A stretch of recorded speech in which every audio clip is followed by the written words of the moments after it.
1, 2. Good morning, all. It is 29 minutes past 9. We are ready to start the day's proceedings. Please make sure that your cell phones are off or on silent. Keep them quiet. Thanks so much.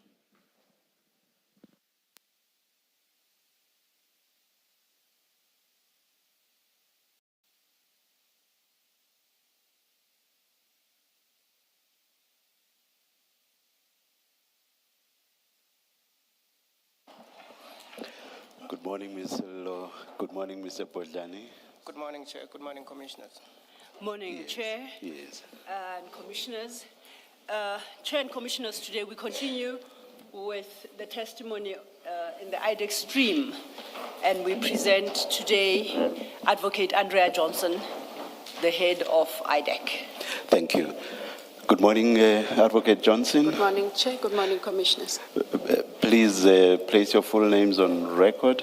I am Andrea Johnson. Are you going to swear or affirm? I will swear. Do you swear that the evidence you are going to give is the truth, the whole truth, nothing but the truth? If so, please raise your right hand and say, "So help me God." So help me God. Thank you. Thank you, Chair. Before we deal with the testimony of Advocate Johnson, just a few admin issues.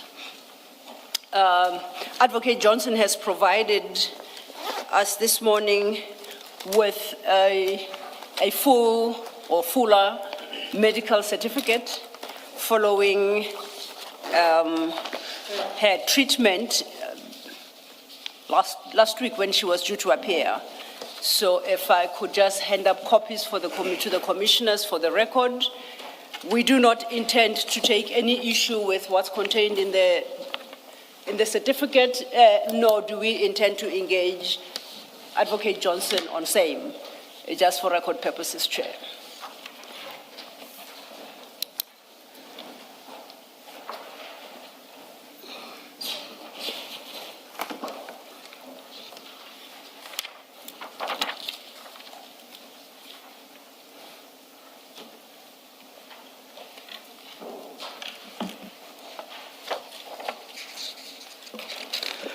Thank you. Thank you, Chair. And thank you to you too, Advocate Johnson.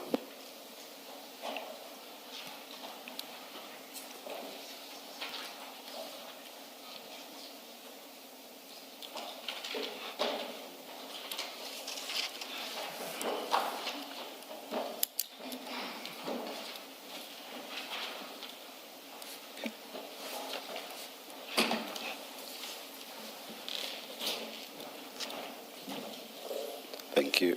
Thank you, Chair. The second issue is last week during the testimony of Colonel Padiachi, certain documents became relevant to the Commission, and following his testimony, during the course of his testimony, the Commission issued a subpoena calling upon him or upon IDEC to disclose 3 documents based on the testimony of Colonel Padiachi. A further subpoena was issued yesterday calling for further documentation. All that document is relevant to the testimony of Advocate Johnson.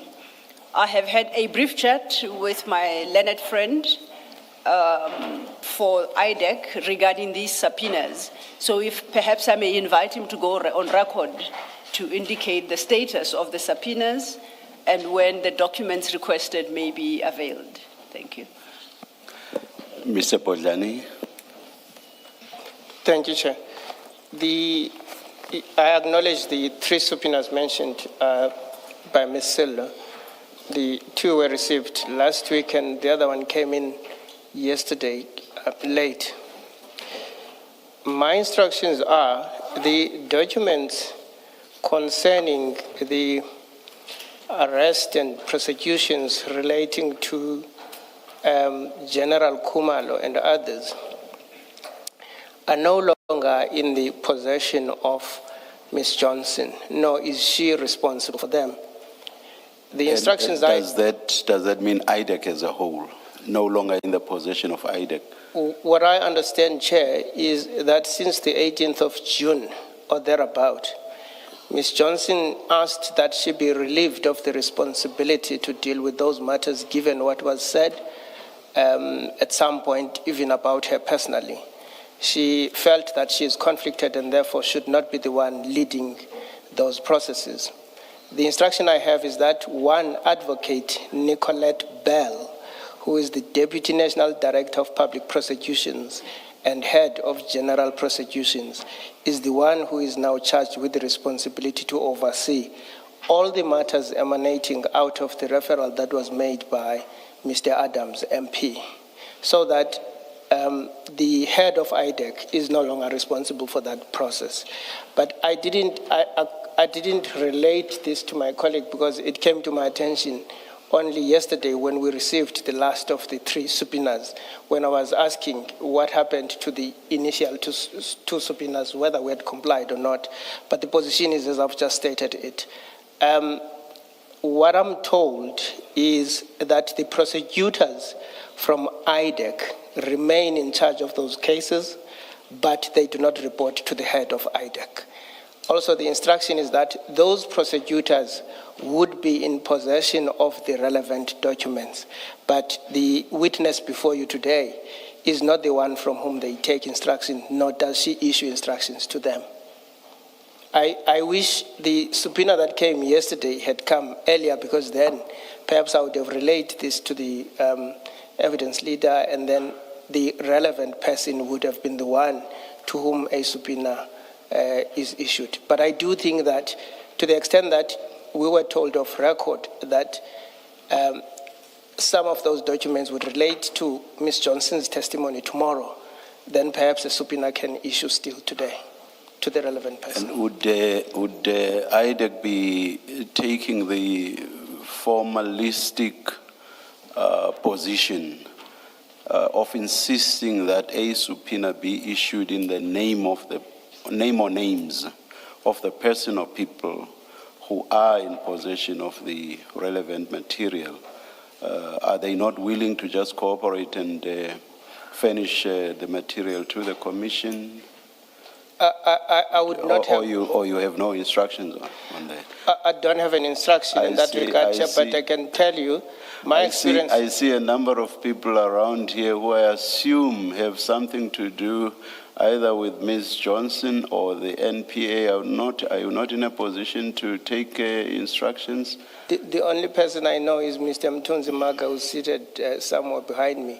The rest I do not know, but certainly during an adjournment I can take an instruction. Yeah, I'm making the assumption purely on the basis that I hardly ever see people sitting in front of Ms. Zianda over there. Oh, no, sir. And it's purely on that basis that I'm making the assumption that they may well be connected to Advocate Johnson. Now, Chair, I have an explanation for that. Yes. It has just come to my attention because I had to turn back and look at them. I understand who they are. They don't have any authority in regard to the issues that we're debating. They are Ms. Johnson's protectors. Oh. They would be useful to you and they have to protect her, bringing those documents to you. Insofar as you asked me, Chair, whether we adopt a formalistic approach, I don't have instructions, but in the short time that I've been involved with IDEC, my experience has been that there's a lot of authorizations and red tape, the typical thing that you would find in government institutions. So in as much as I would make a few calls and nudge and ask that the documents be made available, I would still request that a formal subpoena be issued, so that when it is later asked on what basis were specific documents made available, then there's something to rely on. That does not, of course, mean before that process is undertaken, I would not make the requisite number of calls that must be made. I was about to say exactly that. I'll come back to you just now, Mr. Lo. I was about to say perhaps the two processes should run parallel to each other.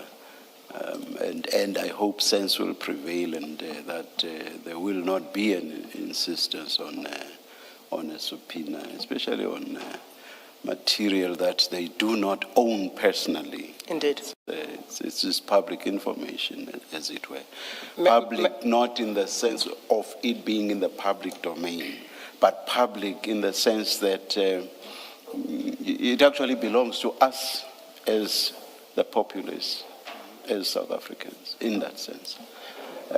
Yes. May I just close off by saying, in relation to the two earlier subpoenas, at the time when they were out, I didn't have time with Advocate Johnson because of what had happened when he was supposed to appear before he was indisposed, and then I couldn't have access to her.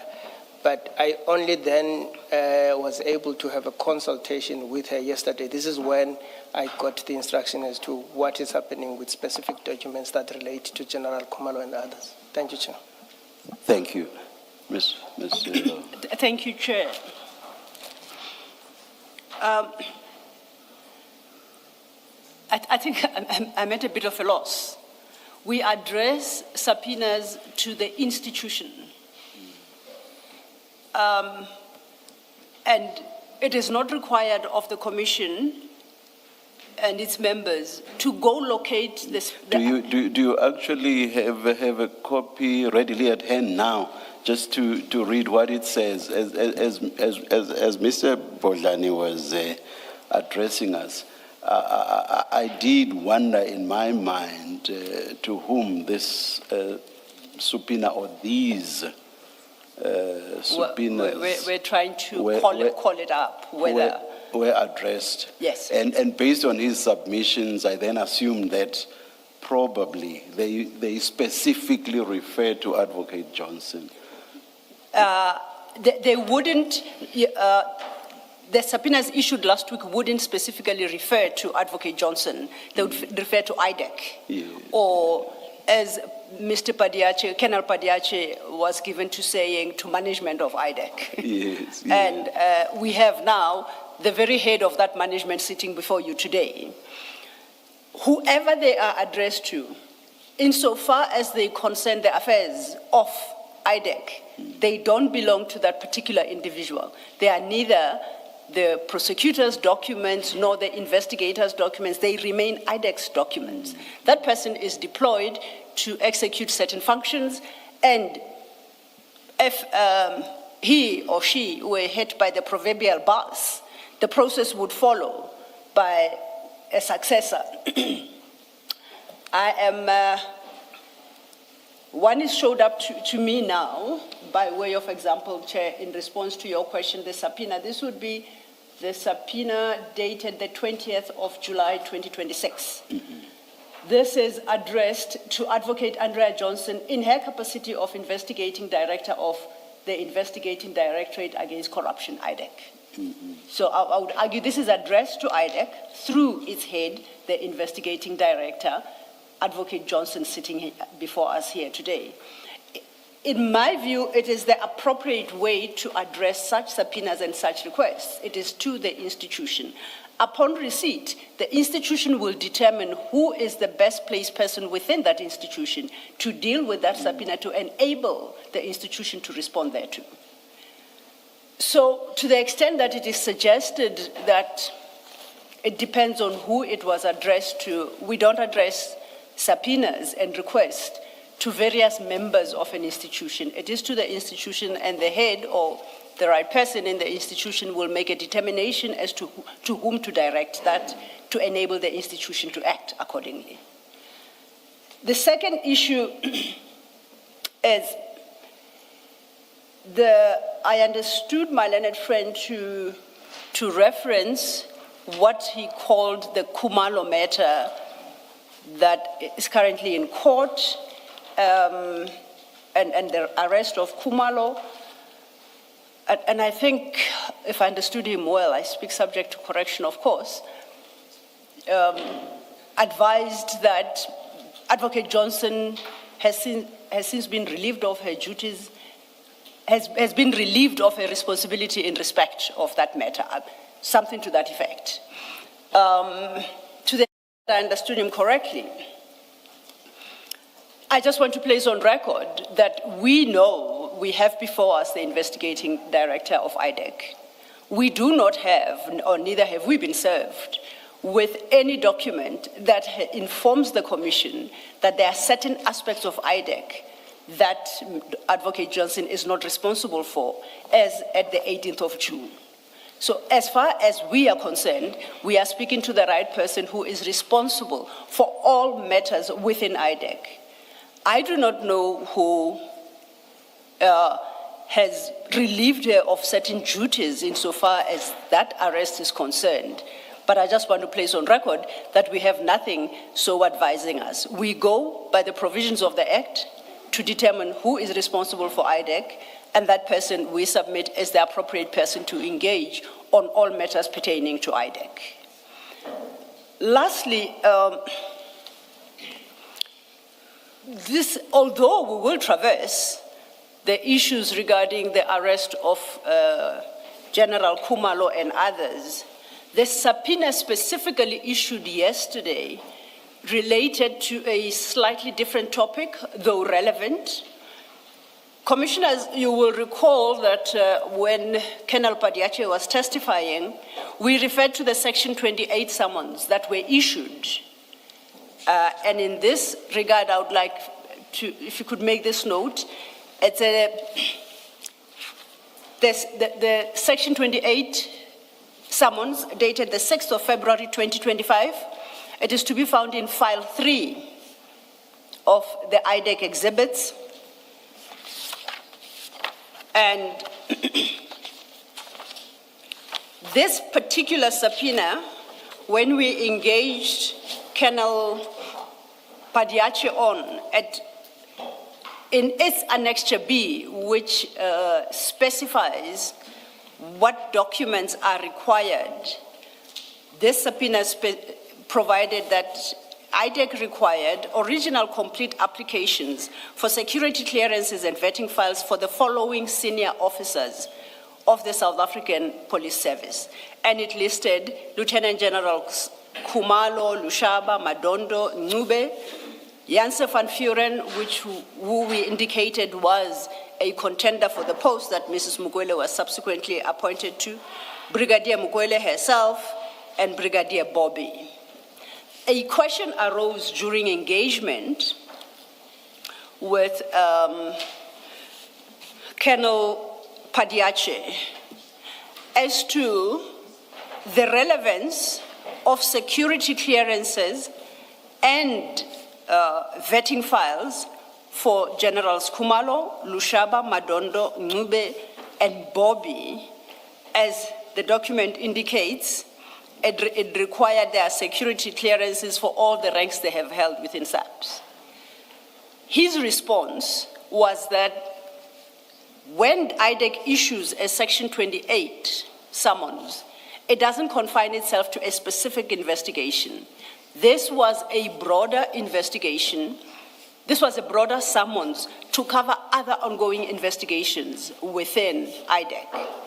To a question whether is IDEC seized with an investigation into the security clearances and vettings of those personnel, Colonel Padiache explained as part of investigation into the use or abuse of the Secret Service Fund.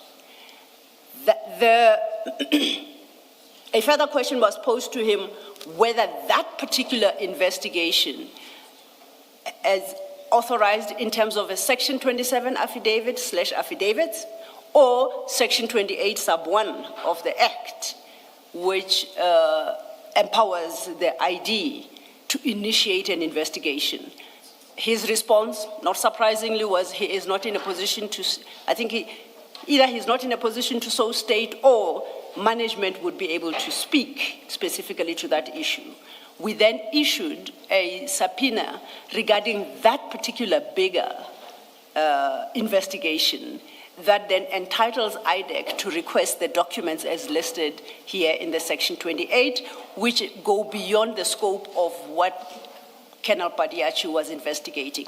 It is important to draw that distinction because to the extent that Advocate Johnson may have been or is excused from dealing with the arrest, the issues arising from the arrest of Generals Khumalo and others, that does not address the bigger investigation, which looks into the security clearances and the like of these generals.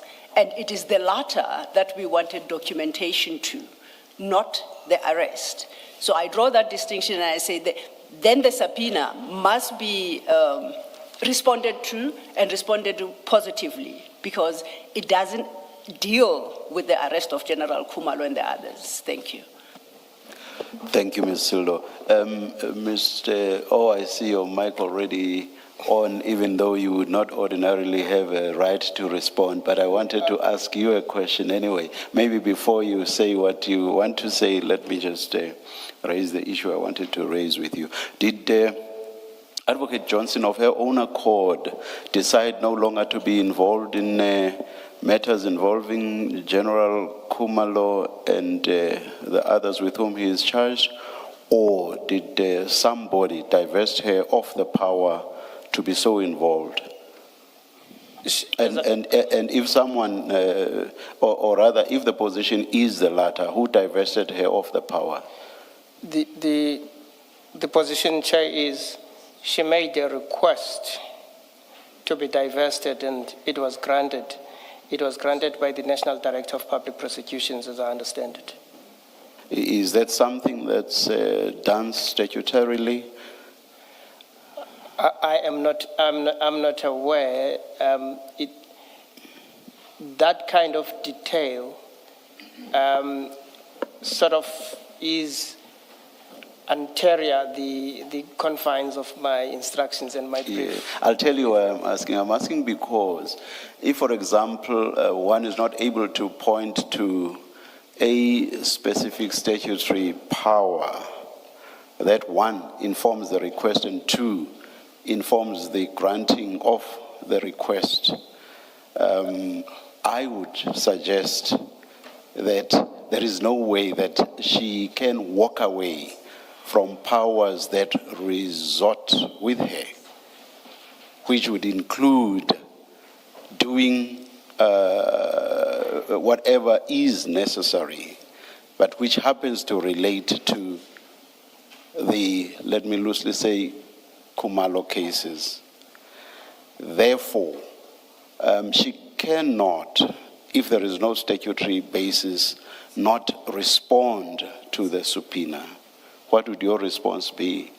But of course, I'm making this suggestion purely on the assumption, or rather, let me not even say it's an assumption. I'm making this suggestion in the event that there is no statutory basis for the request and the granting of the request. Chair, I would agree with you. And again, the answer is on the basis of if, because as I've said earlier, that matter falls anterior to the confines of my brief. So it's not an issue that I considered, investigated, and adopted a particular view in relation thereto. I didn't at all. Okay. May I but quickly... it is something that I must now, that it has arisen, quickly consider. Yes. May I just make what I think is a sensible and practical approach. May I suggest that during the tea break, as you take whatever instructions you will be taking, but that there be an engagement between you and Ms. Sildo on how best to resolve this practically.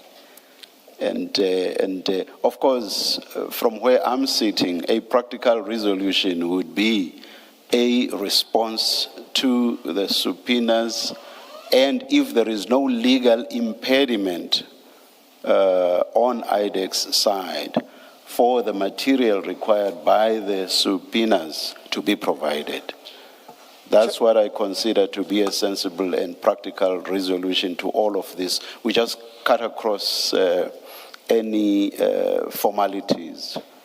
Chair, if I may make this indication, yes. I've just received an instruction that the NDPP has issued an instruction that these documents be made available, hopefully during the course of the day today.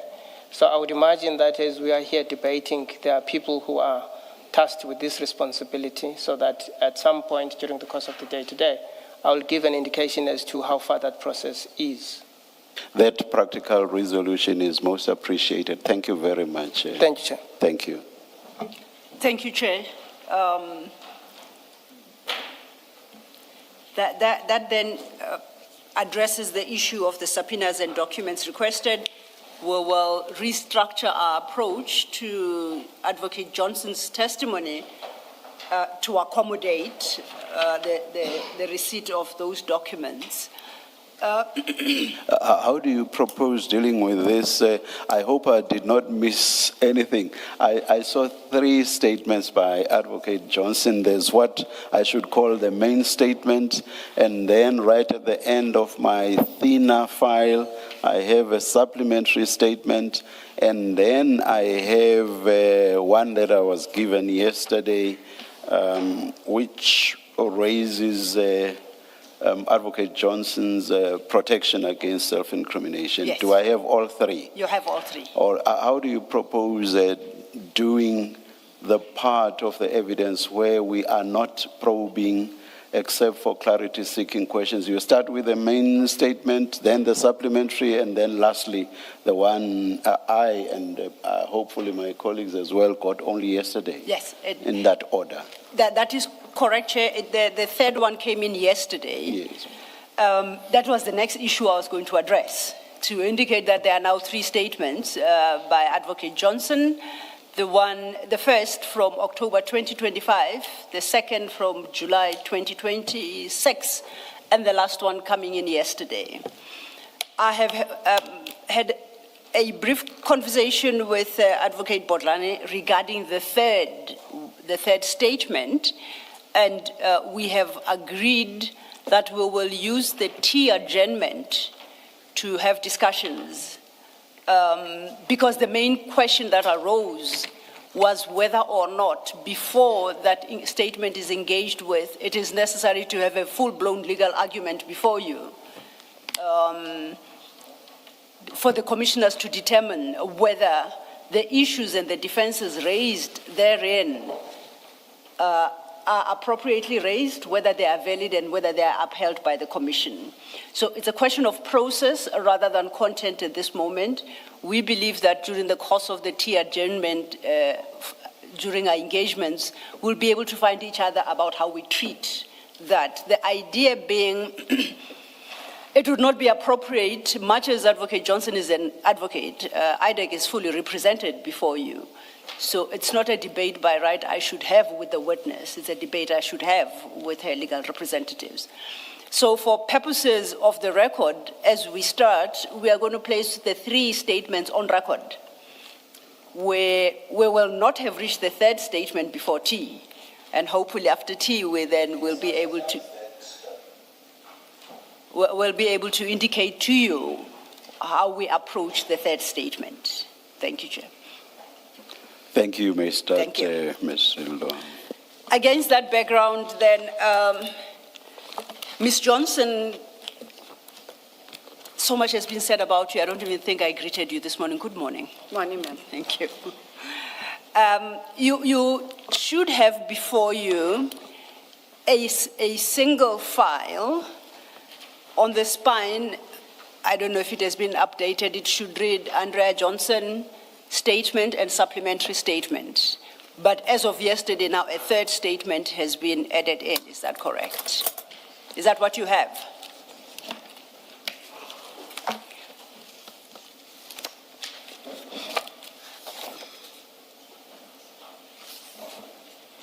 That is correct. Thank you. So then that confirms that you have supplied statements to the commission,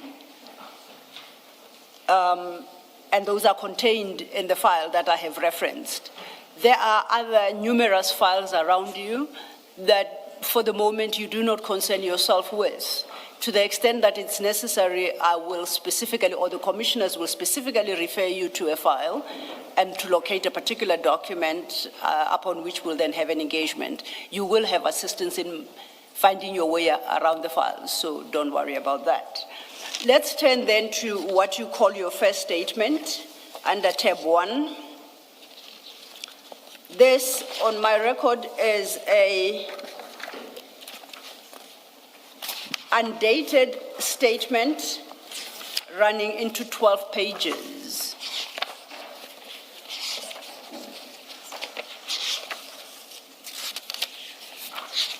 Do you have that at page 12 at the bottom as a signature?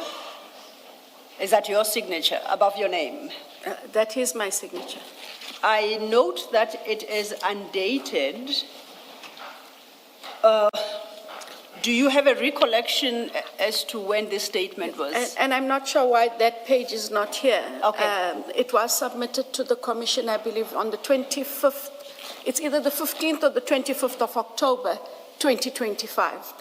That is when the statement would have been submitted and dated. Noted. It may very well be that the last page fell out. Good morning, Advocate Johnson. Was it commissioned? That is correct. So there is a page missing with a stamp of It the would seem that there commissioner? is a page that is missing. And we'd have to locate that page because it is commissioned and it is dated and it is in October of 2025. Thank you very much. That explains the question I had, because I was looking at all the pages. They have two initials, and I was wondering who the second initial belongs to. Thank you. That clarifies it. Thank you, Commissioners. And this is an affidavit. It does indicate so at page 1 in the trim lines that you deposed to. Do you confirm this is your statement, and do you confirm the accuracy of its contents? I do. Do you stand by the contents of this statement as you sit here before the Commission today? With one correction, there is in the third statement, I did allude to the fact that I would need to amend certain paragraphs in this statement. So that just for purposes of the record, this statement is correct insofar as it relates to everything except for the 3 portions I asked in my last statement must be corrected, or else the statement then in those paragraphs, Chair, would be factually incorrect. That's fine. I propose that perhaps we first enter them into record, all 3 of them. Then as we deal with each statement in turn, you then can highlight the parts within the statement that you suggest require correction. We'll do that. Thank you. Thank you. So, but for those corrections, you confirm the correctness of the one we are dealing with now. That is so, Chair. All right. Thank you, Chair. Let's turn then to the next statement under tab 2. And that statement is a 9-page document. It is dated the 10th of July, 2026, and that appears at page 9 of that statement. And you have filed it as a supplementary statement of Advocate Andrea Johnson. If you go to page 8, above your name, it bears a signature. Do you confirm that's your signature? That is my signature. And do you confirm the correctness of the contents of the statement? And do you stand by them? I do. Thank you. Your third and last statement is over tab 3. It's a 5-page document. And at page 4 of that affidavit, once again, is a signature above your name, and it was commissioned on the 20th day of July, 2026. Is that correct? Do you confirm that is your signature above your name? Correct. And you stand by this statement, by this affidavit, and you confirm the correctness thereof? I do. Thank you. Let's then consider your statements in the order that we have just placed them on record. We will start with your first statement. Perhaps just to, I'm trying to think how best to deal with your 3 corrections, whether we deal with them now or as we encounter them. What about when we get to that paragraph? Yes. Advocate Johnson then takes us to the correction in the later statement and reads the correction instead of Indeed, the okay. wrong. Yes, yes. We shall do so. Thank you, Chair. So the responsibility then is upon you to remind us about corrections that need to be effected when we get to any part of the statement.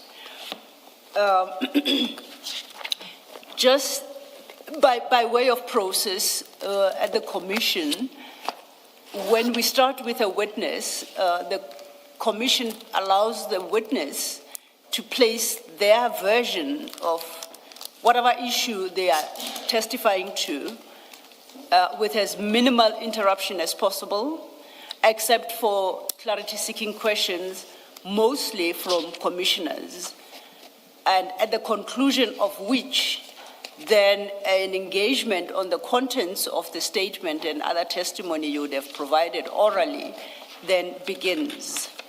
Because you've got 3 statements, in order to get a full picture of your narrative, it is best that we go through each statement in turn before the engagement on the contents of any of the statements is undertaken. Would that work with you? That is fine, thank you. Okay, then if we now on our first statement, I note in this statement you deal with, in dealing with the issues, you don't have an introductory chapter that tells the reader about yourself, your professional history, your educational background and the like, and I would like to invite you to do so before you deal with before you deal with the contents of the document. Secondly, it's your choice whether you prefer to read the statement into the record. Some witnesses do so, but I would like to believe that as an advocate of long-standing, it would be easy for you to summarize succinctly the key issues arising from the statement. But like I say, the choice is yours. You make the call how to go about this. You may, on the other hand, choose to do a hybrid, a bit of both. Sometimes you read and sometimes you summarize, whatever works best for you. Noted. Against that background, then I'll invite you perhaps to start by placing on record your quote-unquote CV, a brief CV, and then we will get into the contents of your statement. Thank you. Thank you, Marcelo and Commissioners. I attended school in KwaZulu-Natal at a primary school, a high school there as well.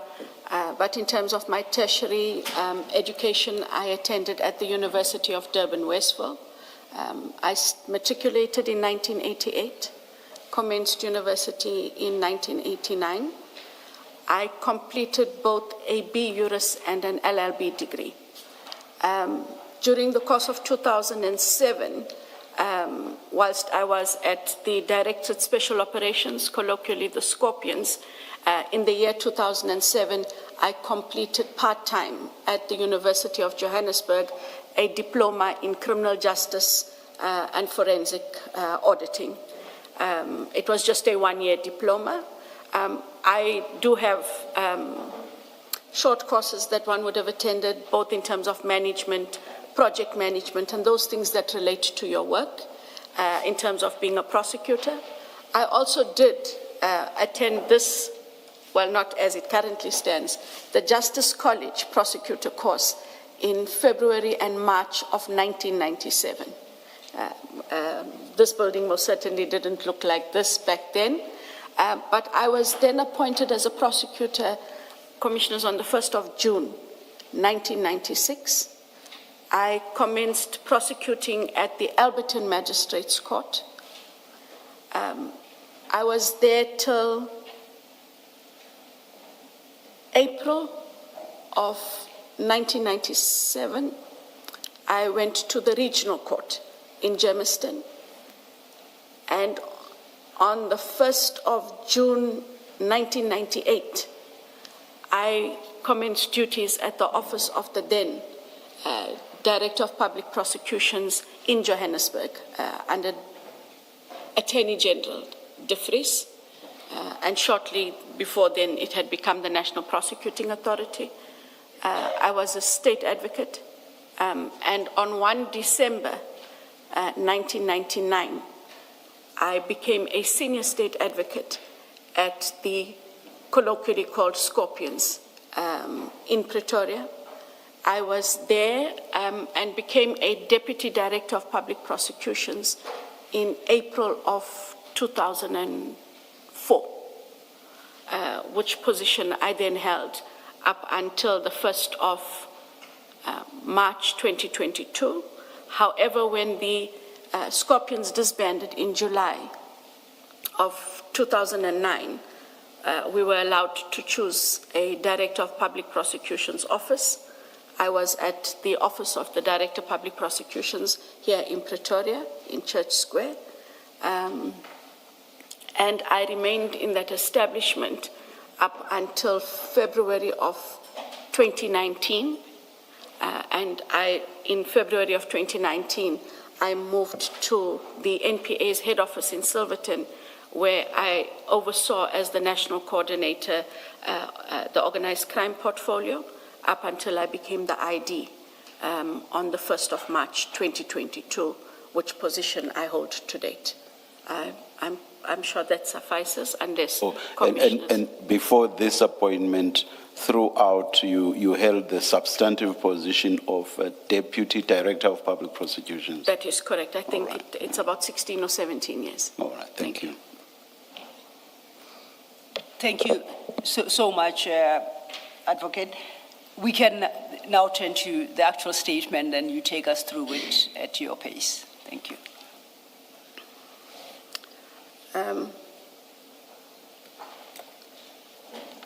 So the statement before you, Commissioners, I did confirm the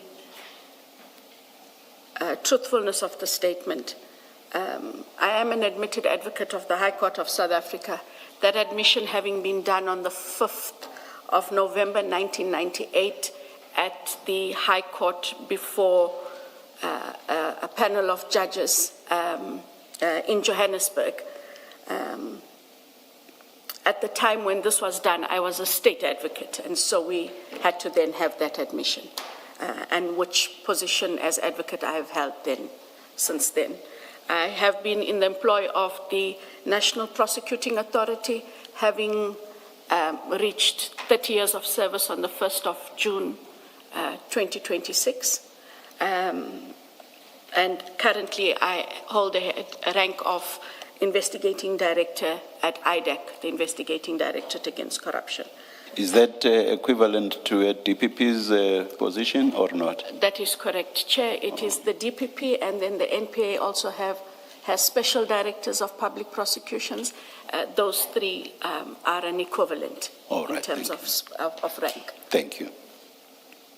I was appointed to the position of the ID by the President on the 1st of March 2022, and as Memehlapi indicated, I might summarize, but if I need to make reference to the specific provisions, I'm sure the commissioners will ask. I suggest that we should be formal here and... Advocate Mehlapi, that we... Sello, yes. Yes. Yes, please continue. I just wanted clarity, Advocate Sello. Is the summation fine? I don't want to be seen to be cutting corners if there are portions that might be relevant. No. I would prefer you do it at your pace, and you adopt an approach that you think best communicates the content and the substance of the statement. As you go along, like I indicated, questions of clarity may arise, particularly from the commissioners, and the question would be posed to you and you respond. So it's not my place to dictate to you how you do it. Just make sure that the salient issues that you raise in the statement are at least placed on record, and to the extent that you need to expound on any particular issue, this is your opportunity to do so. Thank you. But I think with what you've said thus far, I think you can now start at paragraph 4, unless you think otherwise. Thank you, Commissioner. Yes. Chair, I will then... I depose to this affidavit in response to a notice in terms of Rule 3 of the Rules of the Judicial Commission of Inquiry, into criminality, political interference, and corruption in the criminal justice system, arising from the allegations made by Lieutenant General Nhlanhla Mkhwanazi, KwaZulu-Natal Provincial Commissioner of the South African Police Services on the 6th of July, 2025. The service appearing there, the singular, is actually correct, Advocate Johnson. Police services. No, Services the is service correct. singular is correct. Thank you. Thank you. Paragraph 5. The notice requires me to deal with the following issues on which Lieutenant General Nhlanhla Mkhwanazi testified. 5.1. That IDAC allegedly and unlawfully operates outside of its mandate in terms of Section 71A of the NPA Act as amended. And 5.2, that IDAC has allegedly pursued a criminal case against Lieutenant General Khumalo and other officials at Crime Intelligence in the furtherance of ongoing political interference in SAPS. 6. I deal with the issues identified above later in this affidavit. Before I do so, there are various issues I need to deal with if my answers to the issues above are to be sensible.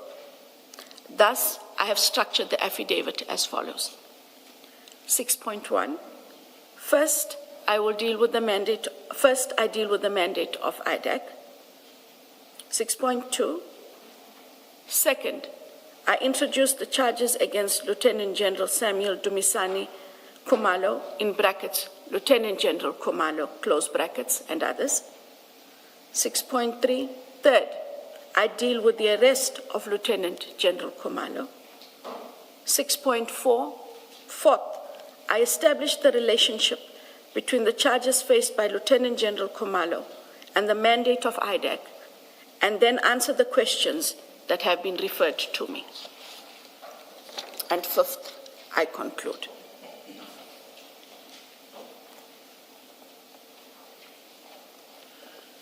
Apologies. We turn to A, the mandate of IDAC. Paragraph 7. IDAC is a creature of statute. It is founded in terms of Section 7(1) capital A of the NPA Act as amended. 8. It is mandated to investigate, carry out any functions incidental to investigations. These are set out in 7 in brackets 1 capital A close brackets of the NPA Act as amended. They are investigations, small a, relating to serious, high-profile or complex corruption, commercial or financial crime cases. Sub 1, arising from the recommendations of commissions of inquiry. 2, referred to the investigating director by the national director in terms of Section 28(1)(b), or 3, referred to the investigating director in terms of Section 27, subject to Section 26(2). Paragraph B. Relating to additional related offences or categories of offences, including common law offences of 1, fraud, 2, forgery, 3, uttering, 4, theft, and 5, any offense involving dishonesty. Paragraph C. Relating to additional related statutory offences or categories of statutory offences, including contraventions of 1, the Prevention and Combating of Corrupt Activities Act 2004, that's Act number 12 of 2004. 2, the Prevention of the Organized Crime Act 1998, in brackets Act number 121 of 1998, close brackets. 3, the protection of constitutional democracy against terrorist and related activities of 2004, that being Act number 33 of 2004. 4, the Public Finance Management Act of 1999, that being Act number 1 of 1999. 5, the Local Government Municipal Financial Management Act 2003, that being Act number 56 of 2003. 4, the Financial Intelligence Center Act 2001, that being Act number 38 of 2001. And 7, any other statutory offense involving dishonesty, and D, where appropriate, institute criminal proceedings and carry out any necessary functions incidental to instituting criminal proceedings relating to any offense contemplated in paragraphs A to C. This may not necessarily be of relevance to what we are inquiring into, but I'm interested to know how you read the or between high profile and complex corruption in paragraph A of the section. How do you read that or? Do you read it literally as or, which would be problematic, or do you read it as and, which would also still be problematic? If it's the former, it would be problematic to investigate cases purely because they are high profile, even if they are not serious. But at the same time, if you read it as and, the problem there would be a case can be high profile, but not necessarily serious. I don't know whether it's an interpretative exercise that you've ever bothered to look into. Chair, if I'm in the right place, we are referring to paragraph A? Yes, Yes, A. relating to serious, high profile, or complex corruption, commercial or financial crime cases. Or the high profile goes with the serious that comes before. It goes with the serious that comes before. But what if it's not high profile? Then it may be serious but not high profile. Then it remains as serious or complex corruption, commercial. Anyway, or financial crime. let's not bother it. It's something that has exercised my mind, and I appreciate that. yeah. All right, thank you.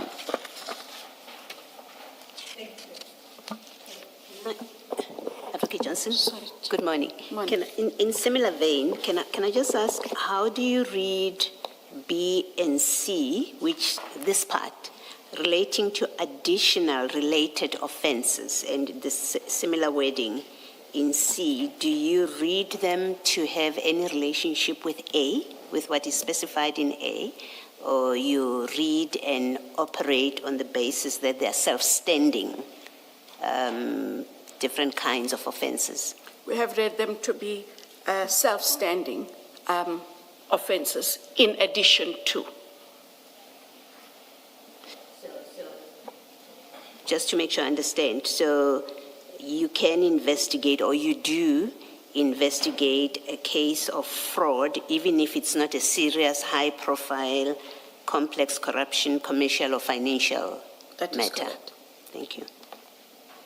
Another problem that was raised by my colleague Commissioner Baloyi with Colonel Padayachi relates to the concept of specified offense, which appears a number of times in the Act, and it's supposed to be a defined term in accordance with Section 1.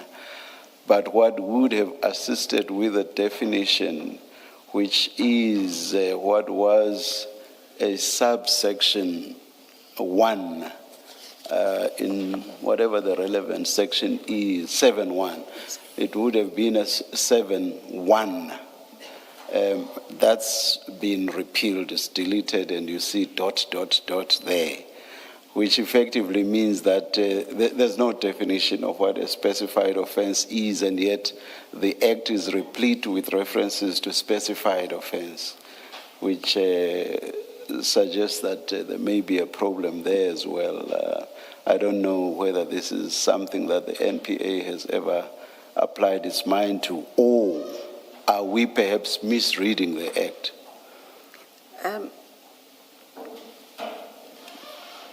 The 7.1, in terms of the specified offences, was deleted, and we have the 7.1A. And we did raise that seems to have been an error in deletion. It was an error by the legislation. And the specified offences should not have been deleted. But we're working on what we have. Yeah, for completeness on what I said, here's the definition in section 1, the definition of specified offense. Specified offense means any matter which, in the opinion of the head of the investigating directorate, falls within the range of matters as contemplated in section 7.1, and then it goes on. Then you go to 7.1 expecting what's specified. That cross-referencing to have a meaning or to complete the definition. When you go to 7, and then there is indeed the 1, the bracketed 1, but then the ... I referred to, the effect of which is that the definition is incomplete. Yeah. It is.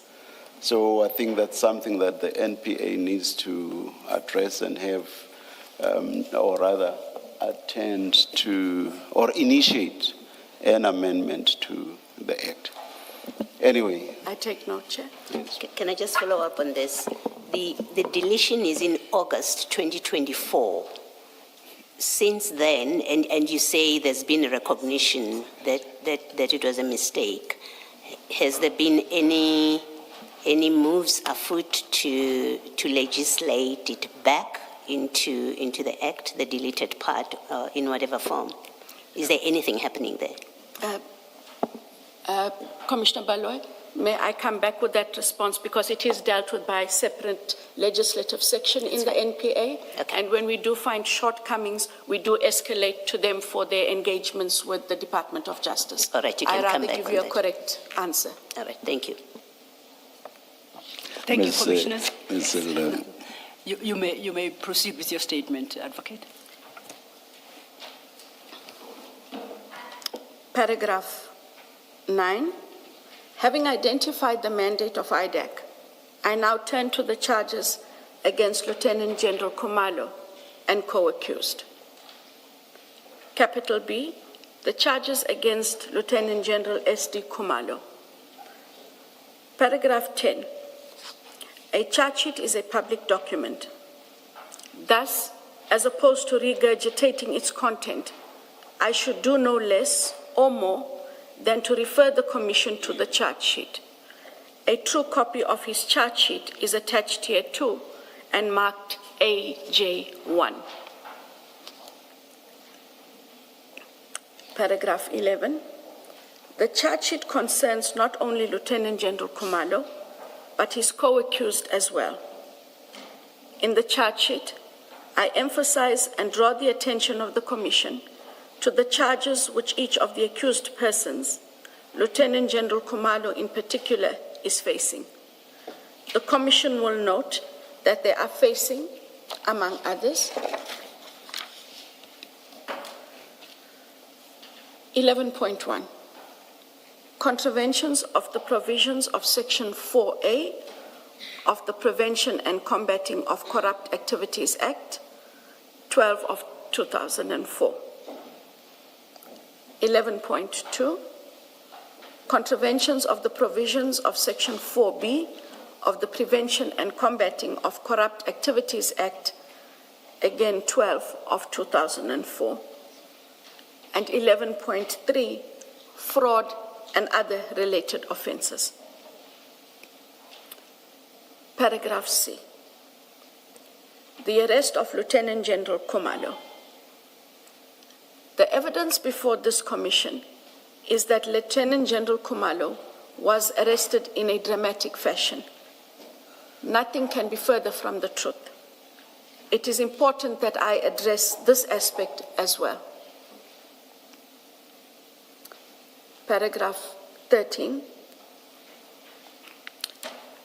Lieutenant General Khumalo was arrested on 26 June 2025 at Oliver Reginald Tambo International Airport, Otia. Only 2 senior criminal investigators in IDAC, senior criminal investigators within IDAC, were tasked with the exercise and effected his arrest. It was Mr. Sunil Belochan and Ayan Dambalo, in brackets, the investigators. If I may then pause here, yes. Commissioners, and Advocate Selo, to go to the last statement, statement number 3. You deal with that correction at your paragraph 10.1? That is correct. So paragraph 14, as it reads in the original... Before we do so, what do you suggest? Are you going to amend some parts of that paragraph, of the current paragraph 14 of the main statement, or are you proposing an entire deletion of that paragraph and substitution? An entire deletion of that paragraph, as well as paragraph 15. Thank you. Because they should read correctly, and as they currently stand in the original affidavit, they do not read correctly. Okay. Then let's deal with the first. Paragraph 14 of the original affidavit to be deleted and to read as it does in paragraph 10.1 of the third statement. I say in 10.1, paragraph 14 must be replaced and should read as follows. Lieutenant General Khumalo was arrested after he had landed at the Oliver Reginald Tambo International Airport, Otia. I do not recall where he was traveling from. I was informed that, at the time, his co-accused had already been invited to report to the Brooklyn police station. That is the correction. Noted. I therefore ask as well that paragraph 15 of the original affidavit, Commissioners, be deleted and to read as it does in paragraph 10.2 of the last affidavit, wherein I state paragraph 15 must be replaced and should read as follows. The investigators went to Otia to inform General Khumalo that there was a warrant for his arrest and for him to hand himself over. They had a warrant of arrest for him. Warrants of arrest had also been sought and obtained for his co-accused before they were requested to hand themselves over at the Brooklyn SEPS. Those are the corrections, Commissioners, to paragraphs 14 and 15 of the original affidavit. Noted. Thank you. We may proceed, I think, with the new statement. If I could just have some water.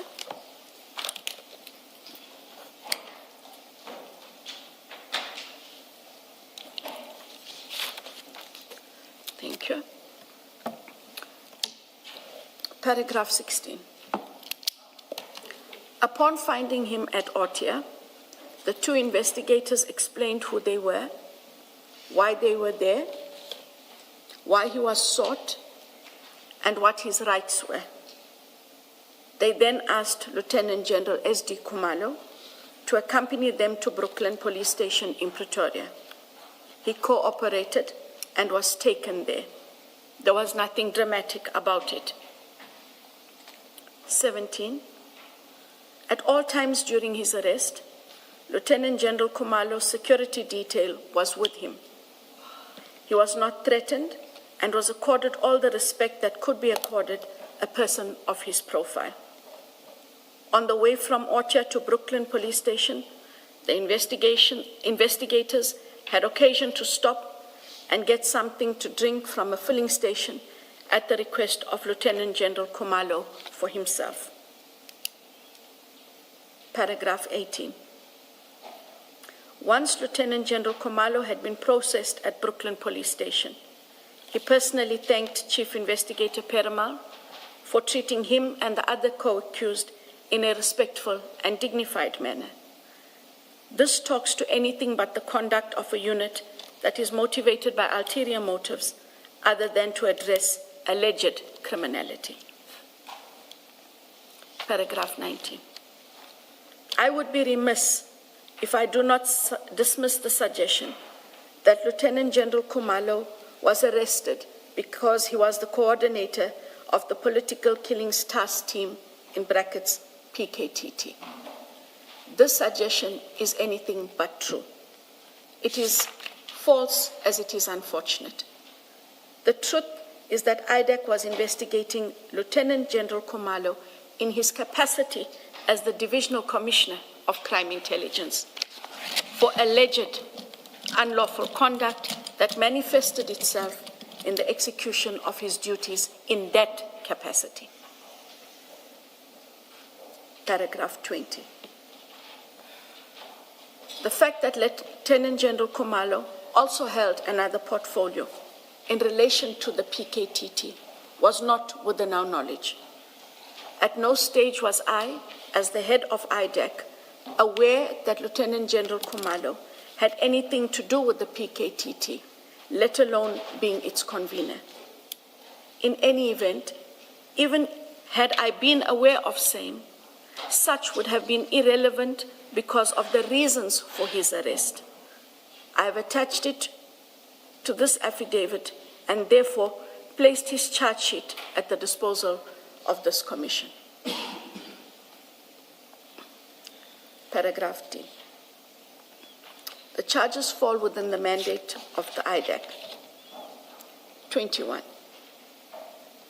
The allegations concerning Lieutenant General Khumalo and co-accused came to the attention of IDAC by way of a referral that was made in terms of Section 27 of the NPA Act. 22. Section 27 of the NPA Act provides that, quote, if any person has reasonable grounds to suspect that a specified offense has been or is being committed, or that an attempt has been made or is being made to commit such an offense, he or she may report the matter in question to the head of an investigating directorate by means of an affidavit or affirmed declaration specifying A, the nature of the suspicion, B, the grounds on which the suspicion is based, and C, all other relevant information known to the declarant, close quote.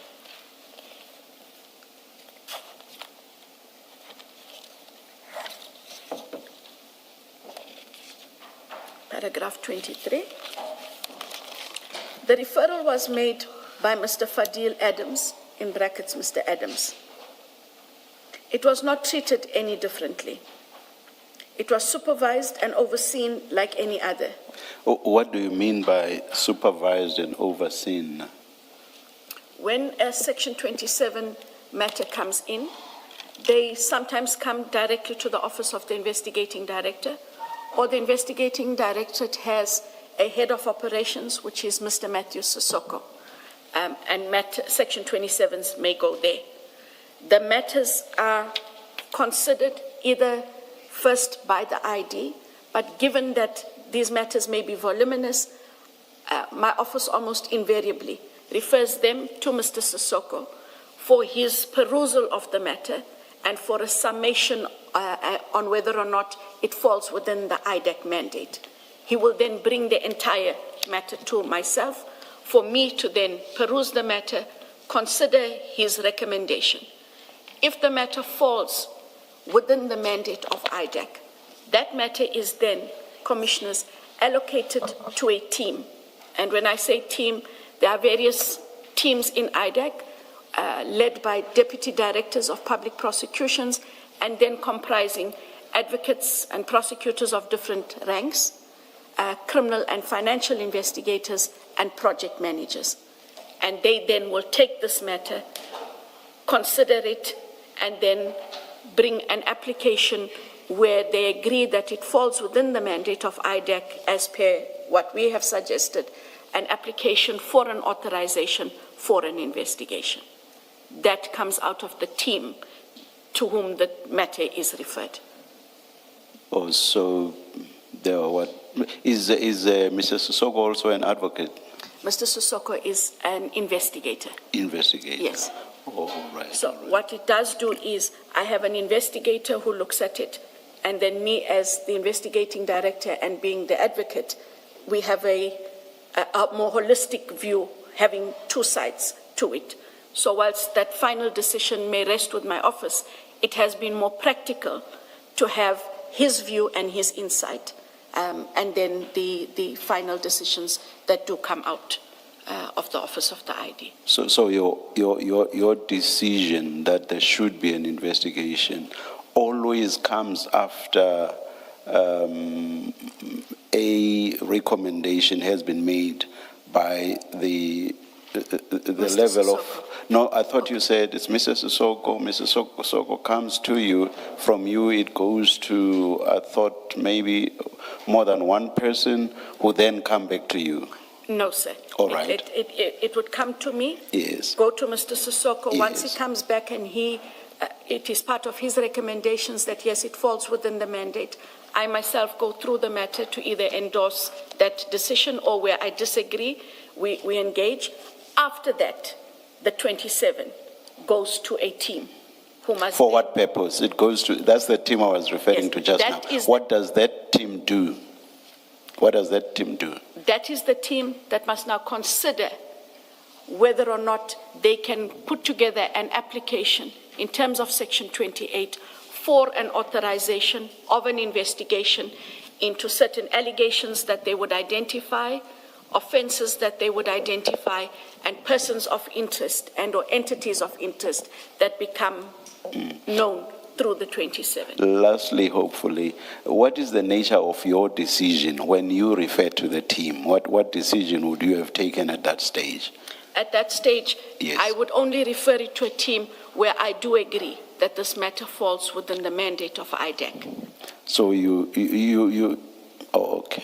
I do not give I just make a decision, it falls within the mandate. Mm-hmm. The matter then goes to them to dissect, to consider allegations, persons to be investigated, etc., for an authorization for the investigation. I hope I'm not sounding like I'm probing at this stage. I just want to be clear in my mind as to what's going on at that stage. Can you refer us to the Act, perhaps? When you refer to the team, are you able to refer, in terms of what section in the Act you would be acting in referring to the team?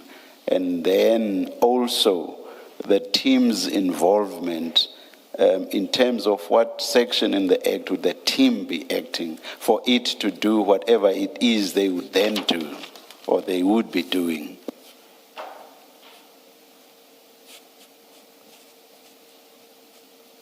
Chair, this is it has been more of a practical consideration so that it is not the investigating director who makes decisions around who must be investigated, what must be investigated. They bring the application.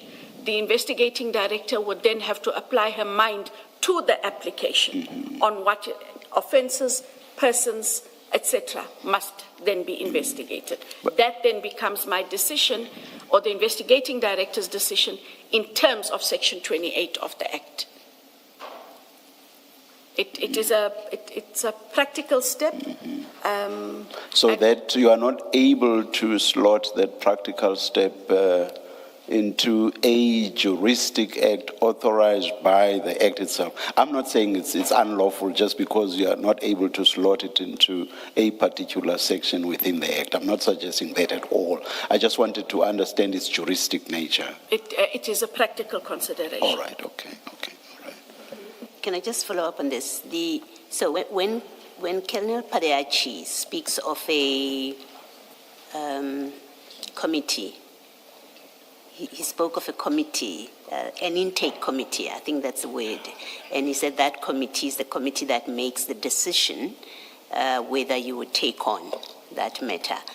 From your description, that committee or that function that he was saying is of an intake committee, it's exactly what you say you and Mr. Sissoko get to do.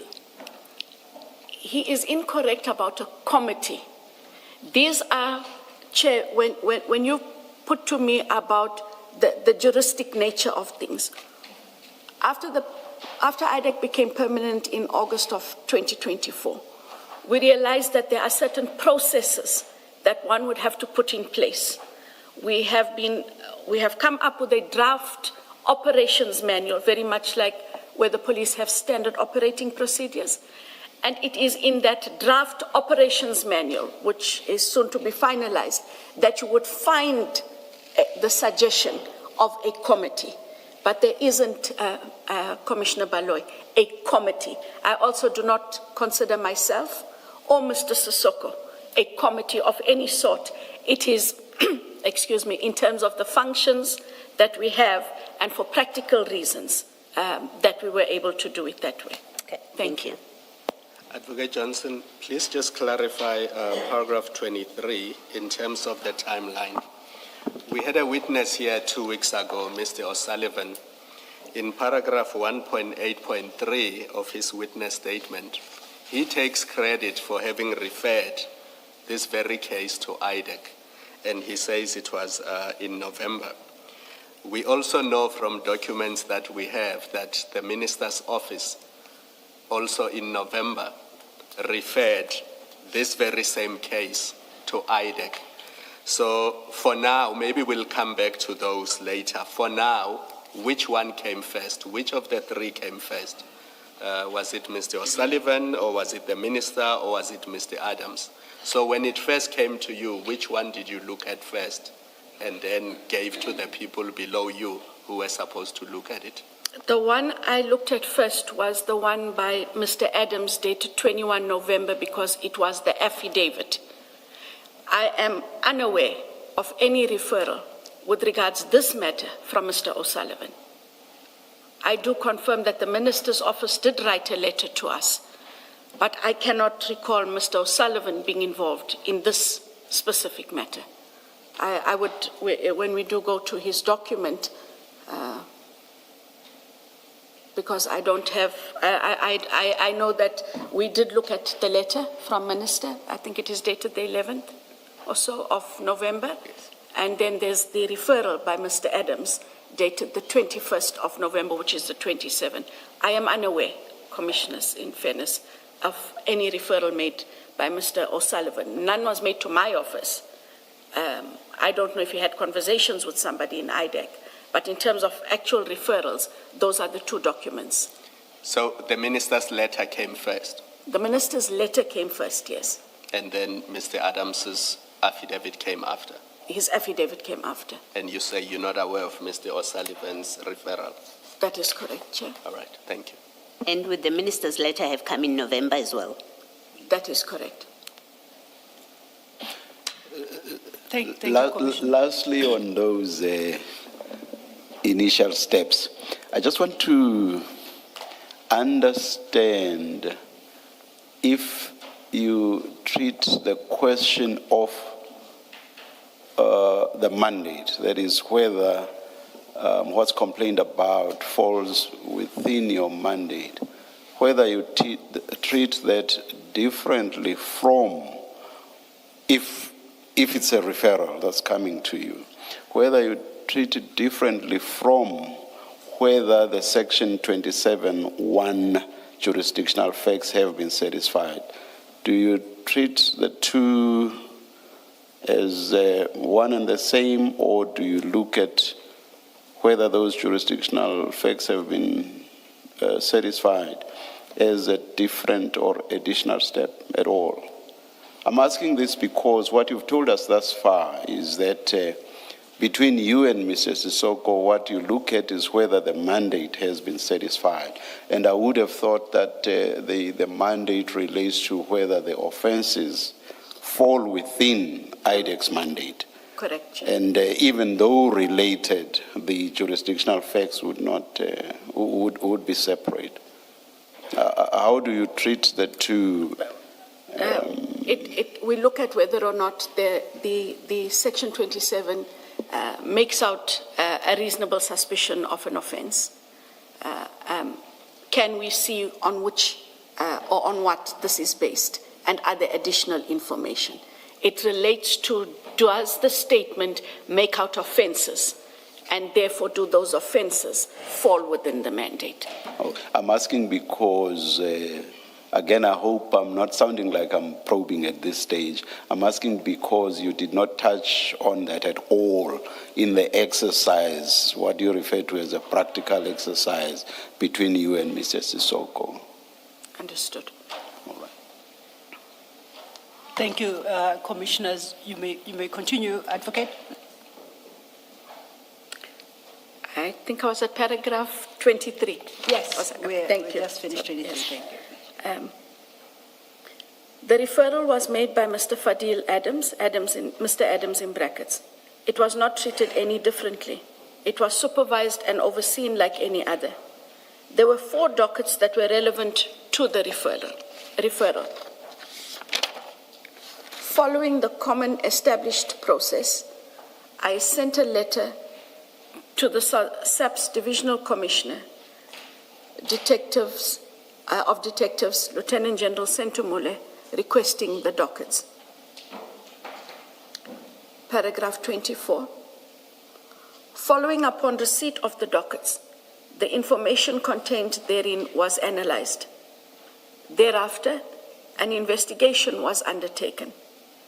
The investigation unearthed sufficient evidence to 1, conclude that there was reasonable and probable cause for the prosecution, and 2, formulation of the charges against Lieutenant General Khumalo and his co-accused. The charges are contained in the charge sheet to which I have already referred above. 25. I cannot not discuss the evidence.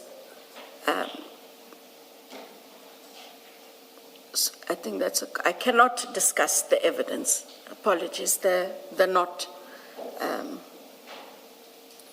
is to. So we delete the not. Delete the not, yes. After I cannot. think my cannot not. It's either my cannot or it is not. Thank you, Commissioner. I cannot discuss the evidence that will be led when the trial of Lieutenant General Khumalo and his co-accused gets underway, or the merits of the criminal case against them. The sub judice rule precludes me from doing so. Be that as it may, I may indicate that there was a series of matters referred to IDAC in terms of the Section 27 by 1, Mr. Adams. When the whole picture is presented, they include the following. 25.1. The manipulation of recruitment processes and appointment of persons without suitable qualifications into senior strategic posts in the criminal intelligence unit. 25.2. The bypassing of vetting processes, which, among others, manifested itself in the failure to apply for and get top secret clearances where required.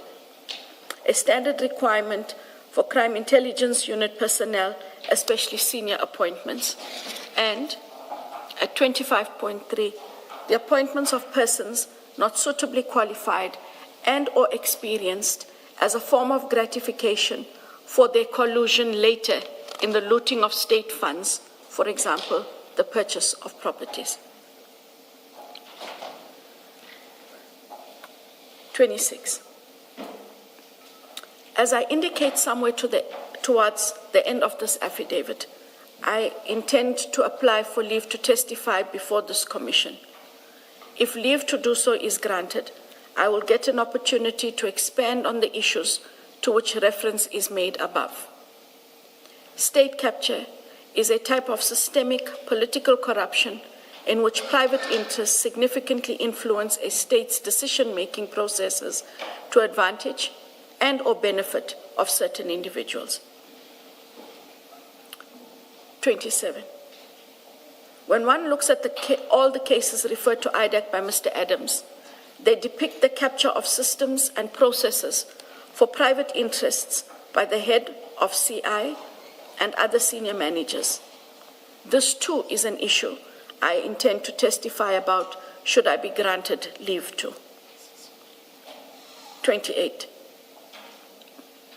The picture that has emerged is that the appointment and installation of certain persons in certain positions within the Crime Intelligence Unit, CIU, by Lieutenant General Kumalo and his co-accused persons helped them strategically to access funding without following proper processes.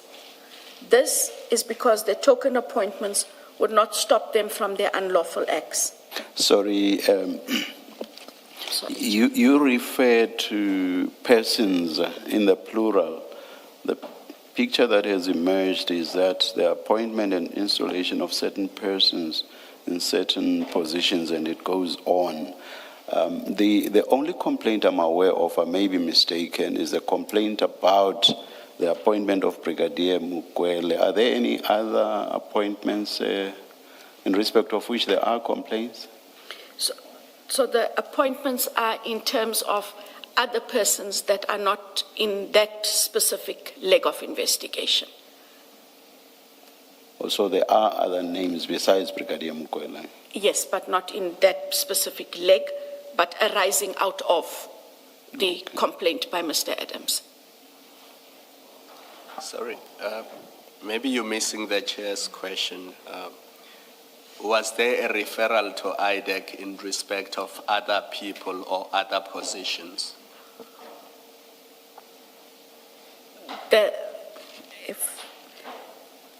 When we got the referral from Mr. Adams, and it was given to the prosecutors together with those dockets, they were able to identify that there are issues relating to vetting and appointments. The appointment of Brigadier Mukwele was one of them, but I think there is one other matter where the issue of an appointment is also part of the complaint, part of the investigation that was dealt with. You're still not answering, Advocate Johnson. Was there a referral to IDEC in respect of other positions other than Ms. Mukwele or Brigadier Mukwele? Not out of this, no. So to the extent that IDEC went and looked at other people who were quote-unquote strategically placed, it's IDEC that decided to do that. There was no referral saying there are people who are strategically placed within crime intelligence. Investigate how they were placed there.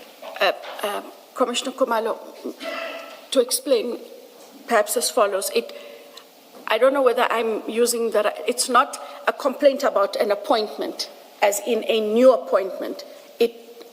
Perhaps it is a complaint about the placement of a person in a position that arose out of the non-compliance with the vetting positions. So it's not, the only complaint about an actual appointment was the Mukwele, that the allegation is she should not have been appointed. So then there is no complaint to IDEC about appointment and installation of certain persons, plural? No, it is a person. Person. I correct myself, thank you. And that person is Brigadier Mukwele? That was the only one that I am aware of that was referred to as an appointment. Thank you. Thank you. Please proceed.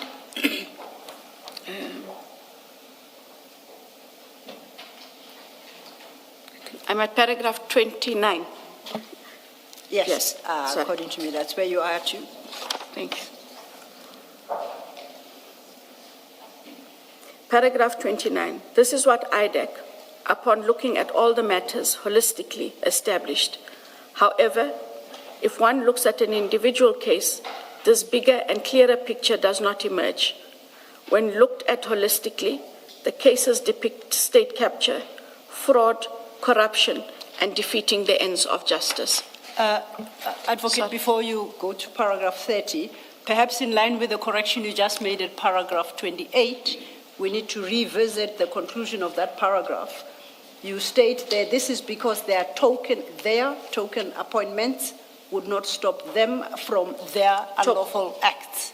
That this is because their token Yes. appointment would not stop.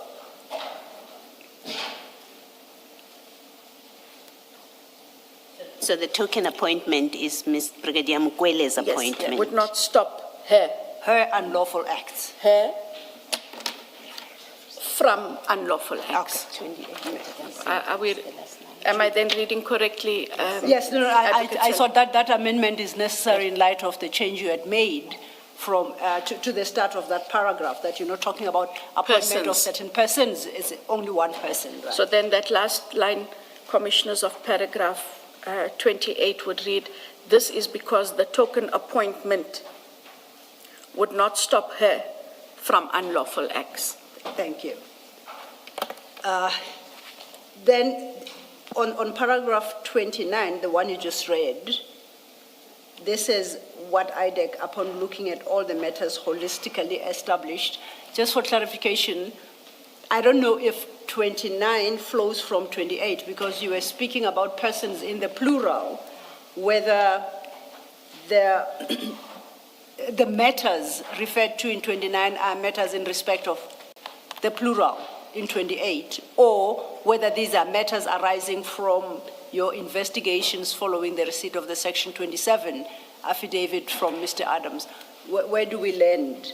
And it becomes particularly relevant after we have effected changes to 28. Yes. The paragraph 28 is in the singular. Yes. IDEC then looked at all the matters arising out of that referral. Okay. And holistically established, as one indicates then in paragraph 29. So it's all matters arising out of the referral? Correct. Okay, I'm with you. Thank you.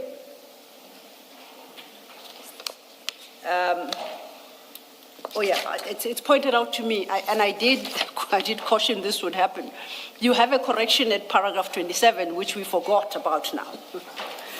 It corrects 30. It corrects a different paragraph. Maybe that's why it was skipped. But that's why She's actually correcting paragraph 30, so there are two errors that need to be corrected. So okay, the first error is that your correction itself is erroneous, in a sense that you say at paragraph 11 you wanted to correct paragraph 27 of the original statement, whereas in effect it's paragraph 30 of the original statement. So the error had an error.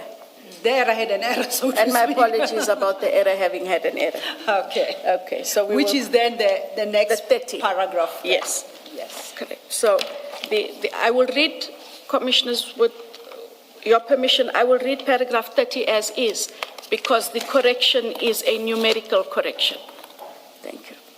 Paragraph 30 in the original affidavit, once the investigation was concluded, I was briefed by the team that had conducted the investigation on behalf of IDEC. IDEC then applied for warrants of arrest against all the accused.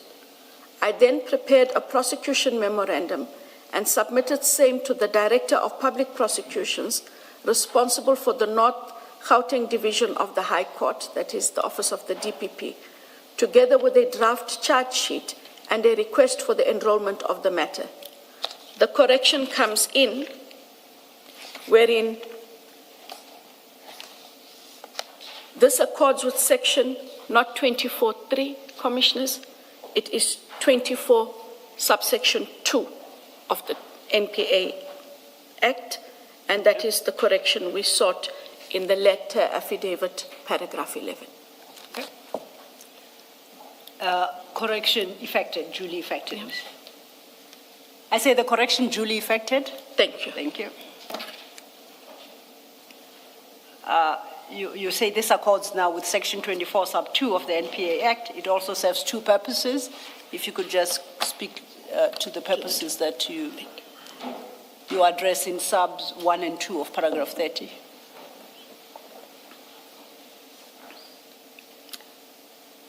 Paragraph 30.1. The first is that the DPP is a measure for checks and balances. And 30.2. The second is so that the relevant Director of Public Prosecutions may grant permission for and or agree to the enrollment of the matter. unless satisfied on the information given to him or her that there is a reasonable and probable cause for the prosecution, the DPP will not place a matter on the roll of criminal cases.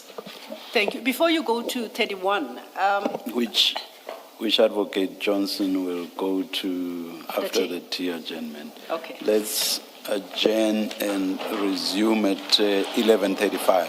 thank you.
Good morning again. It's 11:34. We are ready to resume. Please make sure that your devices are quiet. Thank you.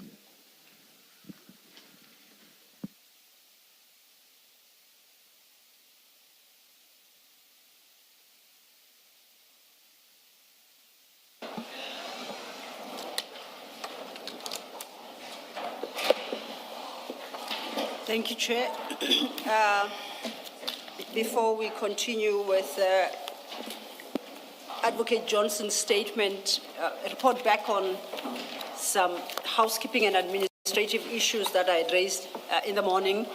Insofar as the subpoenas are concerned, Chair, I can report back that the measures have been put in place to ensure that the Commission receives the documents requested in terms of all these subpoenas. As to exactly when they shall be available, I'm not in a position to say. We are hoping before the close of business or before we have to deal with those aspects in Advocate Johnson's testimony that triggered the need to issue the subpoena or the need for the documents. That's the first. The second issue relates to Advocate Johnson's third statement.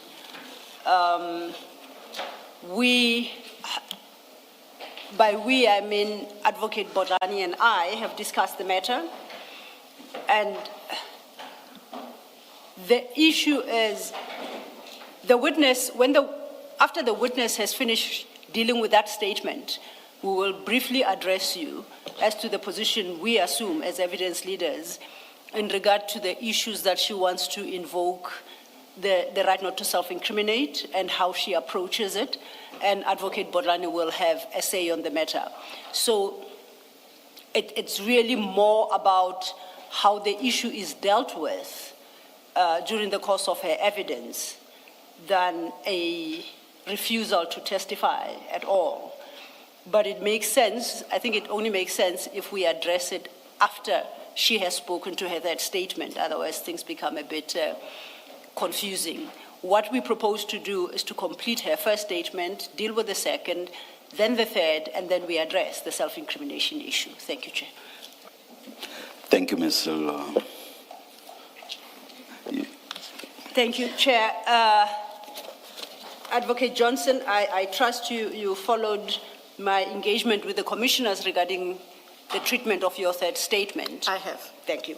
So what I propose we do, we continue with your first statement, we take it to the end, and then quickly deal with your second statement and the third statement, and thereafter then we'll discuss the matter of self-incrimination. Just before we broke for tea, you had just completed your paragraph 30, having dealt with the subs, 30.1 and 30.2. Before we go to your paragraph 31, at paragraph 30 you say, once the investigation was concluded, you were briefed, and IDEC applied for the warrant of arrest against all the accused. You say, I then prepared a prosecution memorandum and submitted same to the Director of Public Prosecutions. Now, at the time, a request was not made of you to provide such a memorandum because the assumption was that it would be found in the relevant docket. Having received the docket and engaged the investigator, Colonel Padiachi, on the contents thereof, that is one document that is not in the docket. My request to you, are you able to provide the Commission with that prosecution memorandum you referenced at paragraph 30? Or, and I doubt, do you require the Commission to issue a subpoena to obtain same? Thank you. Commissioners, I will ask Advocate Maga, as he is dealing with the other aspects of these documents are with the prosecutors in the matter, and to kindly ask for the prosecution memo that is submitted to the office of the DPP prior to enrollment, yes, which is what is referred to in terms of Section 24, subsection 2 of the NPA Act. Thank you so much. And I do know that it was prepared by you. You say, I then prepared. So it shouldn't be difficult to locate, I believe. Thank you so much. Thank you, Chair. Advocate Sello, It may be that it's two documents. Maybe that letter on 2438 may help us, because then she should provide that entire bundle. I agree, Commissioner Kumalo. Advocate Johnson, did you hear the point that Commissioner Kumalo makes? There is a letter in the files regarding proceeding with the prosecution, and it is a letter from the prosecutor confirming what was submitted to the prosecutor and the position assumed by IDEC in respect of this intended prosecution.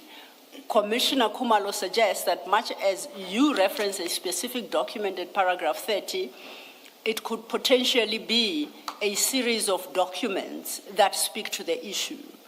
And to the extent that that is the case, to please provide all the documents and not only confine yourself to the specific document referenced in paragraph 30. So it may be 1, 2, or 5 documents, and basically the request is to provide all. Advocate Johnson, it's correspondence dated 25 June 2025, and the Acting Director of Public Prosecutions references your correspondence dated 24 June 2025. And then annexed to that was the consultation note, and I guess the memorandum, or maybe it's the same thing, consultation note and the memorandum. And then he says, having considered the contents of all this documentation, so I'm assuming it's not just one document, then says, I'm satisfied that a prima facie case has been made out, and then I concur with your decision, and I'm assuming there would be a decision of yours recorded in some document. So it would be those documents, because that would complete that paragraph 30 of your statement. Can you just make a note in your file? It will be in file 6 on page 2438. Thank you, Commissioner Kumalo. Advocate Johnson has duly made a note of that. I have made a note, and there's no objection to them being provided.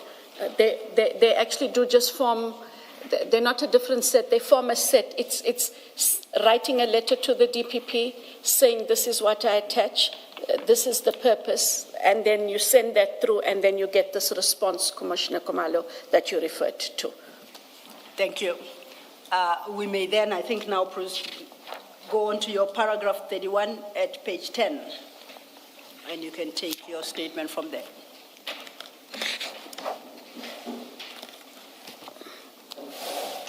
Thank you, Commissioners.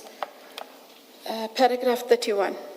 When I joined the Investigating Directorate, ID, predecessor to the IDEC, there were already several complex fraud and corruption matters in place. These matters implicated very senior members of SAPS in alleged criminality. This was especially so in the supply chain management unit of the SAPS. Some of these matters were enrolled in various courts. 32. The accused in those matters included, amongst others, then Acting National Police Commissioner General Patlane, General Ngwenya, who was our first black female Deputy National Police Commissioner in the SAPS, and also at the time, the wife of Lieutenant General Shadrack Sibia, General Nematunzela, who was the head of analysis at Crime Intelligence, and various other very senior SAPS officials. Before you proceed, I think for my understanding, when you submitted this statement, you were responding to specific Rule 3 issued by the Commission. Of what relevance is the contents of paragraph 32 to that Rule 3? You don't say anything about that beyond this point, So just to check what point you were seeking to put across. So it is to indicate that IDEC had other matters that it was investigating against senior members of the South African police, which matters I found were already within that space when I arrived, and that those matters related to the supply chain management issues, and that the officials mentioned in 32 are of the officials that were charged in the various courts on these matters. And just to be clear, are the facts arising from any of those matters or investigations conducted in those matters, do they have any impact on what you have been dealing with, which is the arrest of General Khumalo in the current matter? No, it was just merely to indicate that there were other matters of also senior police officials within the SAPS environment. Understood. Thank you. We may then go to your paragraph E. Paragraph E, other issues raised by Mkhwanazi. 33. Mkhwanazi also testified, that is General Mkhwanazi, also testified IDEC sought to get involved in matters involving syndicates in Gauteng. He is incorrect on the submission. 34. He alleges that he doesn't understand why IDEC was getting involved in the matters of Molefe and Matlala, as this was dealt with by the PKTT and Gauteng organized crime. 35. IDEC is not involved in any investigation relating to Molefe. With regards Vusi Mose, in inverted commas, Cat Matlala, Matlala in brackets, IDEC's only interest arose out of a Section 27 referral from SAPS with regards the unlawful awarding of a tender to his company, Medicare 24, and allegations of collusion and corruption with Matlala and some SAPS officials. IDEC did get cyber search warrants for the cell phones and electronic devices of Matlala.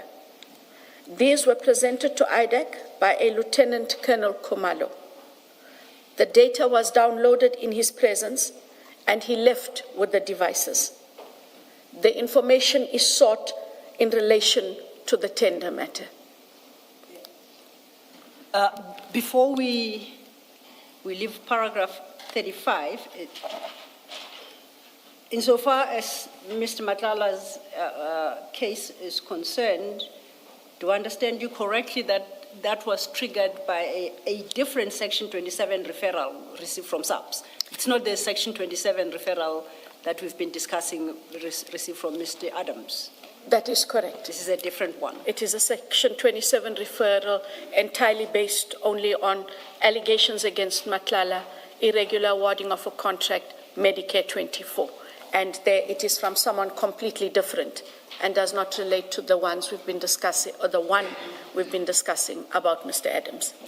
On the basis of what we discussed regarding paragraph 32, where you introduce other cases, General Pashani and them, for the sake of completeness, are you able to provide the Commission with that particular Section 27 referral?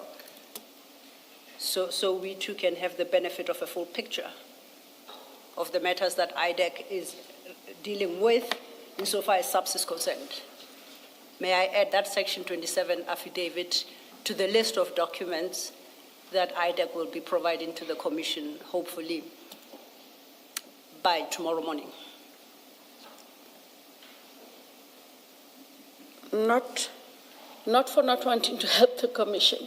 I will just ask for a quick engagement once we're done with these affidavits, just with my counsel, in terms of this matter, which is in court at the moment, and for which I think, though, if you deal with it, Advocate Selo. Yes, ma'am. On the basis of how you've dealt with the other 27 and the status of where that case is vis-a-vis where the Khumalo matter is, then we would have to disclose the Section 27. I think the logic follows. I just hope I'm making logical sense that on the basis of the one, I'm trying to find where the preclusion would be given the status of where these two matters currently lie. May I suggest this? That there are two issues you are raising. One is availing a document to the Commission, and the second is the treatment of that document by the Commission in open hearing. Those are two distinct issues. I'm still on the first. So I'm not sure I understand why you would want to confer with your counsel about providing the Section 27 referral you reference here. Would that potentially be a challenge? It's and not. If so, what would be the challenge? It's not the providing. And I distinguish that from how then, after receipt, the Commission engages with that particular document. Correct. Yes. It is just to engage on how the Commission would deal with the document. But the document shall be provided. Is that where we'll end? Yes. Okay. Thank you. I think your second request is reasonable. You can confer with your counsel, and to the extent that it is necessary, he and I will engage on such matters. By the time we appear before the commissioners on that particular document, we will have hopefully a common position. Noted. Thank you. You may proceed. Paragraph 36. The point to all of this is that there is nothing new with sound allegations of malfeasance, fraud, and corruption implicating the top brass in the SAPS. Not only has it happened in the past, when some of those cases were presented to the courts, we secured convictions. The conclusion.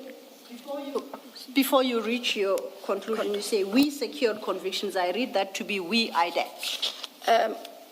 IDEC, and then also in terms of myself at a time when I was still prosecuting, if we took the Celebi matter, we also had another matter where the CFO of Crime Intelligence, Major General Solly Lazarus, had been charged and prosecuted. I was one of the prosecutors on that matter, but halfway through, I was gone to a different office, but he was also convicted. And then there are IDEC matters that would have to refer to. I understand the distinction you draw. Which are the IDEC matters where you have secured convictions, specifically IDEC? Are you able to recall them off the top of your head? No, when I talk about we secured convictions, I'm not talking about the IDEC per se. Okay. It is the matters in which I myself was involved as part of a team. So relating to the top brass. The ones in IDEC currently are matters that are either part-head or matters set down for trial. So they're not finalized yet. So we shouldn't read the we in paragraph 36 to mean as IDEC. Inclusive of IDEC. It's That is exclusive of IDEC. Thank you. You may then go to your paragraph 37. Paragraph 37.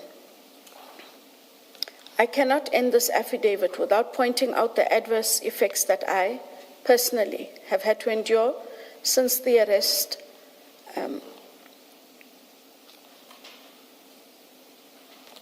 immediately just before the arrest of Lieutenant General Khumalo and co-accused was effected before 26 June 2025.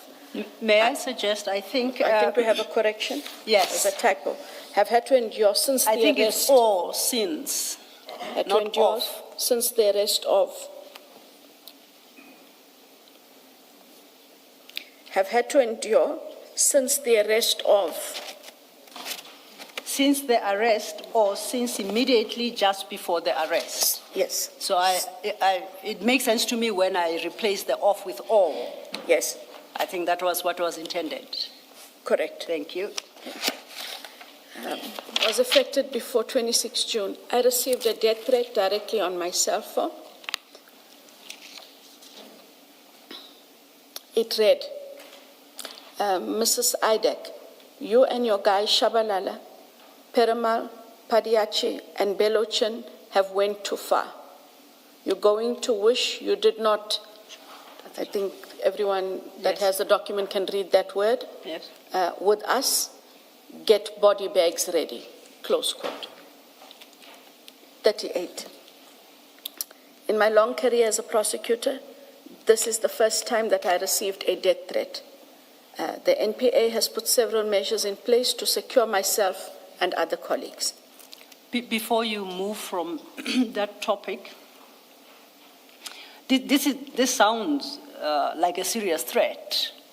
Did you, or by you I mean IDEC, did you cause for the matter to be investigated to get to the bottom of this threat? I do appreciate that measures have been put in place to secure your safety and the safety of your colleagues, but I'm more interested in investigating the matter and finding the source of the threat. Were such steps taken? Are you aware? The matter was escalated to the Risk and Security Division of the NPA. They did follow up on that message. It was one of those phones that didn't have a registered SIM card, so it sent a message and you couldn't then go ahead and trace the user of the telephone. The so-called burner phones. That is correct, Commissioner. I am aware, however, Commissioner, that later on,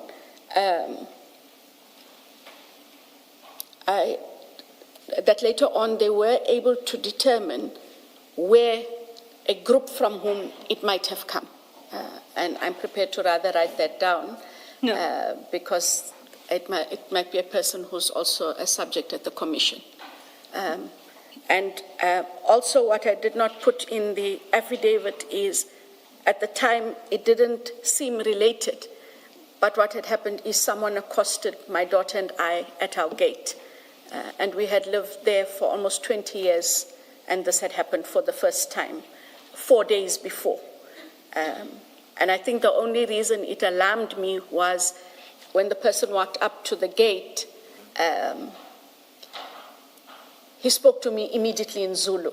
I mean, I'm not sure on the basis of what, except for you would have had to know who I am. And the words that followed sort of just gave it away. And when I got this message later in the week, it did make sense. Because when the person approached the gate, I asked my daughter to stand back. And from where I was, I said in English, "Can I help?" And the person replied in Zulu, "Ngidinga umeli. Ukona umeli kule strat."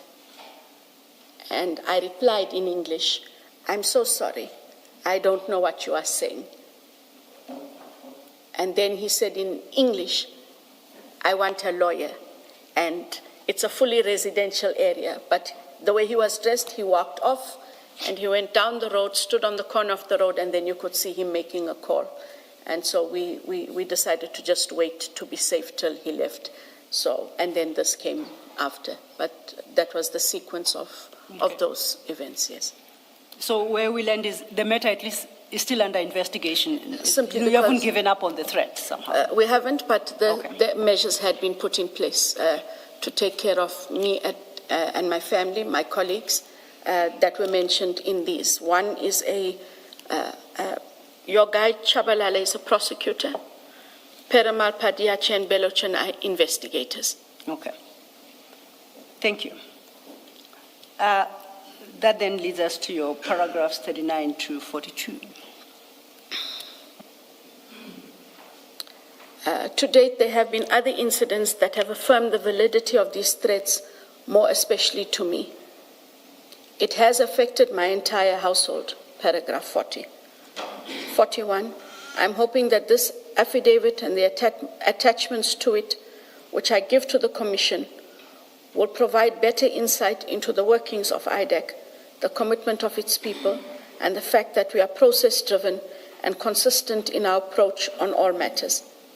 42, should I be required to answer questions flowing from this affidavit and other matters in respect of which it has been determined that I would be of assistance to the Commission, subject to timeous notice and the right to legal representation, I would be willing to make myself available for such. Before we leave this statement, two things, starting with that very paragraph you've just read into the record. where you state, should you be required to answer questions flowing from this affidavit and other matters in respect of which it has been determined that I would be of assistance to the Commission, subject to time as notice and the right of legal representation, I would be willing to make myself available for such. My first question, you appear here today with legal representation, don't you? Correct. You have been provided with notice. It might be debatable whether time yes or not, but notice has been provided to you. Different notices have been provided to you regarding matters flowing from your statement. That's correct. Are you then willing, as of today, to provide answers to these questions?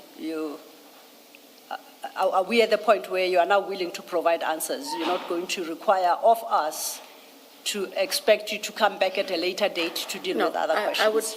Commissioners, I would like to deal with whatever I can whilst I am here. Okay. Similarly, at your paragraph 26, page 9,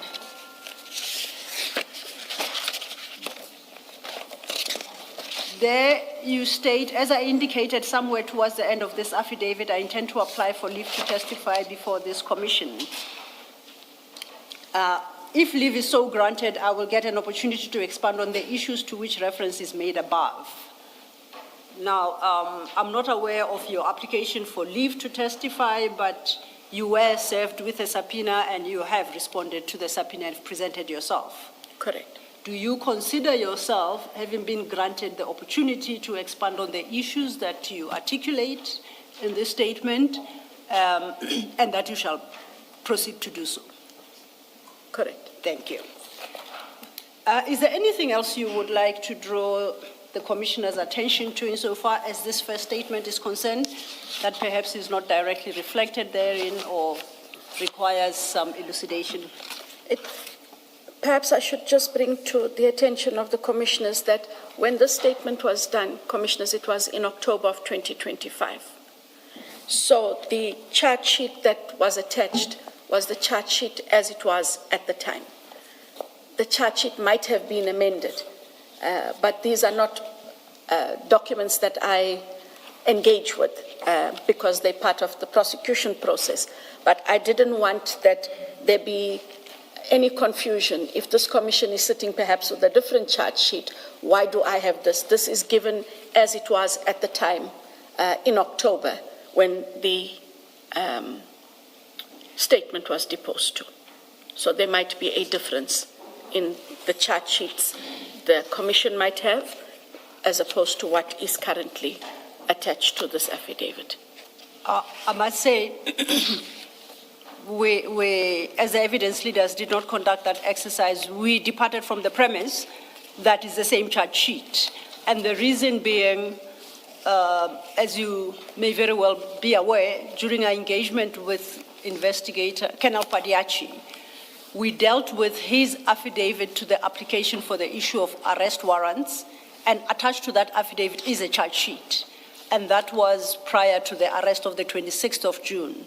Yours coming as it does in October 2025, after the arrest in June 25, we assumed it's the same version of the charge sheet. Are you suggesting that there have been amendments to the charge sheet since? No, I'm not suggesting there may be amendments. I just want to clarify that this is what I have. Okay. And I'm hoping that there isn't something different before the commission to clarify this is what I had and what I attach.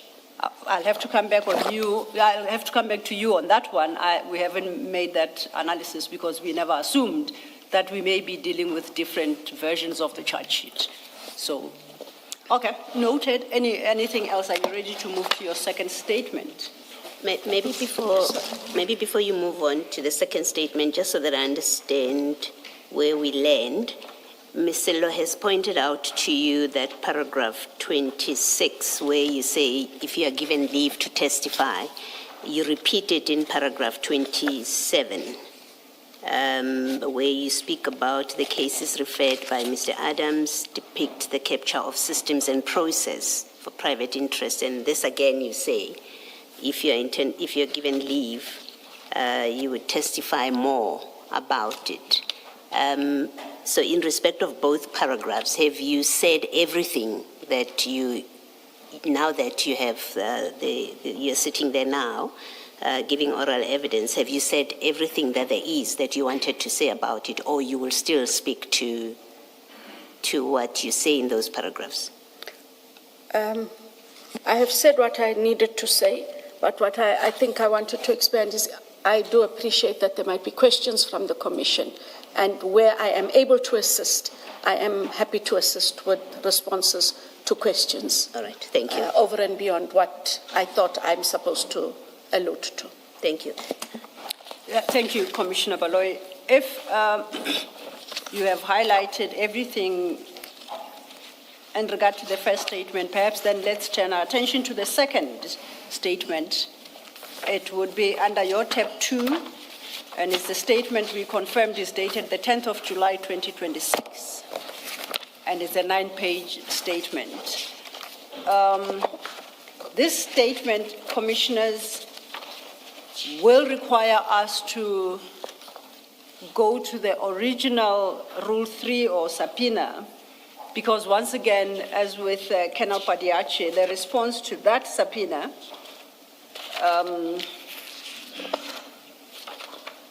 the response to that subpoena cross-references the subpoena's paragraphs and approaches an ad paragraph on the basis of an ad paragraph response.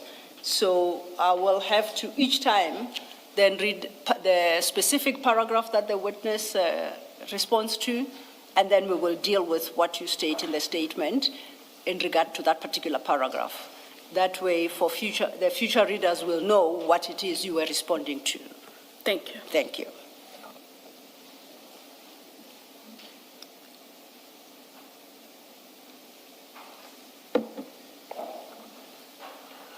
Perhaps we will do it at this juncture. Copies of that subpoena have been prepared. If we could give the witness the subpoena, just put it to the side, becomes relevant when we get to paragraph 7 or paragraph 6. And then the commissioners as well. It will also be flighted. It would be flighted, yes. So we will distribute that subpoena to the witness and the commissioners, and we will prepare for its flighting. Thank you.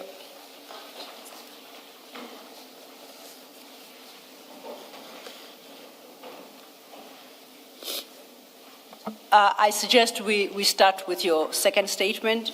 We will sort out the logistics here of the subpoena in the meantime. Thank you. Thank you.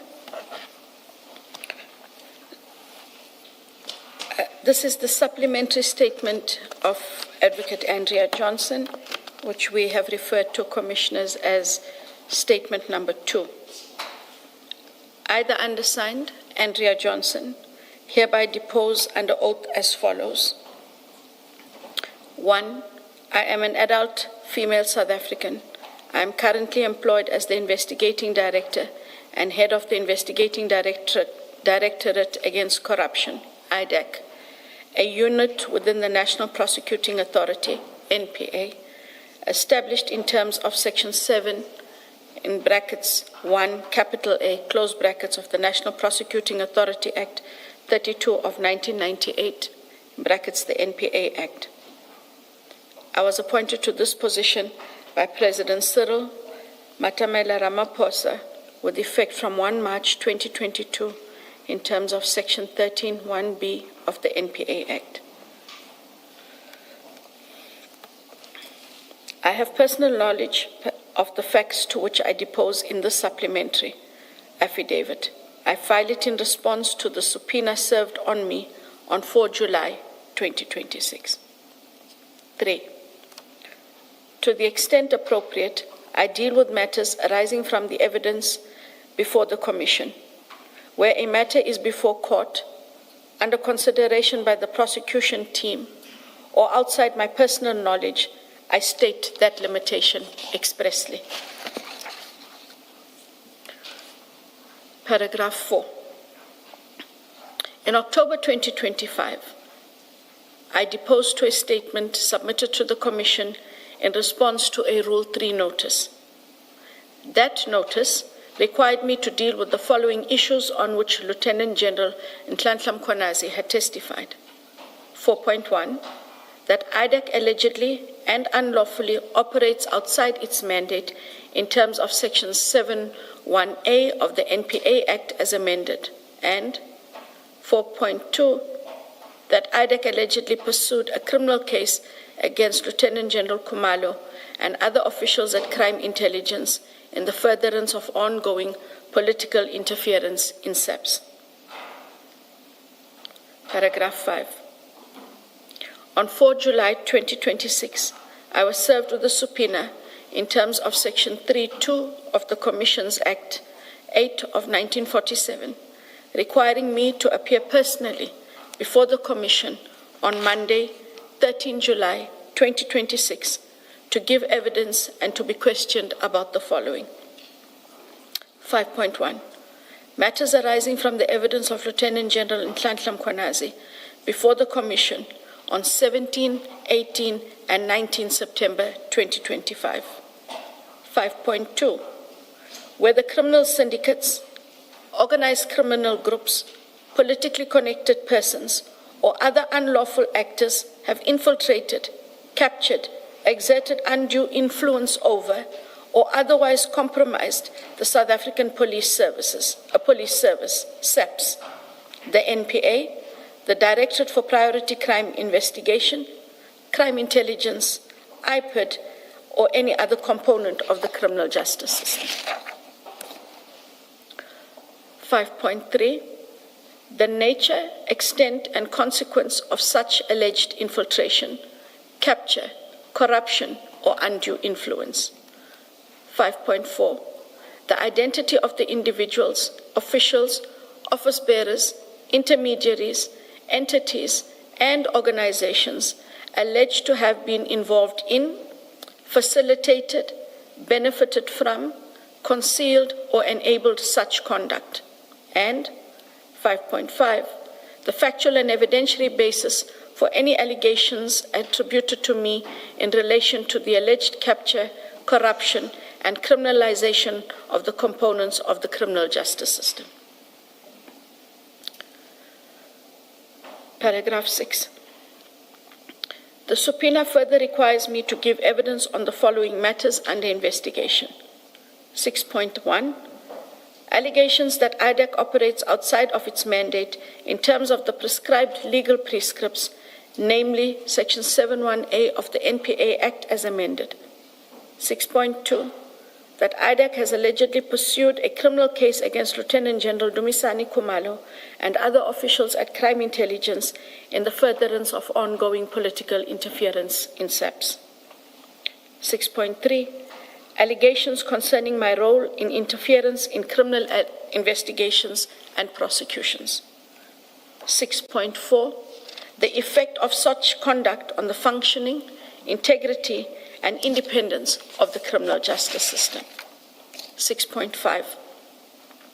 Allegations concerning the existence of a Khan-IDEC cabal in SAPS and your role pursuant thereto, as made by Mr. Thulani Shongwe during his evidence at the Commission on the 30th of June 2026. 6.6. My relationship with Major General Khan and allegations that you disclosed to General Khan a SAPS docket relating to an ongoing criminal investigation against him. And 6.7. Any matter falling within the terms of reference of the Commission.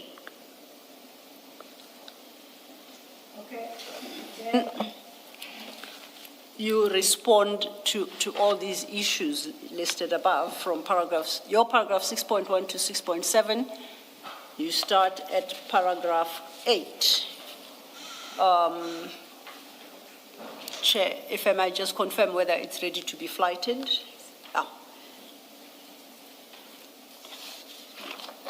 I don't know if the witness was provided with a copy. She was supposed to have one before.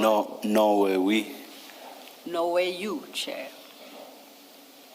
Aren't there hard copies to be shared? I should be addressing you, Mr. I know, instead of the attorneys directly. No, it transpires that I understand it should be coming soon Let's continue. on the screen. Yes. I do apologize, and I will read it I'm out. able to look at the screen for now. And I will read out each before we deal with your response there just to make sure that you've seen everything.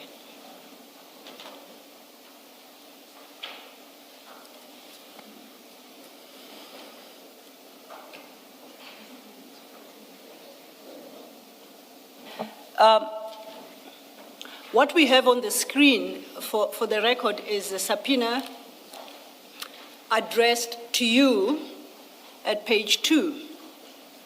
And you will see that, unlike with the one we referenced before, this is addressed specifically to you.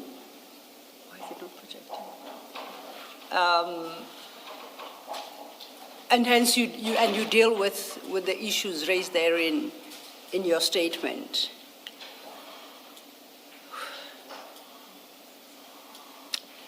At the first issue you were invited to speak to. This has disappeared now. I know, Chair.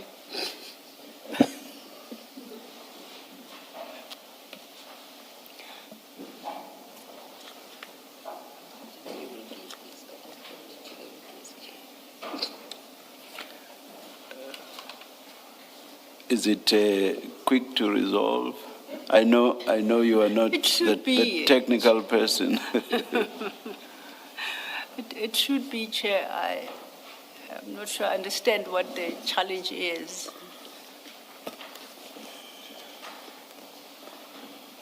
And when it comes up on the screen,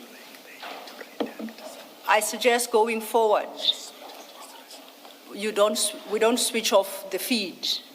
We'll scroll through the feed and deal with all these questions.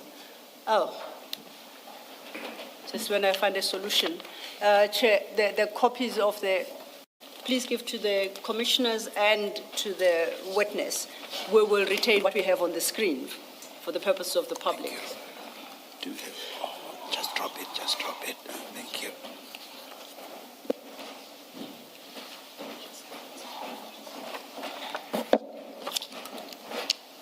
Thank you, Chair. Apologies for that. Ms. Johnson, Advocate Johnson, to confirm, this is the subpoena you reference at your paragraph 6. It's dated, if you go to page 4 of that, it's a 4-page document, it's dated the 3rd of July, 2026. Correct. And you said it was served on you on the 4th of July, 2026. Correct. You confirm that's the correct subpoena? Yes. The first, under paragraph 2, you were requested at paragraph 2.1 to give evidence as regards allegations, and I read from the subpoena, quote, allegations that IDEC operates outside of its mandate in terms of the prescribed legal prescripts, namely Section 7, Sub 1, Sub A of the NPA Act as amended. Your response is at paragraph 8 of your statement, starting at page 4. I think it will take you to paragraphs 8 to 10, if you could then give your response to that issue. Thank you. Paragraph 8, with then response to paragraph 2.1, states as follows. The IDEC operates strictly within its mandate. That mandate is set out in Section 7, 1, capital A of the NPA Act as amended. Paragraph 9, it also considers matters referred to it and arising from the state capture, the commissions that were colloquially known as the Justice and Party and Justice Nugent Commissions, and any other matter referred to it by the National Director of Public Prosecutions. 10, IDEC has not dealt with matters outside its mandate. That is in relation, Commissioners, to 2.1. Thank you. If then we could turn to paragraph 2.2 of the subpoena, which states that, and I quote, IDEC has allegedly pursued a criminal case against Lieutenant General Dumisani Khumalo and other officials at Crime Intelligence in the furtherance of ongoing political interference at SAPS, end of quote. Your response to that starts at paragraph 11. It's paragraph 11 and its sub-paragraphs. If you could deal then with what you state at your paragraph 11. Thank you. The response then at paragraph 2.2. At paragraph 11, I deny these allegations. I expand on this denial as follows hereunder. 11.1. IDEC has a prima facie criminal case against Lieutenant General Dumisani Khumalo and other officials at Crime Intelligence. That matter was not pursued for any political purpose at the instance of any political actor or to advance any form of political interference within SAPS. 11.2. The investigation and prosecution have at all material times been dealt with through the ordinary prosecutorial processes applicable within IDEC and the NPA.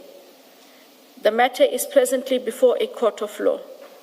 In those circumstances, and because representations submitted by the accused are under consideration by the prosecution team, it would be inappropriate for me in this affidavit to address the merits of the prosecution, the strength or content of the evidence, the contents of any docket, or any matter that may properly fall for determination by the court or the prosecution team. 11.3. Before you move on, just to clarify, where you refer to consideration by the prosecution team, what is the prosecution team? Maybe, because I don't work in this space, my impression was representations are made to the National Director of Public Prosecutions. If I could take Commissioner Baloyi a step back. So when the prosecutions are instituted, one of the legal remedies is once certain documents have been disclosed, accused persons can make representations based on what is disclosed to them in terms of the docket plus the charge sheet. Step one is that those representations are first made through the prosecutors for the consideration either by DPP, in our instance, by the ID. If their representations are unsuccessful, they then have the further recourse to make representations to the Office of the National Director. So here you're still at that first step. We're still at the first step. Thank you. With their representations having been received. Thank you. Thank you, Commissioner Baloyi. You may proceed. Thank you. 11.3. I say what is stated in the preceding subparagraph, not so as to avoid assisting the Commission, but to protect the integrity of pending proceedings, the independence of the prosecution function, and the rights of the accused persons.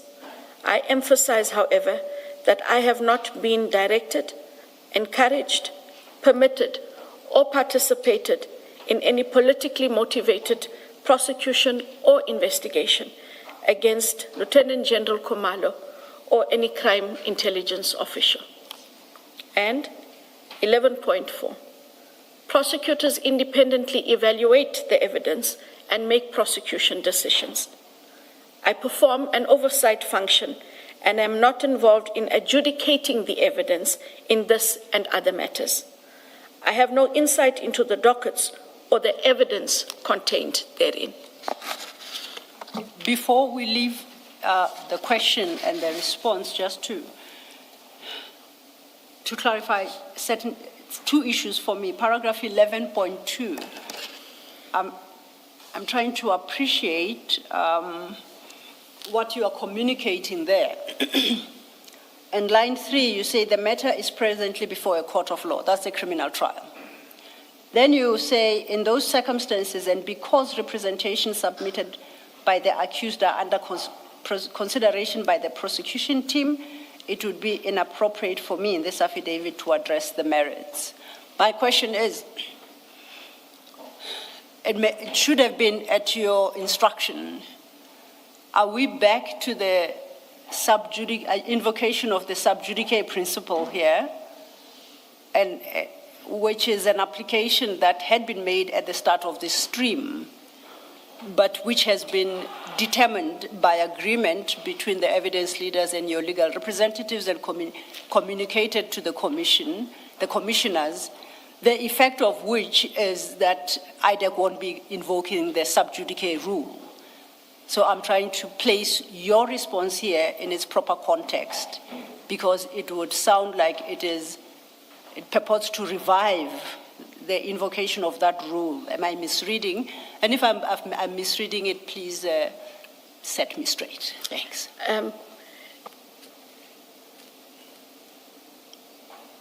Because there are already representations and they are made to the prosecution team, the prosecution team is adjudicating those representations based on the docket and the charge sheet. I don't know what the representations purport to allege. This process is still ongoing, and what had happened in the interim, and I would have to make, Chair, you did ask earlier about this issue of the ID being removed from matters. What governed that, or where is that?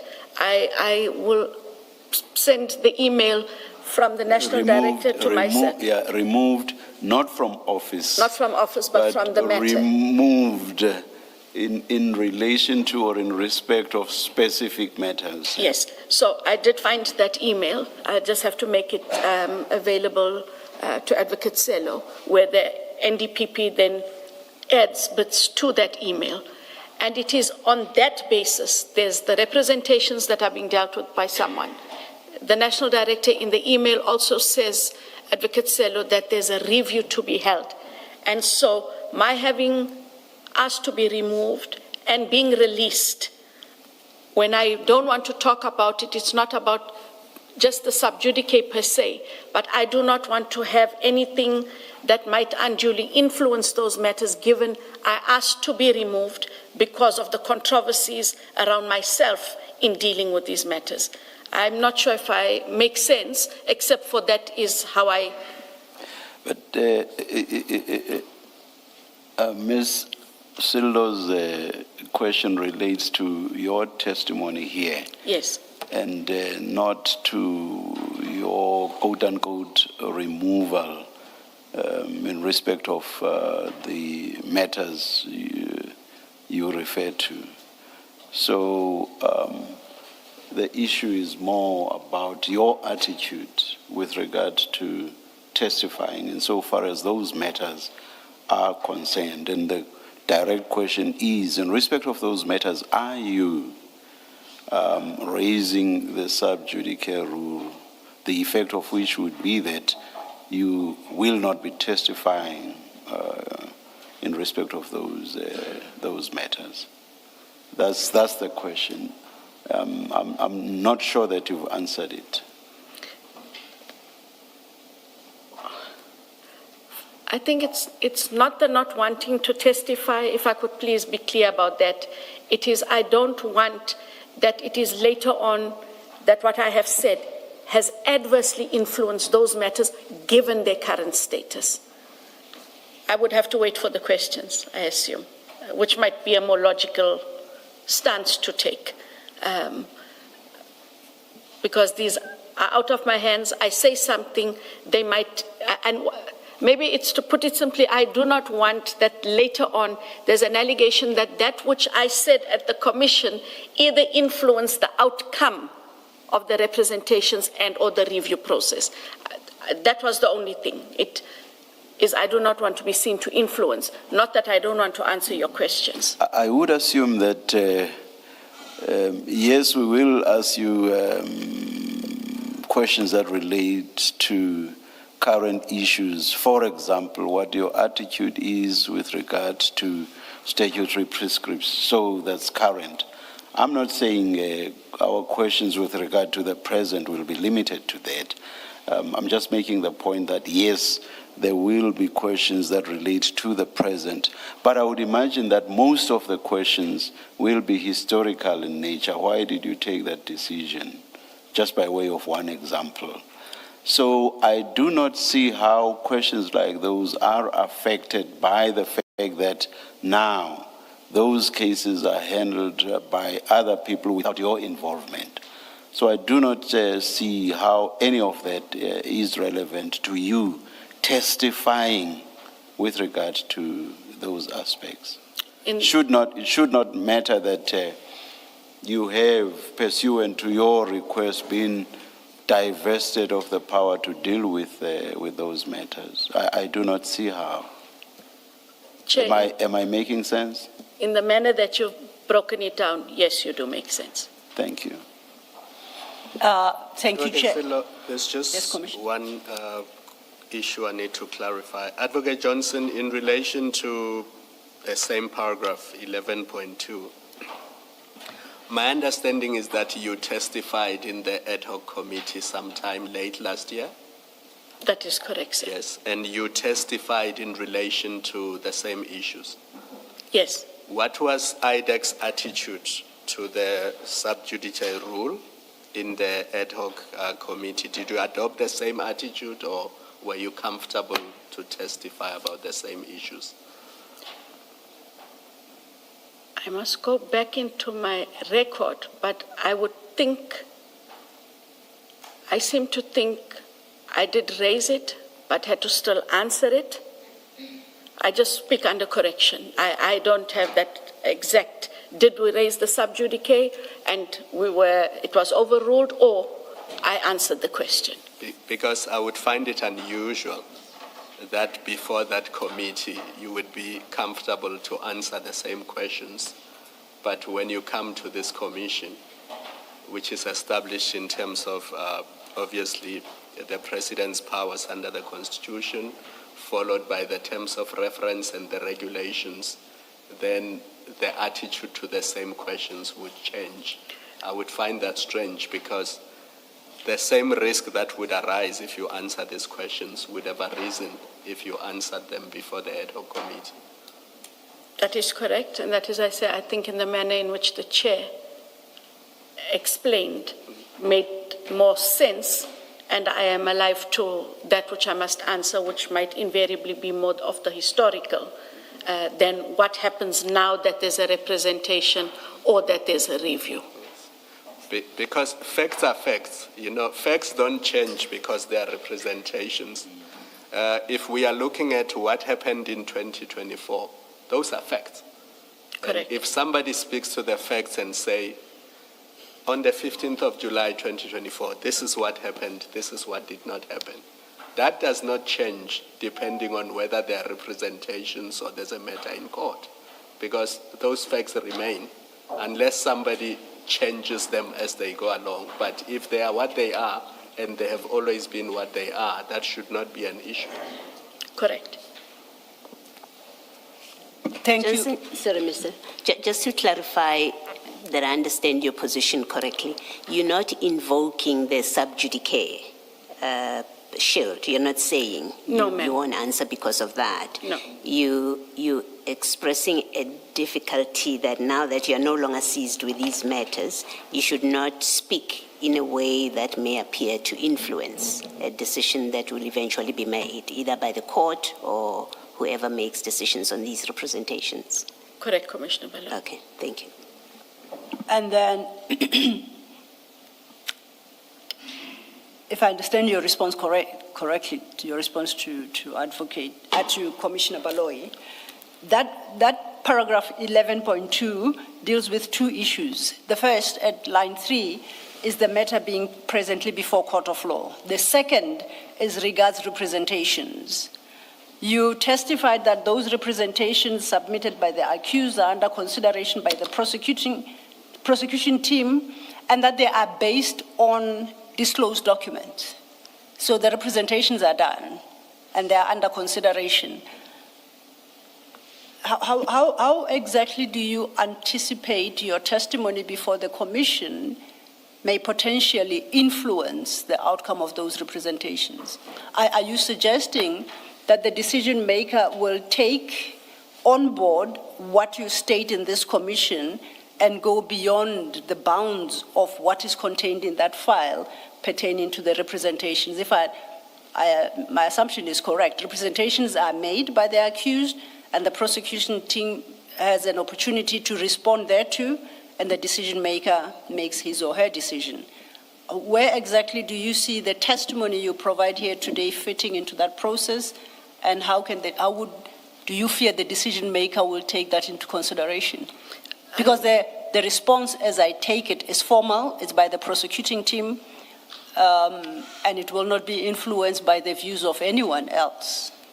Is that your understanding as well?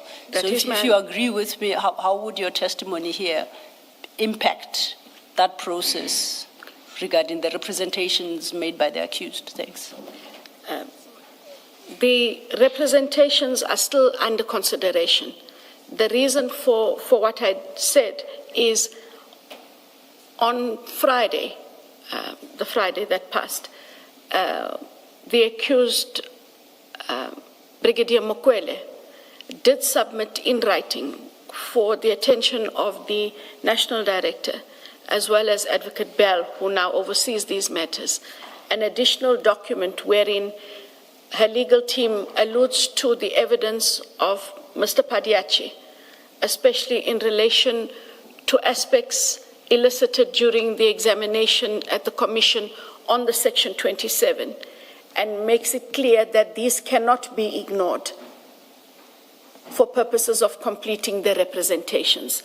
I was copied in. I think they forgot that I'm not involved, and that's the basis on which I saw it. So the fact that there was a referral to what was said and the intimation that what was said is critical, NPA, you cannot ignore what was said as you continue to adjudicate over my representations. That was the basis of my contention. Okay, as I understand it, and this is what we engaged Colonel Padiachi on, the Section 27 referral was not part of the docket.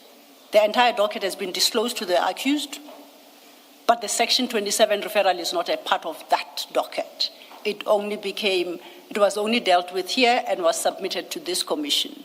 So it's not particularly surprising that if a new document that is relevant to representations the accused would make surfaces, that they supplement their representations. So it's not so much as, from what you're saying, what Colonel Padiachi testified to, but it's the Section 27 docket as affidavit itself. So even there, I don't see. I just want us to perhaps be clear so that we are not confronted with whatever you are putting forward at 11.2 each time we have to deal with issues. Understood. My last one then is at your paragraph 11.14. You suggest there. 11.4, you mean? It's 11.4. Thank you, Chair. 11.4. Paragraph 11.4 at your page 5. Your last statement there. Well, you talk about prosecutors independently evaluating the evidence and making prosecutorial decisions. You say, I have no insight into the dockets or the evidence contained in them. You see that? Yes. Just help me. How does that tally with what you state at your paragraph 24, your first statement? At your first statement, you say, following upon receipts of the dockets, the information contained therein was analyzed. Thereafter, an investigation was undertaken. The investigation unearthed sufficient evidence to conclude, 1, that there was reasonable and probable cause for the prosecution, and 2, formulation of the charges against Lieutenant Khumalo and his co-accused. Then you say the charges were contained. So that's you speaking. You seem to be satisfied insofar as the evidence is concerned and the following investigations. And that would seem to be inconsistent with what you're now suggesting at the end of your paragraph 11.4, that you have had no insight into the dockets or the evidence contained in them. Read that again with paragraph 30. of your statement, first statement, which reads, I quote, once the investigation was concluded, I was briefed by the team that had conducted the investigation on behalf of IDEC. IDEC then applied for warrants of arrest against all the accused. I then prepared a prosecution memorandum and you submitted it. Now, in light of your 24 and 30, I don't know if your statement at paragraph 11.4 is entirely correct, that you cannot speak to any evidence or issues in that docket, and unless I misunderstood either the two paragraphs or this one, and I'm happy to take a correction. Thank you. Paragraph 24, the following upon receipt of the dockets, the information contained therein was analyzed. That is all the activities by the investigators and prosecutors. It's not me who does following upon receipt of the dockets and the information contained therein. Thereafter, an investigation was undertaken. It is me giving you the feedback of what happened in that process. Yes. And then you continue to say the investigation unearthed sufficient evidence to establish the two factors.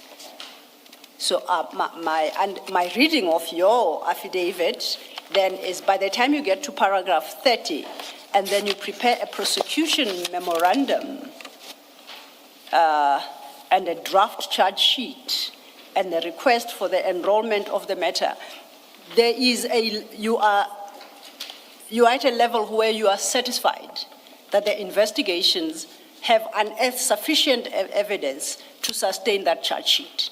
Correct. I expect to find that in your prosecution memorandum. Otherwise, it suggests that you wrote this prosecution memorandum completely oblivious to the investigations and the evidence unearthed by the investigations, and that must be a very informed memorandum. Yes, and it is informed through the team to myself here in 24 that there is sufficient information, sufficient evidence. Then there's, it's an engagement, and then that takes me into the compilation of the prosecution memorandum. Which then would give you some level of insight into the level of dockets and the insight, evidence? yes. Okay. Yes. So it's not so rigid. No, I'm not saying I'm oblivious. Yes. But there may be details I miss, but it is a lot of it is it's in dockets, it's in documents. I get briefings, we have an engagement, and from there I'm able to take it forward. What's the best thing to do in the circumstances? Is it to delete the last sentence altogether? Because with the insight that you accept to actually get to have, then that sentence does not make sense whatsoever. Don't we just delete that sentence? On paragraph 11.4. 11.4, yes.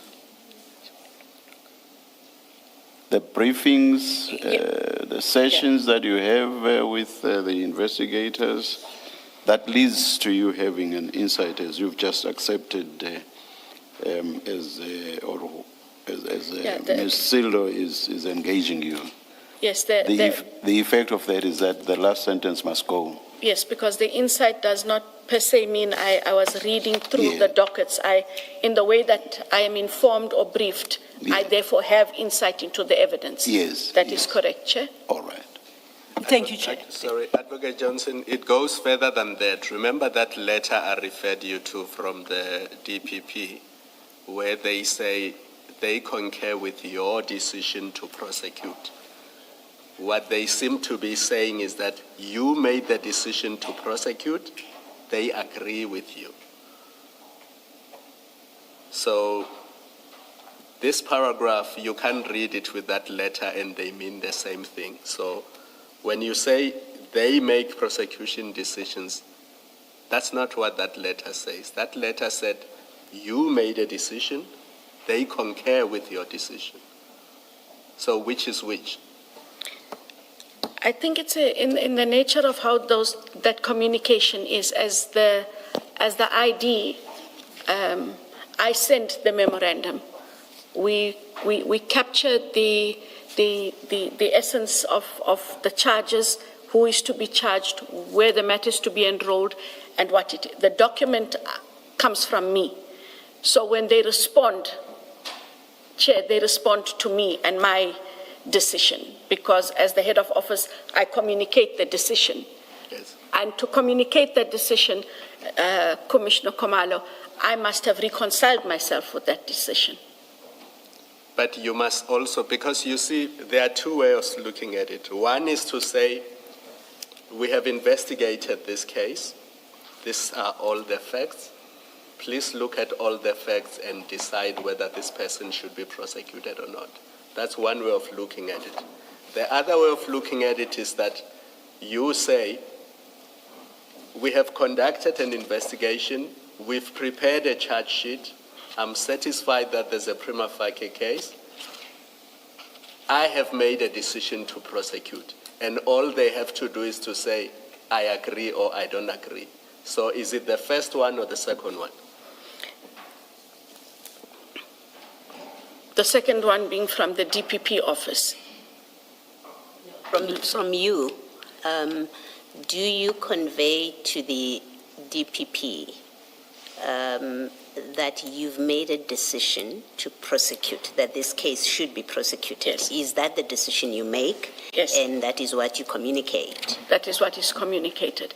I would just need to check the wording is, do I say I made the decision to prosecute, or there's a decision to prosecute by the team? I would just need to check those words, not to abdicate any responsibilities, but I should be clear about how I wrote it in there.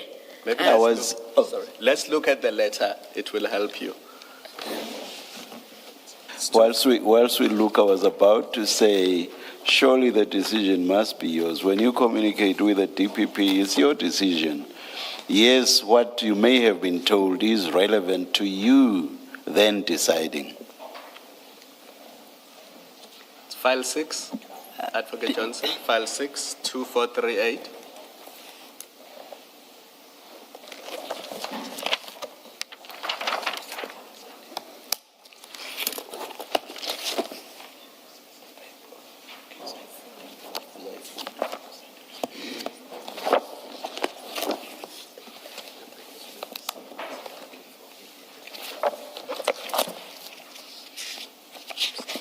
Commissioner Khumalo, 2438.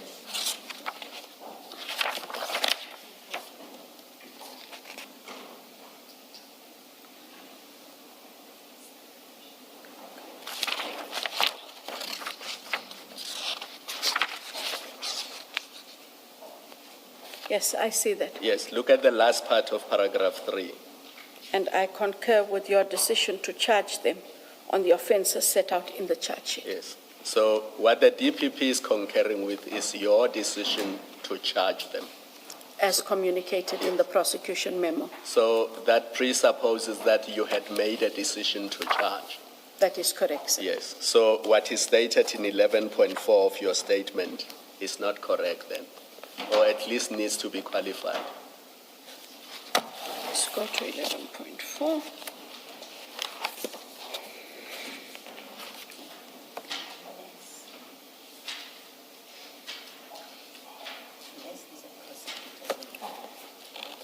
Prosecutors independently evaluate the evidence and make prosecution decisions. I perform an oversight function.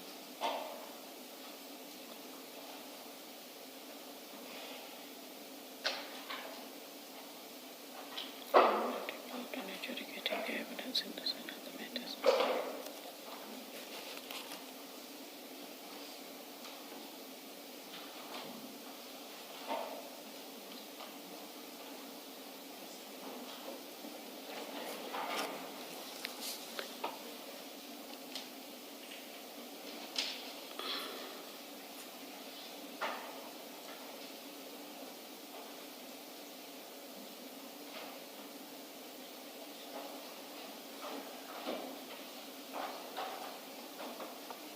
So, Advocate Johnson, so as not to put words in your mouth, what we are trying to fix for now is paragraph 11.4 of your statement, Yes. to make sure that it is as accurate as possible.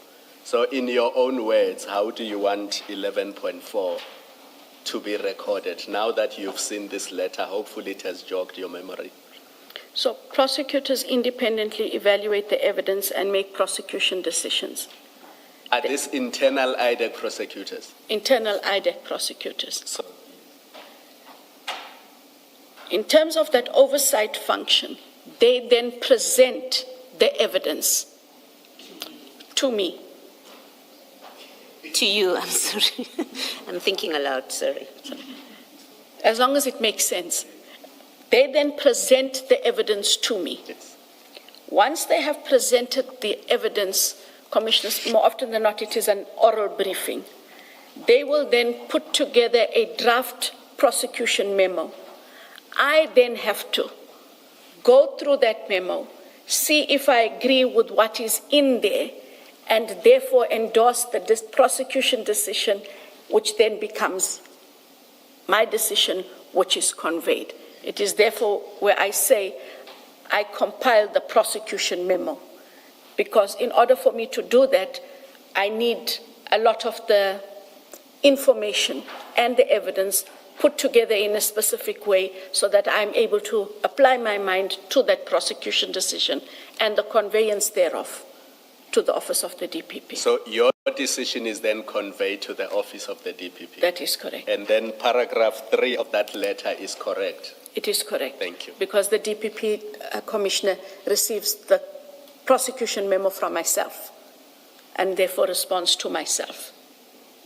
Thank you, Commissioners. Before we leave your response to paragraph 2.2, an issue arose, I think, in your in the engagement Commissioner Baloyi had with you regarding what you specifically, whether or not you invoked the sub judice rule before ad hoc. When we break for tea, you might want to consider, for the record, CJC 375, Exhibit CJC 375. That is the transcript of your testimony before the ad hoc committee.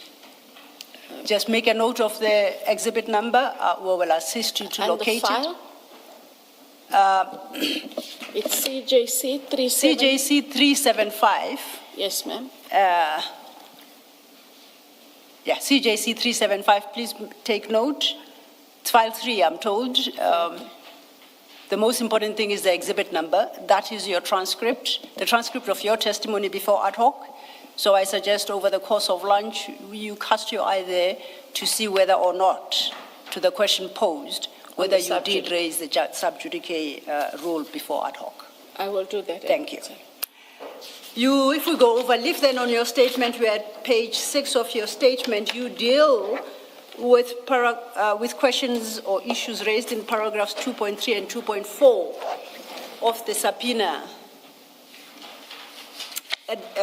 You give a singular response, I think, to that. So I will read both 2.3 and 2.4. 2.3 reads thus, quote, allegations concerning your role in interference in criminal investigations and prosecutions, close quote.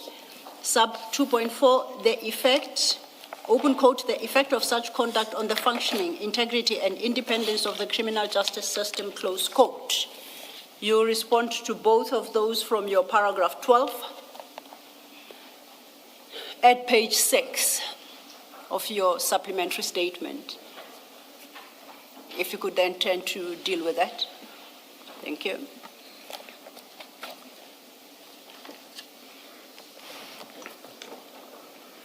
At paragraph 12,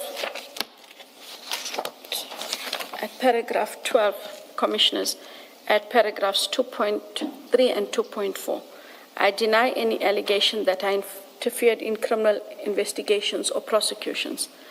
This allegation is, in any event, vague and unsupported by particulars. I expand on this denial as follows hereunder.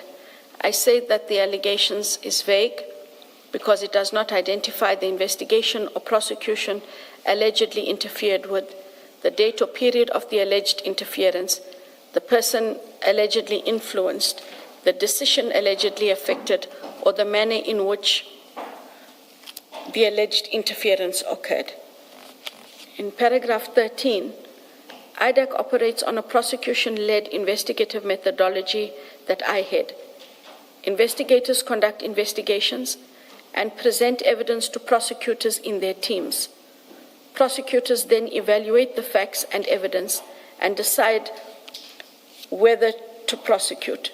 That decision is confirmed by the DDPP, is the Deputy Director of Public Prosecutions Commissioners in the group. Matters, paragraph 14.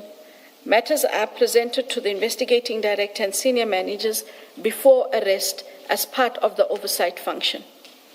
I have not instructed, pressured, induced, prevented, delayed, or otherwise influenced any investigator or prosecutor to act other than in accordance with the evidence, the law, and the applicable prosecutorial policy. Thank you. Thank you. I take it reference at paragraph 14 to the investigating director is reference to yourself, am I correct? That is correct. And you say matters are presented to you then and senior managers before arrest as part of the oversight function. Can you briefly tell the commissioners what your oversight function entails? When teams are ready to execute arrests, it becomes important to determine that they have done, they have all the necessary documents, that they have fulfilled the evidential burden, and what operational and or resource support they might require. So when they make this presentation to the ID and senior managers, their commissioners could include senior investigators, other senior prosecutors, etc. And what happens is the team that is preparing to conduct an operation must prepare to people that are not in, present to people that are not in their team. So it would invariably be other managers of equal ranks of other persons also from that team. And when they present, they would make a PowerPoint presentation.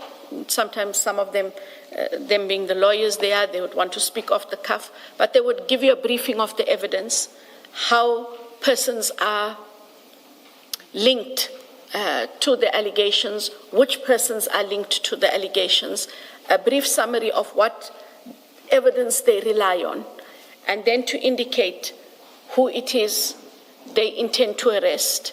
Do they intend to search?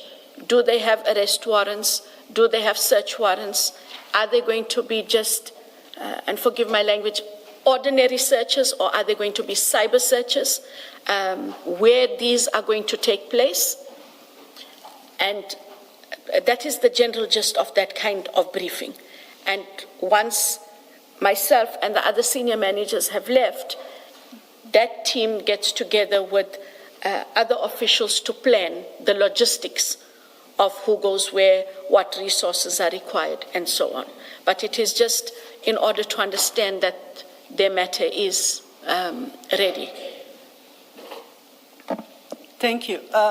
Then just to clarify, lastly, on that particular paragraph, on paragraph 14, you say you have not instructed or otherwise influenced any investigator or prosecutor to act other than in accordance with the evidence, the law, the applicable prosecutorial policy. I appreciate what you are communicating here to be that there was no undue influence from you on. My question is, did you, in the course of being briefed and having the presentations made to you, and in the exercise of your oversight function, do you have scope to instruct, advise, influence investigations? And I say so, you doing so in accordance with the law. I'm not imputing any undue, unlawful influence, but are you, as the investigating director, able to influence the direction, outcome, disagree with what is presented to you, and therefore influence the eventual outcome of the investigation, or you have no scope at all in that regard? It is not to seek to influence. In those presentations, myself and whomever the other managers are that are present are allowed to engage with the presentation. Sometimes it may not be as clear how a person is linked. There might be questions around a witness. Why do you have a 204 witness? What do you have that corroborates? It's almost like a moot court without the presiding officers, but it is an engagement of the matter. So everyone can ask questions, make suggestions. There has been, over the years, a time or two where the teams have had to go back because they thought they were ready, and other managers in the office took issue with perhaps how things were incomplete or what more you needed. So that allows for them to come back again. They would have to deal with that before they then, and there have been matters, just one last thing, even when if the investigating director is not in the office, it doesn't mean these operations don't happen. Yes. There are other senior persons. The head of operations, Mr. Sissoko, is there, together with other senior managers, and they would convene in a similar fashion. So if there are glaring anomalies in either investigation or conclusions reached pursuant to investigations, there is scope in the exercise of your oversight function to draw attention to that, and it gets redressed. And to send the matter back Indeed. for those to be addressed. And if they are not addressed, then that's a different discussion, because not having addressed does not take the matter forward. Absolutely. I'm clarified. Thank you so much. Can I? We then, Can I? yes, ma'am. In that exchange where you say there's consultation and discussions and debate, do you have are you able to say, I disagree, and so it will not happen? And I want to give you a more direct example on a topic that will come up for discussion later, that if your team puts forward to this discussion that we intend to go and arrest Commissioner Khumalo, because that's who we are investigating. He's saying he doesn't want to be arrested. And are you able, do you have the standing, and this is a question really that takes us to standard operating procedures, protocols, or is this one of those where we work it out as we go along? You know, in practice, this is how we do it. Are you in a position to say, no, we are not arresting, we are summoning? Because we know, for example, that you have summoned some of the people that Correct. you have had charged. Yes. Yet others have been placed under arrest, either at a police station or at an airport or something. Is it your final decision to say we are not arresting, we are summoning, or that decision rests with somebody else, and irrespective of what you think about it? I am able to make my feelings known. And there is an engagement on why. There are certain things investigators take into account in how best to secure a person. But there is room for engagement. But apart from that, there have been times when I have disagreed, simply because I think the purpose of the exercise must be what is the best way to secure the attendance of a person in court. That has always been the legal principle. And so there have been instances where we have subpoenaed, and there are instances where you have the warrant, but instead of going and executing the warrant, as an example, at a person's home or place of business, you call them and ask them to hand themselves over, and then you do that processing. Those are the ones that are preferred, so as not to be invasive in terms of their space. Sometimes investigators think a bit differently, Commissioner Baloy, but I'm able to, and there's a lot of other considerations, especially where people have families. Yes, I guess my question more directly is, out of the process that you've described of a team presenting to other managers who are not involved in the matter, and you also participate in that, where does the final decision lies out of that process? who makes the final decision? I appreciate it's a team discussion and it involves back and forth, but ultimately somebody makes a decision and you are head of institution. I don't want to assume that because you are head, you are the one that makes the decision. So it's your opportunity to say that, well, finally the decision rests with you. You let it be a team decision, but in fact the decision rests with you finally. That's what I'm trying to determine with my question. I am able to make input. A lot of the times the input is taken on board. When myself and those managers who are being briefed leave the room, you have a lead prosecutor and lead investigator, and they also have the benefit of the two chief criminal investigators, as well as Mr. Sissoko, who's the head of operations. And they will deliberate on what we have suggested, and they take it on board and make the final decision, because the execution is theirs. Not the ID. So out of that process, the final decision is not yours? It's not my final decision. It's made by other people? Yes. Okay, thank you. And we'll come back to this just so I understand. On specifically the aspect Commissioner Baloyi just engaged you on, whether or not an accused person is arrested or someone to court, you say it's not your final decision. It's not yours. It lies somewhere else within IDEC. It lies with that team. So where that team has made that decision, you have no power to overturn it as the ID. Is that? I just need to understand what your power is relative to that decision taken by investigators. Do you have any powers at all? We haven't exercised powers to overturn. We've made suggestions, and almost invariably many of those suggestions have been taken on board. So, as an example, Advocate Selo, the team might feel strongly about an arrest. And in that engagement, the ID says, the reasons you provide just don't make sense for why a warrant of arrest, a subpoena should be issued. They then take that on board, and I found that they do exercise it. So they do listen when it makes sense that the proposed way they wanted was not going to work. You talk about you haven't exercised the power. I am still trying to locate the power. Do you have that power as a matter of fact in law, or you don't? No, I don't. Whether you have exercised it or not is neither here nor there for the moment. Do you understand yourself to have such a power? No. No. It is a power of engagement. What I'm saying is I engage them and I make suggestions. I cannot take the decision for them. I can make a suggestion, not a warrant, a subpoena. No, I get confused now just when I thought I got it.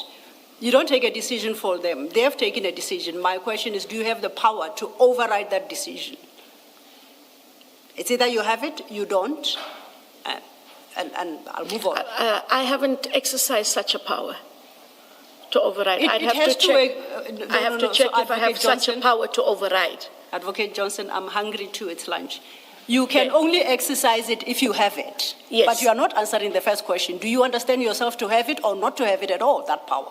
I don't have a power to override them. Okay. From what I understand. All right. Okay. That then I think that takes care of paragraphs 2 and 3. We deal with paragraph 2.5 in the subpoena, which reads thus: required you to address, quote, allegations concerning the existence of a quote-unquote Khan-IDEC cabal in SAPS and your role pursuant thereto, as made by Mr. Tulani Shongwe during his evidence at the Commission on the 30th of June 2026, close quote. You deal with that from your paragraph 15 at page 6 of your supplementary statement. At paragraph 2.5, I have no knowledge of the existence of a Khan-IDEC cabal in SAPS. I also have no knowledge of a Khan-IDEC cabal within the IDEC. It follows that if such a cabal exists, I am not party to it. I have not authorized, encouraged, or facilitated its existence, nor have I benefited from any unlawful association involving General Khan, IDEC, SAPS officials, or any other person To the extent that Mr. Tolani Shongwe's evidence suggests otherwise, I deny that suggestion. And thank you. That will then take us to, I think your answer is straightforward and clear. Paragraph 2.6 of the subpoena, which reads thus, I quote, your relationship with Major General Khan and allegations that you disclosed to General Khan and SAPS docket relating to an ongoing criminal investigation against him, close quote. You deal with that paragraph 2.6, starting from your paragraph 16 at page 7. If you could turn to that, please.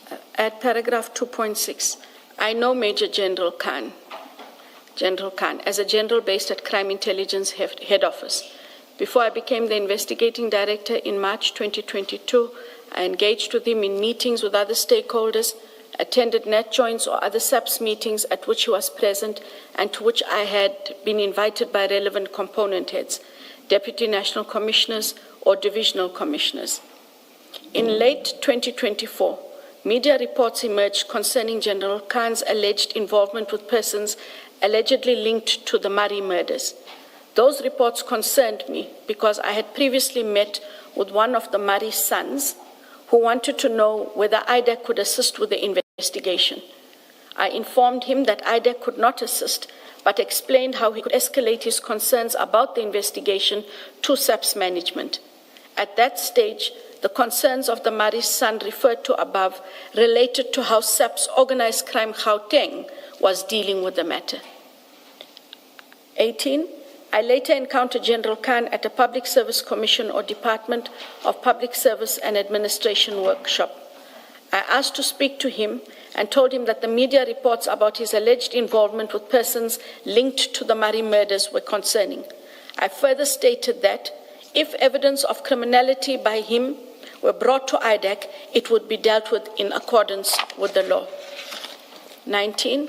After the engagement referred to above, I had very limited contact with General Khan, and I've had no contact with him for approximately the past year and a half. The allegation referred to above is also vague and unsupported by particulars. No particulars have been provided as to who made the allegations, which docket is implicated, when or where the alleged disclosure occurred, how the docket was allegedly disclosed, or what information was allegedly conveyed. This is a serious allegation to make against a person holding as high a position of responsibility as I do, so that Chair, would justifiably have expected particularity to accompany the allegations for any meaningful engagement with them. Should I be required to answer questions arising from this affidavit or any other matters in respect of which it is determined that I may assist the Commission, I am willing to make myself available, subject to reasonable notice, access to sufficient evidential material to which I am required to respond, and my rights to legal representation. That ends the affidavit. Thank you. Just two questions for clarity. At paragraph 16, you do state that you know Major General Khan as a general based at Crime Intelligence Head Office. Before I became the investigating director in March, I engaged with him in meetings with other stakeholders. So we are now before you joined IDEC. Did you have any other relationship besides that you describe at paragraph 16 with General Khan, personal Yes. or otherwise? I had gotten to know him quite well. At a stage, we engaged often on all kinds of issues that didn't necessarily relate to work. He was very affable, and I got along with him. So I would talk to him as well outside of meetings. It wasn't confined to meetings. That's an important distinction to draw, because your paragraph 16 seems to suggest that your engagements with him prior to 2022 were in meetings and with other stakeholders only. It's too restrictive what's said in 16 in regard being had to your response now. And we can add it. No, the record, it's there on record. So I say, we clarified that you had this professional relationship as you described in 16, but you also had a personal relationship with Yes, him. I did. You say you then you have a specific timeline to it. say, before I became investigating director in March 2022. Let's get past March 2022. The relationship, as you have now clarified, with General Khan, did it change? What's the relevance of using that marker, March 22, when you became ID, to speaking to the relationship you have with General Khan? It suggests, as I read it, that it drastically changed from March 2022. Am I reading it correctly?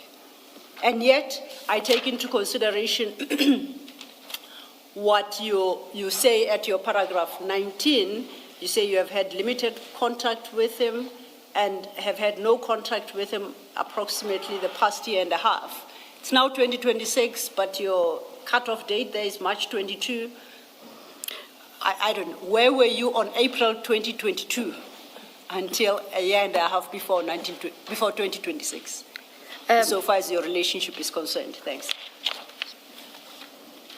So if we're taking it from March 2022, I continued to talk to General Khan. Yes.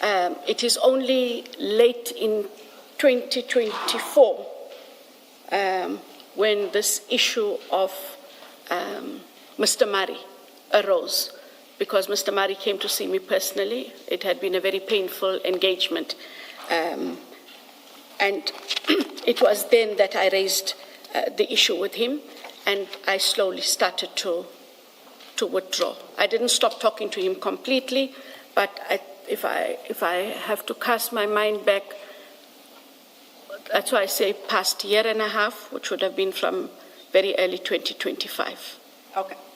And you say that in 2024, after you met Mr. Murray, you started to withdraw. I take it from a closer relationship with General Khan. Yes. If I may, why? What is the relevance of that matter to the change in your relationship with General Khan?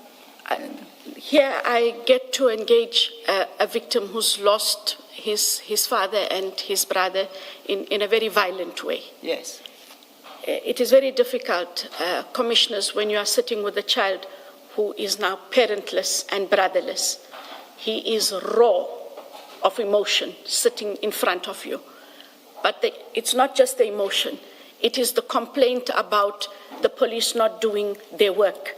And he sat there hoping that we were able to help him. And it was unfortunate. It is not in our mandate. But it touched me in a different way, in a very humane way. And it made what he was saying more real. I wasn't reading this in papers. I wasn't hearing stories. I was hearing from a child. Well, he's a young man, but I was hearing this from a child. And there is no way when you have that engagement that you are able to just shut it down and, okay, this is what you go and do, and then you just carry on. It had an impact. And I think it was for those reasons. It really had a humane impact that I was unable to assist him. And the allegation he made was very serious. And so he was accompanied by a friend, and I told him and the friend they would definitely have to take this up with the head of detectives at the time. So then I understand, just to wrap up, that your relationship with General Khan was adversely influenced by the allegations made to you as regards his alleged involvement by Mr. Murray. That's what altered the course of your relationship. Yes. Okay. Because he was explicit about where he felt Mr. Khan was involved and persons he was involved with. It's names I'm prepared to write, but he made very pertinent referrals. Yes. And do you know whether he took up your advice, just as a matter of interest? I think you said you suggested that he engaged subs organized crime Gauteng. Yes, there was a time when he did make contact with me again to indicate that the detectives had allocated a new team. Okay. I'm not sure if it ended up being to his satisfaction, as I am aware that there haven't been arrests made on the matter, but I am aware, Commissioner Khumalo, that he did follow up that, and I'm aware that they actually had a proper engagement with him. I'm not sure where that engagement is now, given there's no arrests in the matter.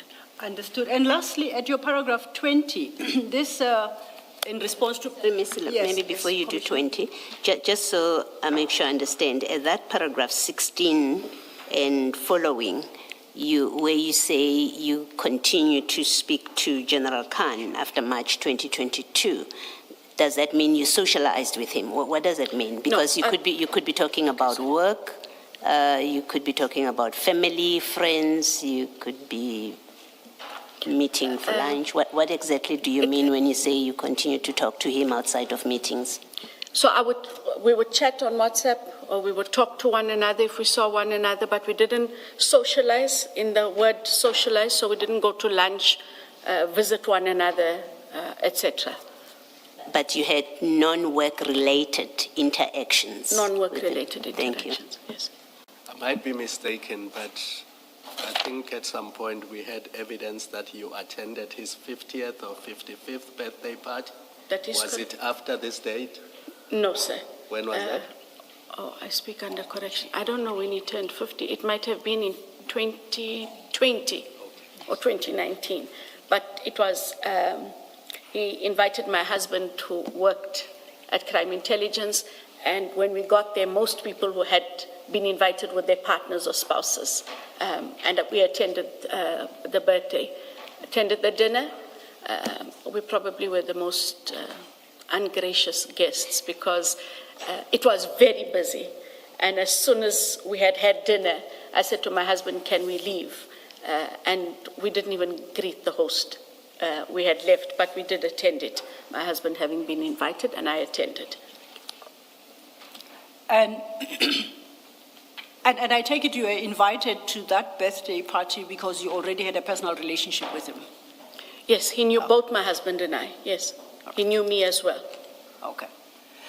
Lastly, I wanted to deal with paragraph 20. You recall that paragraph 2.6 of the subpoena required you to speak to your relationship with Major General Khan generally, and specifically address the allegations that you disclosed to him an SAPS docket relating to an ongoing criminal investigation against him. Now, it says an ongoing criminal investigation. I read one investigation. Your response is at paragraph 20, the allegation referred to above is also vague and unsupported by particulars. No particulars have been provided as to who made the allegation, which docket is implicated, when or where the alleged disclosures took place, how the docket was allegedly disclosed, and so on. Say this is a serious allegation against you. Now, as at the date of this statement, you could not respond particularly to the allegation that you had disclosed the docket to him. The subpoena speaks of a docket. Your answer seems to suggest that you are not able to respond to paragraph 2.6 because you haven't been given the details of the docket, which would suggest that you are not in a position to do so because there may very well be more than one docket. Is that where we land? No. Okay. For me, your relationship and allegations that you disclosed to General Khan, a SAPS docket relating to an ongoing criminal investigation. I was seeking the details of this docket and who made the allegation, because on the 10th, I didn't have that. My apologies. Sorry. Against General Khan himself. Yes. That is the important rider. So the allegation is about you disclosing a docket to General Khan regarding an investigation into General Khan's conduct. That's how precise it is.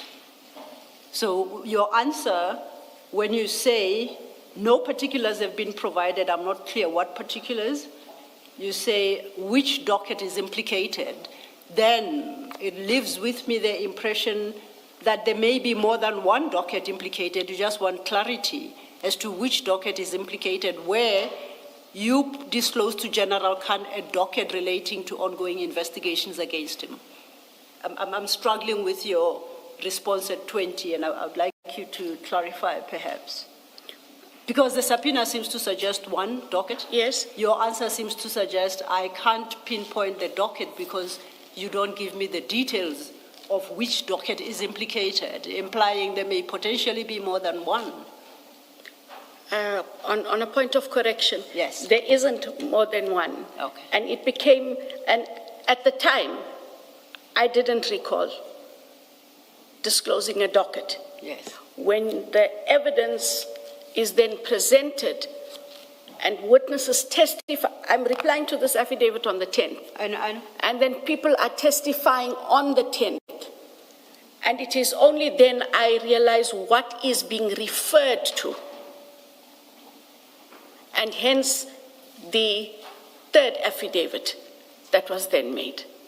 Because I now have more details about the docket that is being alleged to have been disclosed. So the effect, some effect of that is, had the witness not testified, you would still have not responded to the allegation that you handed a docket over. You wouldn't recall.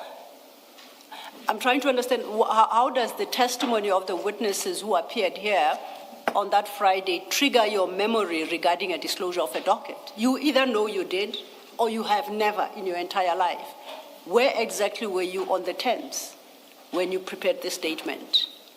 We were in consultations with Yeah, no, in yes. your mind, in your headspace. Sorry, I meant. Had you ever disclosed a docket such as described at 2.6, or never at all?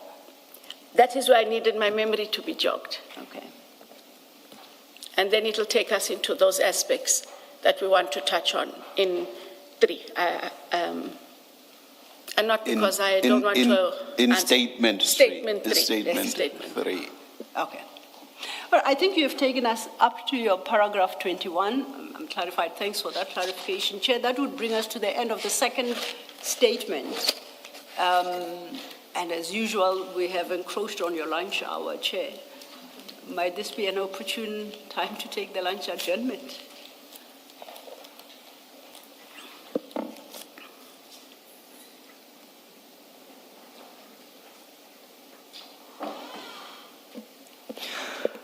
I'm instructed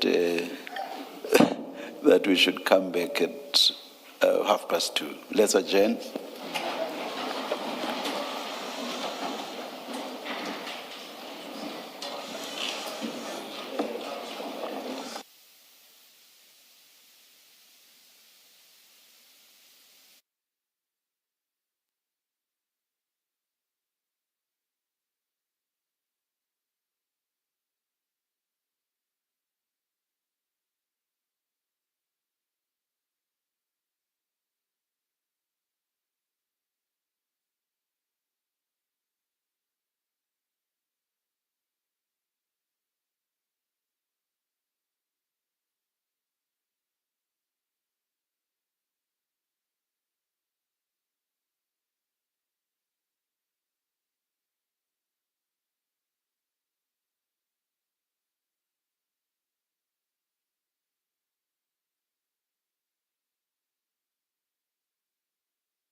All your devices are quiet, and can we have order in the House? Thank you.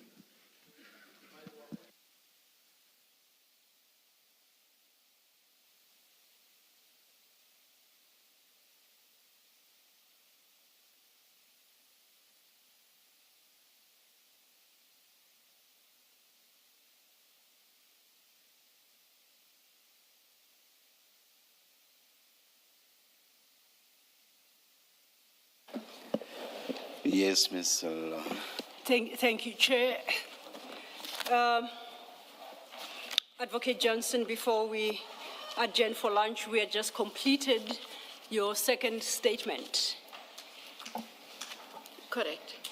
Before we turn to your third and last, just to check, is there anything else you'd like to add or perhaps clarify, highlight as regards the second statement, or you're okay? If I would be allowed, Yes. on the example that was put by one of the commissioners on what role oversight in the briefing, and so, you know, are you just there? Do you have the powers? And so I just wanted to highlight that the ID, similar to DPP's, has powers in terms of Section 20 of the NPA Act. And if I'm just allowed, commissioners, so the first part of the powers are powers accorded to all prosecutors and heads of the prosecuting agencies, which is the power to institute and conduct criminal proceedings. And that in terms of Section 20, 21, the power is contemplated in Section 179(2) and other relevant sections of the Constitution to A, institute and conduct criminal proceedings on behalf of the state, B, carry out any necessary functions incidental to instituting and conducting such criminal proceedings, and C, discontinue criminal proceedings, vests in the prosecuting authority, and shall, for all purposes, be exercised on behalf of the Republic. Those powers are also applicable, commissioners, to the investigating director. When we were talking about briefings on matters, there can be briefings on matters, and in Section 29A of the NPA Amendment Act 10 of 2024, if I could just relate to those powers and functions of investigators. An investigator Sorry, Advocate Johnson. So has that amending act not been inserted into the main act? Is it a standalone act? It's a standalone section, as I find it, Chair. I'm asking because there will be ABCD Amendment Act to blah, blah. But when you go through it, you find that it inserts sections, new sections, or adds to existing sections into the main act or the act that it is amending. So are you saying that's not what has happened here? No, this it relates to a different power. Chair, Yes. if I may, our version of the NPA Act has inserted 29A. That the witness references, and it was inserted by Act 10 of 2024. Yes. So she may very well be reading the Amendment Act, but it has since been inserted into the main act, and it's to be found there. Thank you. Okay. All right, please go ahead, Advocate Johnson. It's just to indicate, Commissioners, powers and functions of the investigators. 29A, subsection 1, an investigator may, subject to the control and direction of a head of an investigating directorate, exercise such powers and must perform such duties as are conferred or imposed upon him or her by or under this Act and any other law, and must obey all lawful directions which he or she may receive from a person having the authority to give such directions. And then it goes into the powers that the investigators may have, which is search, seizure, arrest, execution of warrants, securing the attendance of persons in court, the service or execution of subpoenas, and the investigation of offences.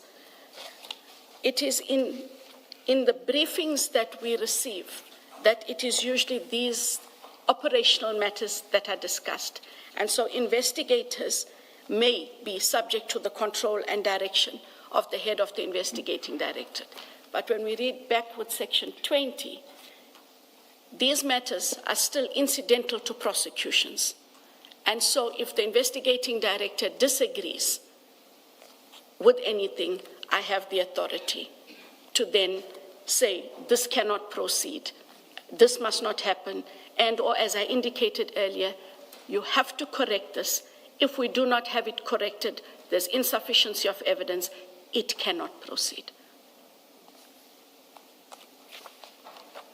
Okay, so you add this in response to a question as to what the function or oversight function entail and the powers you have over decision made by investigators. So, and if I understand you correctly, where we land is that, do we land at a place where now we understand each other that you have the power to override their decisions? That is correct. Okay, thank you. Duly noted and added, was that the one issue you wanted to highlight in regard to the second statement? That is the issue. Then that takes us to the third statement. You recall when we referenced this statement in the morning, I did indicate that there are certain issues arising therefrom, and these involve the question of you as a witness responding to questions, the answer to which you believe would incriminate you. Correct. So I had suggested that we work through the statement first in its entirety before we address the commissioners about what my engagements with Mr. Bodlani, where they landed us, and to hear your attitude towards that. So for the moment, let's deal with the contents of the statement, then we'll deal with the principle, whether or not certain questions can be put to you. And my understanding, this statement is dated the 20th of July, which is yesterday, and it was filed in response to a Rule 3 issued following the testimonies of 3 witnesses that appeared before the commission last week Friday. That is correct. Yes. Now, not last week Friday, the Friday before. For ease of reference, I'm going to give you a copy of the Rule 3. Mr. Bodlani? Chair, before the adjournment, Advocate Johnson was asked to look at the transcript of her testimony before the ad hoc committee and to check whether she raised the sub judice issue there. Yes. The suggestion being that it would be quite odd if she didn't raise it there and then she would come here and seek to raise it. I think my colleague has forgotten about that issue because she's now going to the third statement, and it's an issue that arose when Advocate Johnson was dealing with the second statement. If I may just place that reminder before you. Thank you so much. That's quite correct, Chair. I'd even referred Advocate Johnson to where the transcript is in her Exhibit 5. Thank you, Mr. Bodlani. Advocate Johnson, you had Advocate Bodlani. I take it that you, in the course of the lunch adjournment, you had opportunity to have regard to the transcript, and then you can refer us to that part of the transcript where you are dealing with the issue of sub judice, if at all, before the ad hoc committee. Thanks. Commissioners, as I indicated, that is File 3. Yes, File 3. And I'm at page 621. That's correct. CJC 375. Thank you.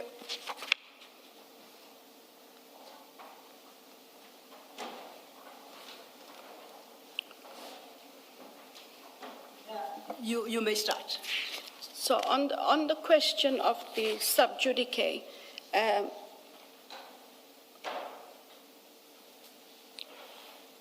it does start at the top of page 621. That's the number I have, where Mr. Mngango, he said, when you speak of, and I quote, capture for private interest, are you referring to financial gain, manipulation of investigations, or influence over personnel and procurement decisions within CI? Advocate Johnson, it is the third one.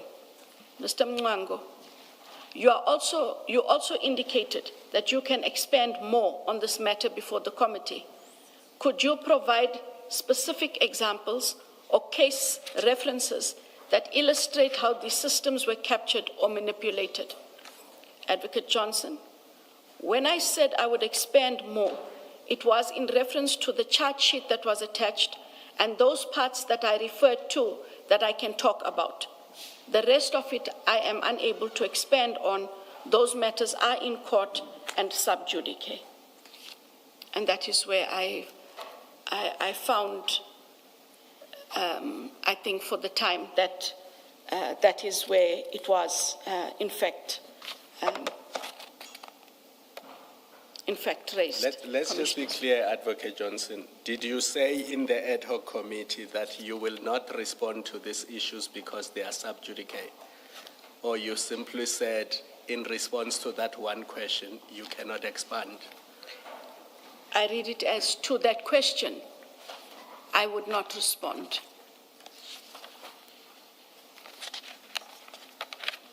So are you saying in the ad hoc committee you never responded to issues relating to Brigadier Mokwele's appointment and the subsequent charging of the 5 or 6 people involved in that? I'm sure you remember, even without going through I am the sure that I transcript. did answer questions. You did, so Yes. you had no difficulty answering those questions? No, it was in the manner in which the Honorable Mngango Yes. had posed a Had question, posed the one and I raised that issue. So to be fair to you, can we leave it here that you will respond to questions, but where you feel that you cannot respond to a specific question, you will invoke your right as you wish on a question-by-question basis, so that there is no blanket refusal to respond to these questions? That is correct. Are you comfortable with that? I'm comfortable. Thank you. Commissioner Khumalo, just a point of clarification. It takes us back to the application where sub judice is invoked. And I had understood when we started the stream that that issue has been disposed of. So before this commission, that rule is not available to her. Whether or not she can answer to a question as and when it's posed to her is in the context now of the third statement, which relates to the question of self-incrimination. Those are two distinct issues. Just so the witness doesn't, I don't confuse the witness and suggest to the witness that she may invoke the sub judice rule in relation to any issue put before her, because that has been disposed of by the commission. But that is distinct and different from the issue of self-incrimination. I just wanted to make sure the witness and I don't talk past one another on this point, because it is quite important. Yeah, no, I think because the witness was responding to me, you can address her separately. I just needed to understand what her current position is. Yes. And that was not a ruling by myself or by the chair. It was simply me seeking clarity from her.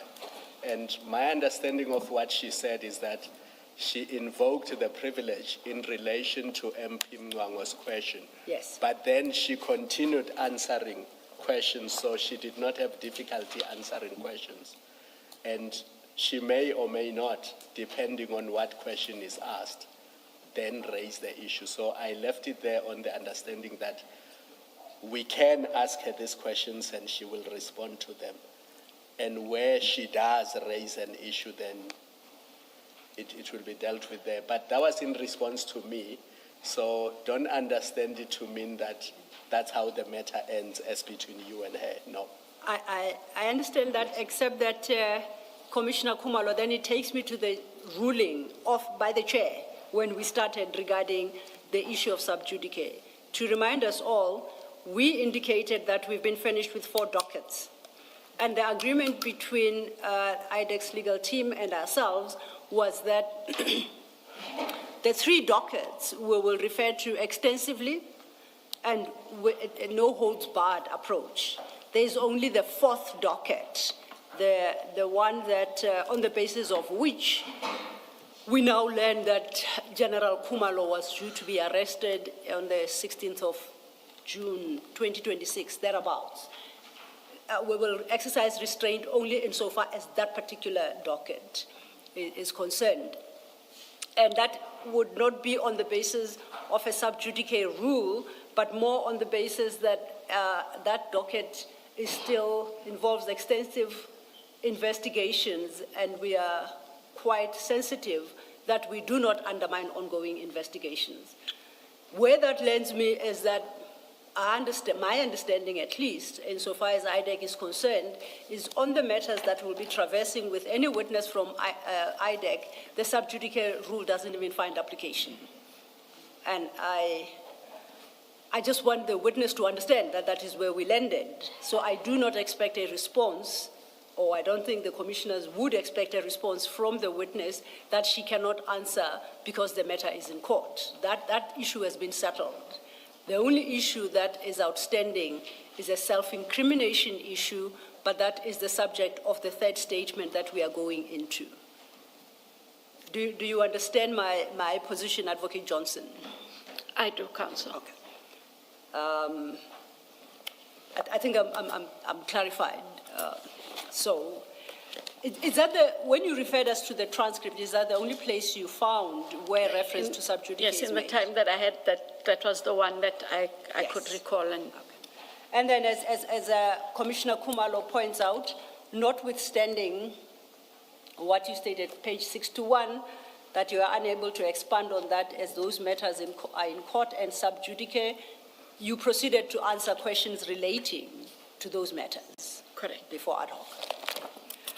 So in fact, much as you raised it, you did not seek to assert it fully and insist that the rule be respected throughout. Correct. Thank you. Okay. I'm indebted to my learned friend for reminding us of that.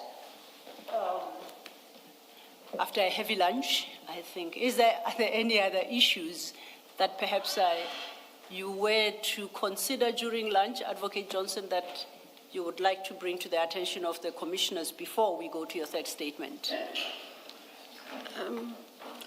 Commissioner Kumalo had asked that I look at the statement of O'Sullivan at paragraph 1.8.3, which I did. And I do see what he says, but I can only recall a complaint that came from the Office of the Minister as well as Adams, Section 27. I can't take that paragraph further than what it states in 1.8.3. Just to indicate, Commissioner, I did read it. Thank you. Thank you. Then I think we're ready to turn to our 3rd and final statement. That appears under tab 3. As I indicated, it's dated the 20th of July, 2026, and it's a 5-page statement. You deal, the crux of the issues are from your paragraph 5, and to this end you reference the Rule 3 notice that you received following testimony by Colonel Rule of Say Captain McLean at Witness O.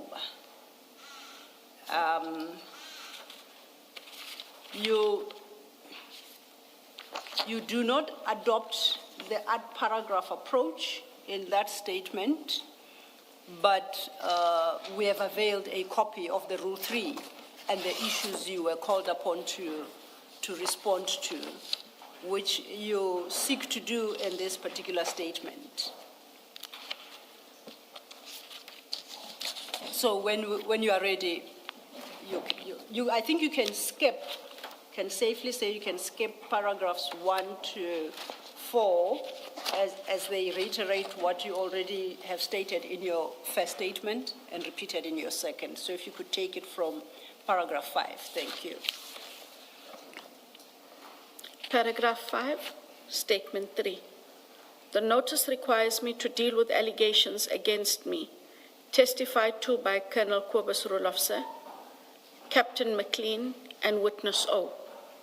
The allegations, as summarized, implicate me in alleged criminal conduct. 6. The allegations are contained in a docket which is now with the NPA for a decision on whether I should or not be prosecuted and further handling. That this is so was confirmed by the NPA on 10 July 2026, as well as by the witness McLean when he testified.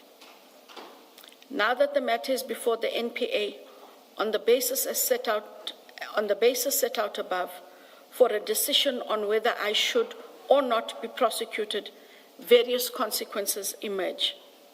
One of those consequences of the need for me to have my rights protected. Paragraph 8. Thus, when I testify on those matters, should I be called upon to, I will exercise my right not to incriminate myself under Section 35(3)(j) of the Constitution of the Republic of South Africa, read with Section 3(4) of the Commissions Act of 1947. These instruments guarantee my right against self-incrimination. 9. I hold the view that the Commission's fact-finding mandate does not override my constitutional protection against self-incrimination under any circumstances. For these reasons, this affidavit is submitted to place my position in regard to the testimony of the witnesses identified above formally before the Commission. Also, I take this opportunity to correct certain assertions, and those were then dealt with already, Advocate Selo, that is 10.1, 10.2, as well as paragraph 11. I confirm, thank you. In summary, apart from correcting the errors identified above, this affidavit records my response to the Commission's latest notice, confirms that the allegations against me are already before the NPA for a prosecutorial decision, asserts my constitutional and statutory right against self-incrimination. Accordingly, I place this affidavit before the Commission to preserve my constitutional rights, to avoid any unfair prejudice arising from parallel prosecutorial processes. Conclusion. Lastly, I see the need to state, paragraph 14, that prior to my then scheduled appearance on 13 July 2026, I took ill and did not appear before the Commission. I placed before the Commission a medical certificate on which a dim view was taken.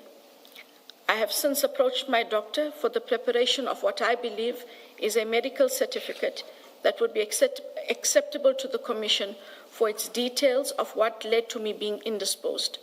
It will, together with this affidavit, be delivered to the lawyers of the Commission. I request that the medical condition I suffered from not be made public. Should I be required to answer questions flowing from this affidavit and other matters in respect of which it has been determined that I would be of assistance to the Commission, the same of subject to time use notice and the right to legal representation, I would be willing to make myself available for such. Thank you. Thank you, Advocate Johnson. Is there anything else you would like to add to this statement?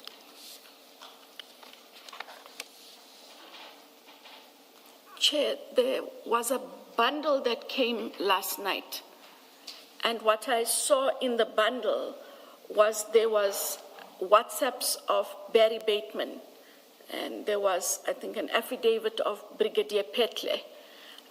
I know my counsel struggled to open it, so we were not able to consult on those matters, and I do not want to be seen to be leaving them out because they do relate to the same matter.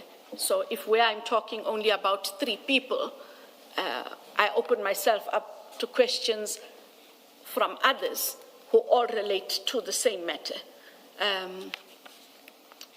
And if I could just take a minute to, if I could confer with my counsel through you, Commissioner, just to see if they were able to get to that bundle, because the first part, Advocate Sello says bundle, and then it has those names. I don't want to miss a name that might be there. May I suggest this perhaps might assist you? You recall during the course of consultation, file 1 of the exhibit bundle was shared with Please, yourselves. the mic, please. File 1 of the exhibit bundle was shared with you. This is about 10 days ago to 2 weeks ago. Do you recall that?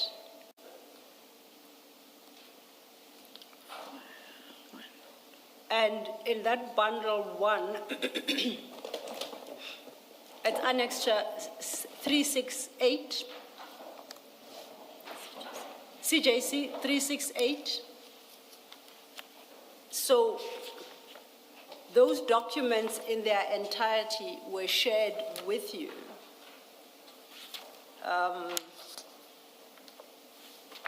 And I'm trying to understand which bundle you received last night regarding the sharing of the docket with General Khan.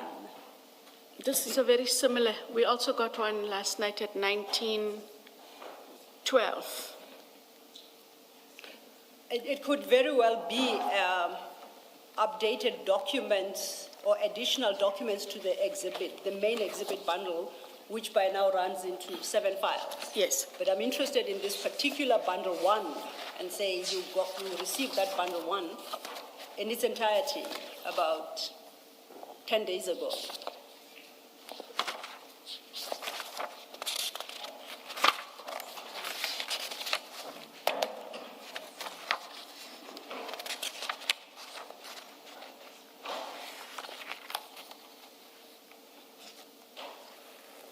If you look at exhibit bundles from page 1. Sorry. Is this something you'll be dealing with? Oh, by the way, you still want to get an idea of what it is, so you may not be able to answer my question. But perhaps in fairness to Advocate Johnson, she has to confer with her counsel. Mr. Bodlani, do you want us to stand down for maybe 5 minutes, give or take, or do you want to walk across and? Thanks, Chair. It might not be necessary. As I understand it, Ms. Johnson's issue is there are documents that we received yesterday evening. Yes. In respect of which we didn't have an opportunity to consult with her. Mm-hmm. I don't know if my colleagues for the Commission intended to ask her questions on those documents, but this morning we were subsequently given those documents physically. We couldn't access them in electronic format. I am able to point out now that we've got the physical bundle. From what page to what page have we not been able to talk to Ms. Johnson about? Yes. Now, if I point those documents to my colleagues, they might be able to tell you that they don't intend to traverse them this afternoon at least. Okay. Then that way the issue is resolved. Perhaps let's just go out and we'll come back when it's indicated to us that we should. If I may, before we do so, and that is the clarification I, to some extent, was seeking and was highlighting to Advocate Johnson. The bundle grows literally on a daily basis, so that there were documents provided to the team and to the witness yesterday is possible, but those would be in file 8. The issues that Advocate Johnson addresses in her third statement are the start of the exhibit file, which is from page 1, and that was provided to her 10 days ago. I just mentioned that in the context of the request she has made to confer with her counsel just to make sure which documents we are talking about. Can we just have that quick stand down? You'll Yes. indicate when you are ready, Mr. Certainly, President. Chair. Thank you. Yes. Thank you. That's what, Jen.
Thank you, sir.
All right, we are ready to resume. Please do the necessary with your devices. Thank you.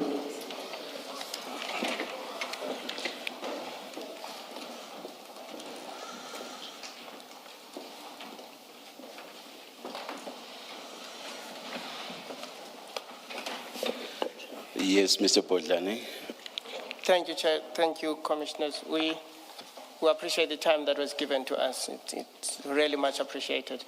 We've had a conversation with Ms. Johnson. She has pointed to us some of the documents that she didn't have, we didn't have.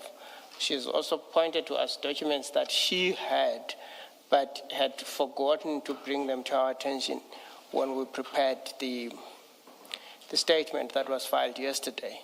But she, being under oath, she'll be able to take the commission through what those documents are, because there's a particular paragraph where they should have been inserted or added together with others that are already referred to there. That's the paragraph that has the statements of offense and other people in the statement that came in yesterday. Thank you then, Mr. Bodlani. Thank you, Chair, and thank you to Mr. Bodlani. We were about to deal with the witness's third statement, and it's in that context that this issue arose. So perhaps if the witness can clarify whether the concern she expressed before dealing with her third statement has been addressed. If not, where the shortcoming is. I don't think I'm clear where this lands us. I would appreciate a clarification on that. Thank you.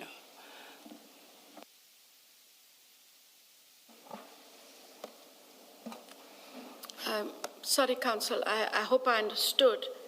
We are dealing with Statement 3. Yes, ma'am. Okay.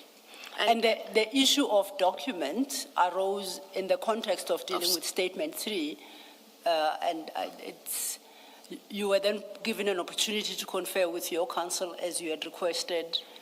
May I suggest, because I did not understand Mr. Bodlani to say that anything is still outstanding, in the sense that we cannot go ahead and start with the third statement. Nothing is outstanding, Chair. Yeah, the only issue I was placing on record is that there are documents. Yeah, no, I followed that. I got that. Thank you. Got that. I think let's just go Then we are ready to deal with your third statement. Please, thank you. Okay. If then you had started on your third statement at paragraph 5. That is correct. And you may take it from there. You should be at your paragraph 6 now. Yes. Okay. So I wanted to then indicate, Chair, that having consulted then with Council, I wanted to make an addition under paragraph 5. Just for me to mention what it is, and then Commissioner will indicate if that is in order. Oh, all right, So please go ahead. Paragraph 5 reads as it does. It says, the notice requires me to deal with the allegations against me testified to by Colonel Kobus Rule Officer, Captain McLean, and Witness O. The allegations, as summarized, implicate me in alleged criminal conduct. What I wanted to add, Commissioners, is I omitted in this paragraph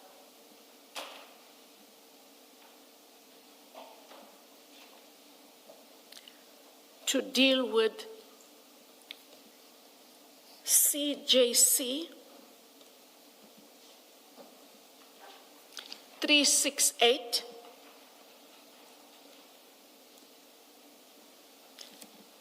from pages 1 to 133, all included. Page? 1 Yes. up to and including 133. Okay. That is the insertion I wish to make. Oh, all right. Are you able, off the top of your head, I know we can find it, but off the top of your head, can you just tell us what CJC 368 is? In Witness Bundle 1, CJC, we have 3681, Just a description of the nature of the document. 3681 Projected statement and yes. annexure. Sorry. Apologies, this is the index to the exhibit bundle. And it's from item 1. That's your CJC 368 to item 5. That is These are the correct. documents you reference.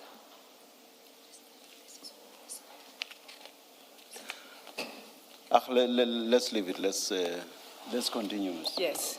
She was still making an addition. Or are to you paragraph 5. continuing with the correction, or That was the correction, that or it at ends- least the addition I wanted to make. it ends- Commissioners to paragraph 5. Okay. Okay. All right.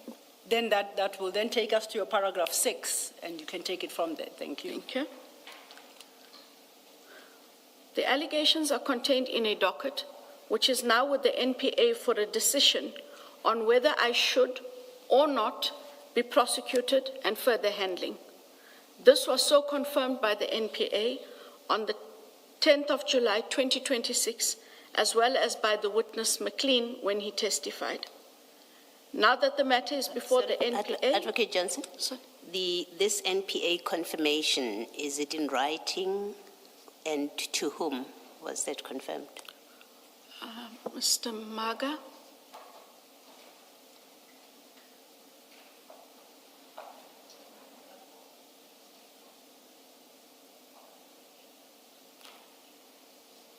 You can always come back to it.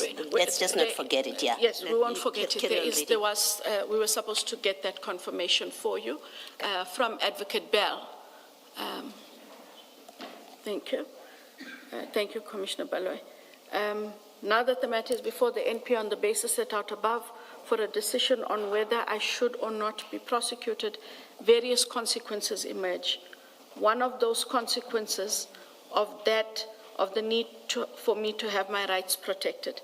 Thus, when I testify on those matters, should I be called upon to, I will exercise my right not to incriminate myself under Section 35(3)(j) of the Constitution of the Republic of South Africa, read with Section 3(4) of the Commissions Act of 1947.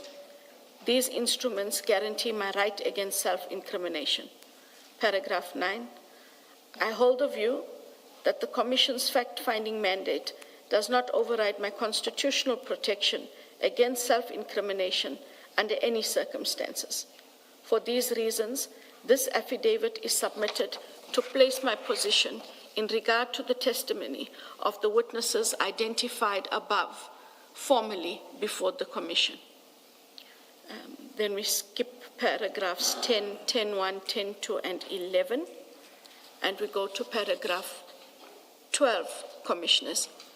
In summary, apart from correcting the errors identified above, this affidavit records my response to the Commission's latest notice, confirms that the allegations against me are already before the NPA for a prosecutorial decision, asserts my constitutional and statutory right against self-incrimination.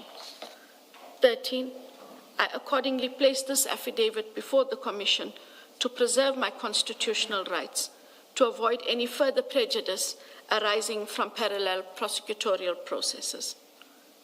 In conclusion, paragraph 14, lastly, I see the need to state that prior to my then scheduled appearance on 13 July 2026, I took ill and did not appear before the Commission. I placed before the Commission a medical certificate on which a dim view was taken. I have since approached my doctor for the preparation of what I believe is a medical certificate that would be acceptable to the Commission for its details of what led to me being indisposed. It will, together with this affidavit, be delivered to the lawyers of the Commission. I request that the medical condition I suffered from not be made public.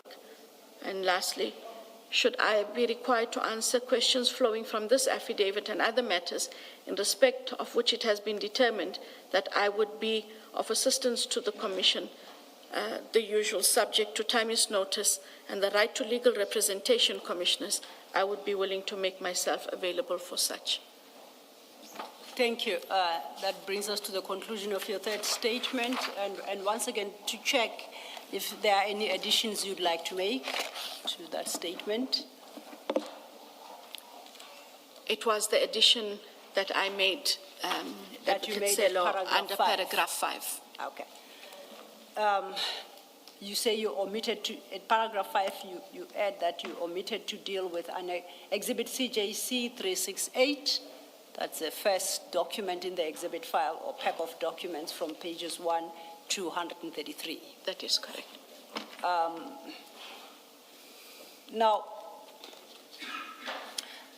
I had indicated that after you have addressed your third statement, I will indicate to the Commission where my understanding is your legal representatives, Mr. Bodlani and his team, and I landed on the question of self-incrimination. And I want to test whether the rights you assert at paragraphs 8 and 9 accord with our understanding and our decision. Firstly, our understanding is you are not invoking a blanket ban on dealing with the issues that are reflected in CJC 368, the documents that you say you omitted to deal with, and that you invoke your right against self-incrimination in response to specific questions, not that questions can be put to you. That is what Advocate Bodlani and I understood to be the correct legal position. I want to understand whether that is your understanding as well. That questions may be put to you, and in response to each question, you then get to decide whether you invoke your right against self-incrimination. That is correct, because I understood that is the rules under which the Commission does operate, and so there is no blanket, but it is on a question by question. Okay. Now, because it's you sitting here, you do invoke Section 3, Sub 4 of the Commissions Act. You reference it there, paragraph 8. And that is, I think, in our Act, what secures your right against self-incrimination. I find it interesting that you have a similar provision in the Act, in the NPA Act. And I want to see whether you draw a distinction between your testifying before the Commission and what those whom you engage during course of investigation are expected to do. In this regard, I would like to refer you to Section 28, Sub 8, A and B. And it will be projected soon if you don't have it immediately in front of you. Of the NPA Act? Of the NPA Act? Section 28. 28, Sub 8, A and B.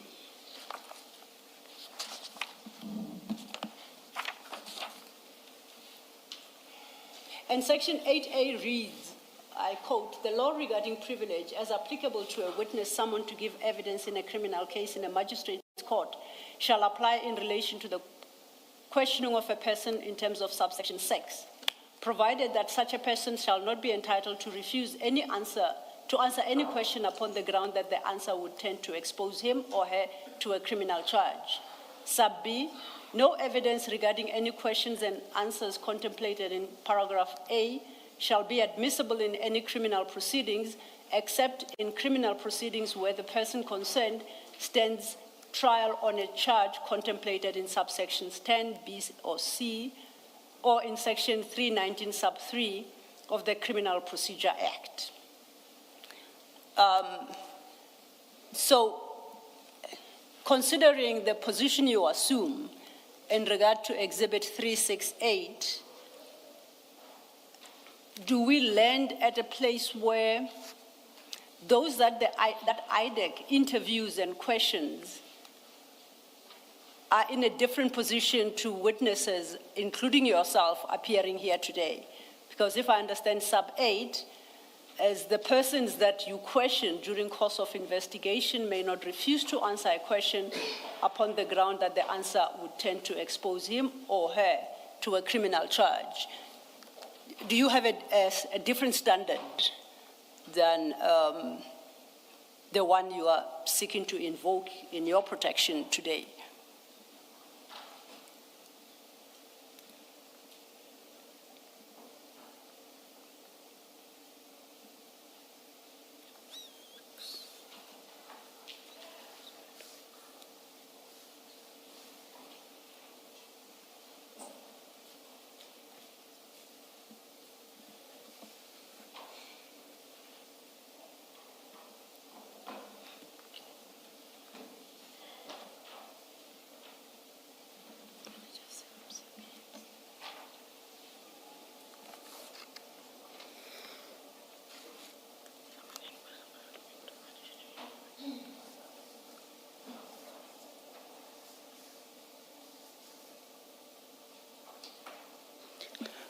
Sorry, Ms. Yes, Sello. Can you please explain to me the comparison, if it is a comparison, that you are making with this section? The comparison I seek to make is, if I understand the witness Let me perhaps explain. Yes. And I'm asking the question because this specifically relates to a witness called before a magistrate's court. Yes. Yes. Chair, if one has regard to sub B, 8B, it says no evidence regarding any questions and answers contemplated in paragraph A shall be admissible in any criminal proceedings, except in criminal proceedings where the person concerned stands trial on a charge contemplated in sub 10, sub B and C. 10 B and C below provide any person who has been summoned to appear before the ID, and then A is without sufficient cause fails to appear, fails B at his appearance fails to produce a document requested, having been sworn or having made an affirmation, 1, fails to answer fully and to the best of his ability any question lawfully put to him or her.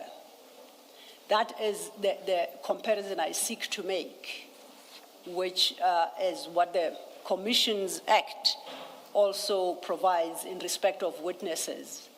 And my reading of sub 8 together with sub 10 would suggest that the witnesses that are interviewed, and I'm not saying interrogated, interviewed by the investigating director, cannot refuse to answer questions on the basis that they would tend to expose themselves to a criminal charge subsequently. They may not fail to answer any question put to them to the best of their ability. So I read 28 sub 8 to be equivalent to the Commissions Act section 3 sub 4, which means that the rights are the same, but it would appear that those being interviewed by the ID do not have the basis or the scope to refuse to answer questions, notwithstanding the fact that they may incriminate themselves. So I just wanted to understand from the ID whether, is it the same right, or does the Commissions Act afford greater rights than the NPA Act does to those who are summoned by the investigating director to answer questions? It's for me. Yes. Is it 3 sub 4 that applies, or is it section 6? Because my 3 sub 4 deals with witness fees and privilege and other things. But the equivalent of this, I see it in section 6 of the Commissions Act. And it's because section 6 will cross-refer you to this section 3.4, referencing the privilege applicable to anyone, I think in a match court, if memory serves me well.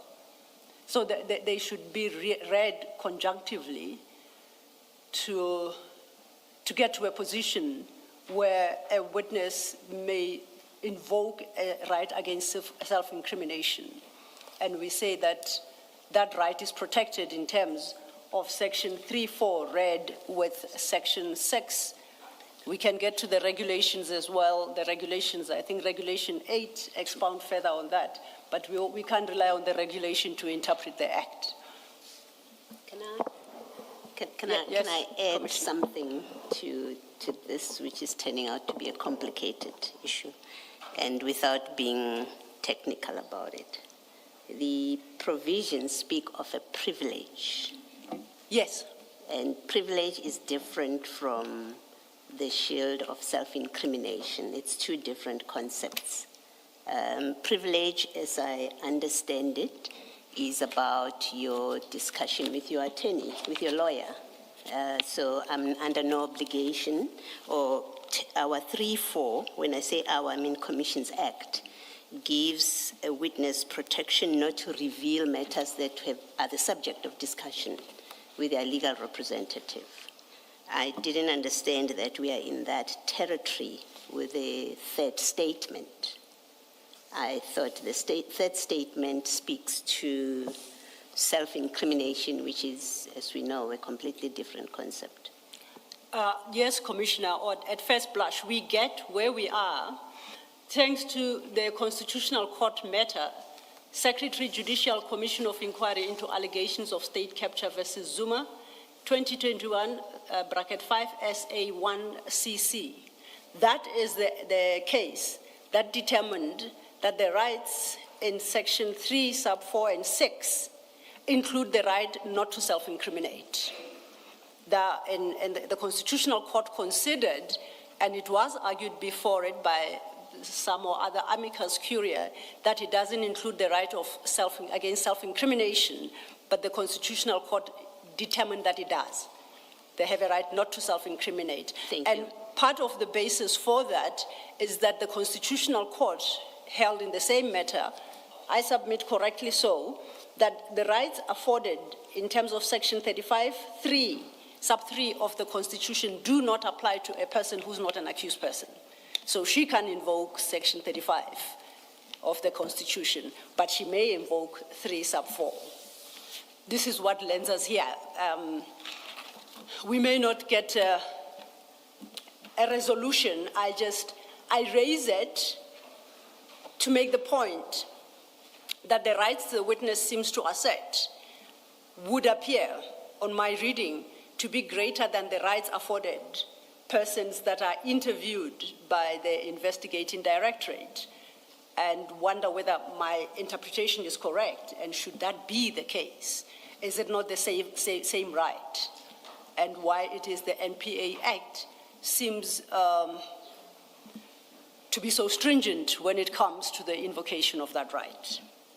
I pose this question specifically to this particular witness because she happens to be a lawyer and advocate over 30 years, and they handle these matters.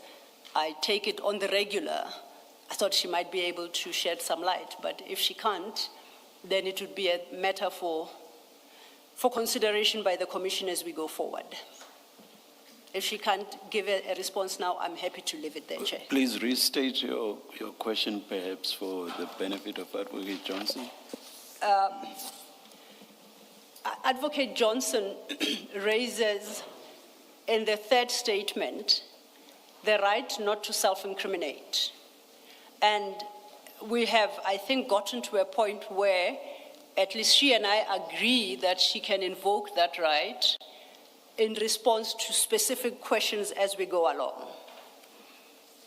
Now, I consider Section 28, sub 8A and B read with sub 10, that the right she seeks to assert is not the right afforded any person interrogated by the investigating director or the directorate. And I wanted to understand if my understanding is correct or whether there is the same right. My reading of Section 28, sub 8, read with sub 5, would seem to suggest that it's not. Which would mean the witnesses that they, no, not witnesses, the persons that they question cannot refuse to answer on the grounds that they would expose themselves to criminal charge. And it is precisely that ground she seeks to invoke going forward in refusing to respond to questions. It need not detain us. It might be a matter that Advocate Johnson may consider overnight. I just want to know where we land on this right against self-incrimination.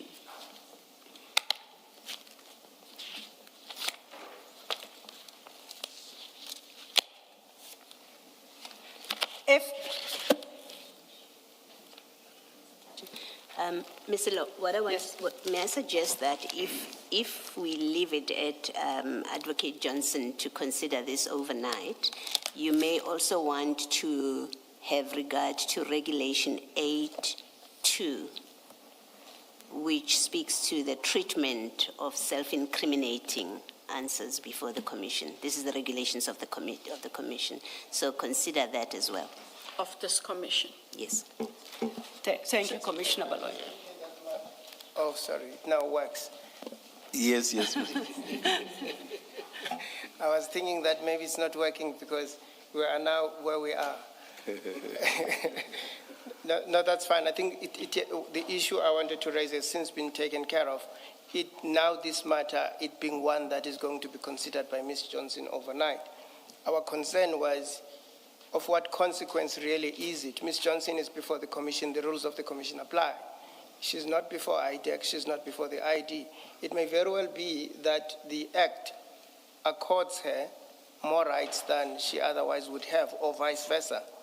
But the rules of the Commission are the rules of the Commission are the rules of the Commission, and that's what applies. To the extent that the ID is before you today, what operates here and what regulates the Commission trumps over whatever else she might be entitled to elsewhere. She is not elsewhere now, she is before you. But we'll consider the matter overnight. And as Ms. Sillo indicated, there's agreement that or rather Advocate Johnson's responses will be on a question-by-question basis, and that it's not blanket. Indeed. Yeah. Indeed, Chair. And Indeed, that's the agreement, Chair. Yes, thank you. my apologies, I confirm that, Chair.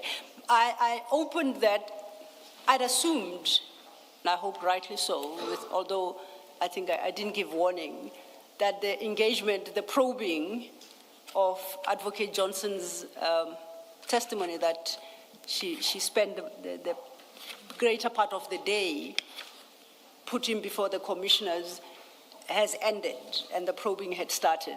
Yes, so I start at section 28 to see if we can have an engagement that could better inform the commissioners about how these matters are dealt with. I do not for a second I'm confused about where Advocate Johnson is today. She's before the Commission, Section 3, Sub 4. She heads a directorate that seems to have a similar provision in the Act, applicable Act, and I just wanted to understand how it applies to others and whether there is a difference. It's the sole purpose for which I referenced 28, Sub 8. Thank you, Chair. But as we have agreed, she'll consider it overnight and we will see where we land tomorrow when we resume. Yes. May I just start with this question? I hope it won't Indeed, disrupt Chair. your probing. Indeed. Advocate Johnson, Colonel Padiachi said that he has never been furnished with copies of affidavits that support Section 27 referrals. He testified that all that he has ever been given, as I understood it, throughout his stay at IDEC, are oral briefings given to him by senior investigators or prosecutors. I'm not sure which one it is now.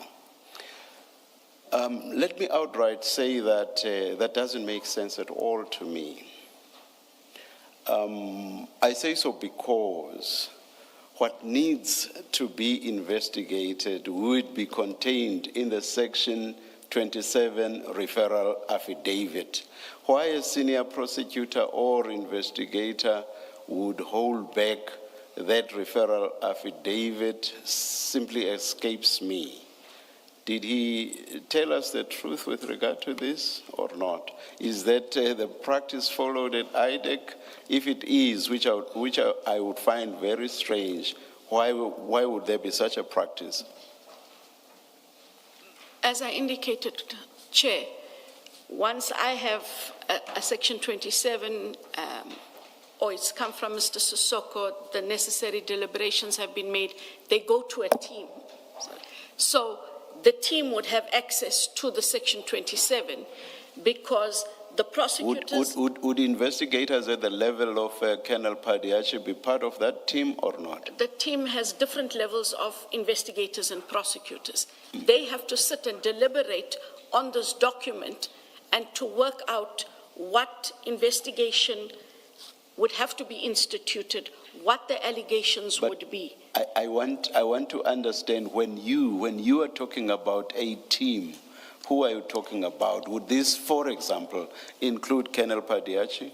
That is correct. The team will have investigators. So if I take this team, it is investigators and prosecutors, both criminal and financial investigators, and he is one of the criminal investigators in that team. And obviously, it makes practical sense as they debate issues around what needs to be investigated. It makes practical sense that the source document, which is the Section 27 referral affidavit, should be there in front of them. In order for them to deliberate, yes. What are the allegations? Yes. Can we make out offences? Yes. Is there sufficient to bring an application to the investigating director for the institution of an investigation? So I don't know why he would not have seen this one. I also heard when he testified that he said he had not had access to it. It is something I can find out, but it is not ordinary practice that no one has sight of every document. Of course, it depends on how they are working. Someone might see something, someone not, but I do not believe that there is a deliberate withholding of the documents within a team, from a team. Would there be any reason? Colonel Padiachi mentioned the name several times of this person above him, this senior. Chief Perumal? I think, yes. He mentioned that name a good few times. Would there be a reason why Mr. Perumal would hold back that document? Not at all. And from what I do recall, when the document was handed, it was handed over to one of the prosecutors so that they can go to the team. The prosecutors are the ones who usually will do the legal drafting, but that document does get shared. I did ask Chief Perumal after this testimony, yes. and hearsay evidence is admissible here. What did he say? He did say that he did not withhold any document. That meaning, Section 27, let's be specific. He did not withhold the Section 27 because after the deliberations happened, the 27 was kept by the prosecutor or the project manager, but there was a 27 that was in the team. Team including, as you said. So what I did do, Chair, because I did become confused about the issue, I then asked what other matters is Mr. Padiachi vested in? The one, so other than these crime intelligence matters, he is invested in a different investigation. That matter does not have a Section 27 because it is a matter that emanates from the State Capture Commission recommendations. Mm-hmm. So that one will not have a 27. Yeah, that's understandable. Yeah, this is the one that had a 27. Yes. All right, that makes perfect sense. I said so to him. If you say you were listening, you must have heard me. I said to him, I find it hard to believe that he would not have been furnished with a source document for it all. It just didn't make sense to me. I understand. Thank you. Can I just understand this explanation? There's a difference, and that was the basis of engagement with Colonel Padiachi was him being provided, as the investigator, lead investigator, him being provided with a copy of the Section 27 referral, vis-a-vis how he explains. He says, we were briefed, we were told that there is this. Are you saying that Chief Investigator Perumal said to you that Colonel Padiachi was provided with a copy of the Section 27 referral? Is it as clear as that? No, he said, Chief Perumal said, I didn't have the Section 27. He said, I've never seen it. It's never provided. It was with the prosecutor and with the project manager, because that's how they coordinate their meetings. I cannot explain why it wouldn't have been shared in that space, because that is where they have to sit, commissioners, and deliberate. All documents do get shared with the team members, because how do you do your taskings and activities when people do not have sight of documents? I'm not sure what you're saying. Chief Investigator Perumal said to you, did he say to you that the lead investigator was provided with a copy of the Section 27 referral? He said to me he didn't have the Section 27 referral. Okay. Because that is what was testified to, that Chief Perumal had it, and it was not given to me. Okay. Chief Perumal says, I did not have that document. That document was with the prosecutor. Okay. And we don't know if the prosecutor, in turn, shared it I see. with Mr. Padiachi. That clarifies it. Thank you. So what does this mean exactly? I guess no clar, dear Mekar. What does this mean? Even Mr. Perumal never had sight of that document. What exactly does this mean? I'd have to clarify. I asked if he had the document. He didn't have the document. I'm sure he should have had sight of the document. You see the difficulty. I'm giving a report. Yeah, the difficulty with that is that he might have been referring to a specific point in time, and that he did not have the document at that point. I'm not sure that answers the question. Had he ever had it in his possession at any point whatsoever? Did you get to that point or not in your discussion? Not in my discussion, but I will revert to that answer because I do believe it is important. Yeah, let me tell you what my difficulty is with it. So the prosecutor has it. Mr. Perumal, does not have it and has never had it. And then he, according to Mr. Padiachi, gives an oral briefing to Mr. Padiachi. So Mr. Padiachi then goes ahead and investigates. He has not seen the source document. Mr. Perumal gives this oral briefing. He has not seen the source document. That's just very, very strange to me. And yet something very serious, which is an investigation, is going to commence. And yet the two people involved right at the tail end, before the investigation actually starts, have not seen the source document. I find it very difficult to comprehend any of this. Do you wish to comment on that? I'd rather give you a clear answer after engagement. I don't want to give you an answer because I wasn't in that space at the time of their deliberations. But that was the substance of my engagement with Mr. Padiachi, and seeing that you asked some questions, well, maybe I should not blame you, but your engagement does not seem to have covered the essence or the substance of the issue I was covering with Colonel Padiachi.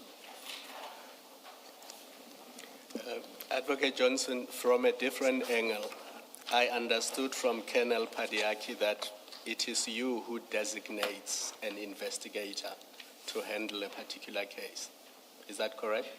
That is correct. So the starting point is the Section 27 affidavit, the referral.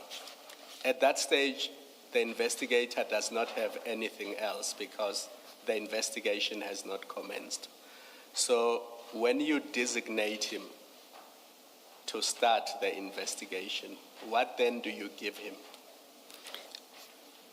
Chair, at the time the designation happens, the team would have gone through the Section 27 document, and they would have come up with an application setting out what they see as suspected offenses, who might be implicated, and what kind of investigation, if they are able to at that stage identify, must be conducted. It's an application and sets out a summary of the facts as well that would then support the application. They, in turn, as part of the designation, they put down the names of the persons who will form part of that team to conduct the investigation and the prosecution. That is the designation I sign, together with the Section 28 authorization. So what they then have, Commissioner Khumalo, is an authorization setting out offenses and allegations, persons to be investigated, perhaps resources required, a summary of facts, and this is what they need to go and do. They then take that and they are able to then sit amongst themselves and operationalize this document in terms of what is the work that needs to be done. They get the authority to investigate based on what they have identified arising from the Section 27. And then let me ask you this.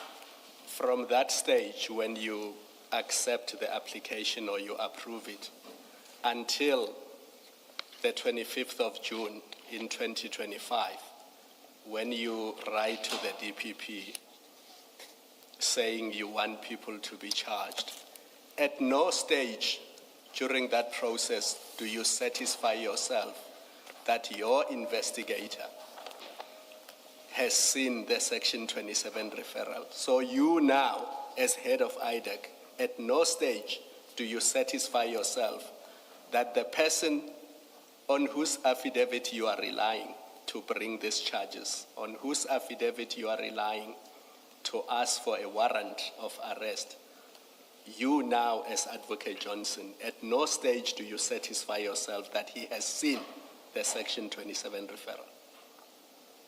I do not ask that question because it is given to the team.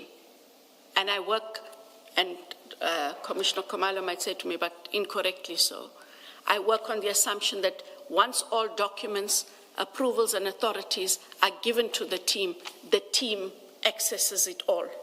They share it because they have to sit, they have to do the planning, they have to work out what needs to be done. So, short of someone raising a complaint or escalating to my office that in this team, I am not getting access to documents, I will not be aware that these documents that are given are not shared. Not even a red flag that it is not part of the docket or it is not part of the documents that are given to you for the purposes of finalizing the note to the DPP. I know they would not have brought it to your attention, but you are now the final decision maker at IDEC.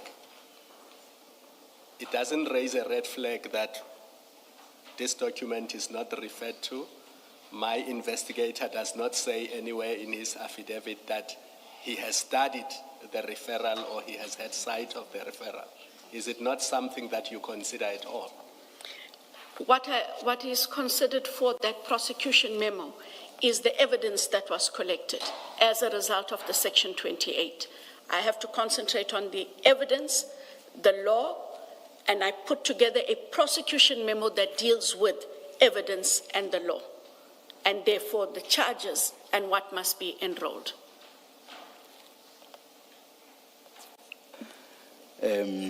I'm aware of Will you be asking questions around the intake committee? at that- some point. I don't want to get there if you will be, but in any event, I'm not getting there now. I was headed there, Yes, and, all and right, in all light of what the witness said this All right, morning, all right. when she was informed of what was Colonel Padiachi's Yes, yes. testimony before the commission. Okay. Before I do so, however, for 2 minutes, I hope, just to clarify two issues with the witness. The first is you keep referencing you keep referencing the team, and that the team would have considered the Section 27. Can you perhaps assist us? How does the team come into being? It's not a permanent team, I take it. It's a team that is constituted for purposes of investigation and maybe subsequent prosecution. Perhaps if you just clarify who constitutes the team, under what circumstances does that happen, and whether it is following a consideration by the Section 27 affidavit and authorization by the ID in terms of Section 28. I want to understand, when does the team get born, so to speak? Thank you. So, as the structure of the office stands, there are pre-existing teams. It's just for purposes of being able to logistically run the office. So there are standing teams that fall under the leadership of a Deputy Director of Public Prosecutions. And that team will have a Chief Financial Investigator, financial investigators, criminal investigators, commissioners. Each team has a project manager. And then they also have data analysts allocated as and when. Now, they are standing teams because we have so many DDPPs. And what has happened over time is you find that certain teams work well on certain matters and you build that expertise. As an example, we would have a matter where the Transnet matters are dealt with. Almost all Transnet matters get dealt with within that team. It therefore makes it easier to allocate matters of a similar nature to that specific team when they come in. However, it may be that that team is up to taking the Adams 27, if we can call it that, but they are already overstretched with court matters and their investigations. We then look to the office to see where can we best allocate this matter. Mr. Sissoko and I will have a conversation. It also talks to the allocation of work, which team might have a little less than another team, but there's also expertise. So you look at the seniority of especially the criminal and the financial investigators and the advocates, and then you assign the matter there, and then these processes run. Okay. Ms. Silo, I'm made to understand that at some point you indicated that we should adjourn at 4. I don't know whether the information I'm getting is correct. The information you're getting, Chair, it is correct. I do note is 1607, and I stand by what I indicated. But before I do so, may I just place two matters on record. This morning, we started with subpoenas issued by the Commission to IDEC, and Mr. Borani addressed you, Commissioners, about the status of the documents requested, just to confirm that these have started trickling in, and we will update the exhibit files by tomorrow overnight. In the meantime, just to confirm that we too in the interim have added 2 other annexed exhibits, CJC 387 and 388, and have provided Ms. Johnson and her legal team with those exhibits. And once again, your exhibit files will be updated. Thank you, Chair. Thank you. We will adjourn and resume at 9:30 tomorrow morning. Let us adjourn. Thank you.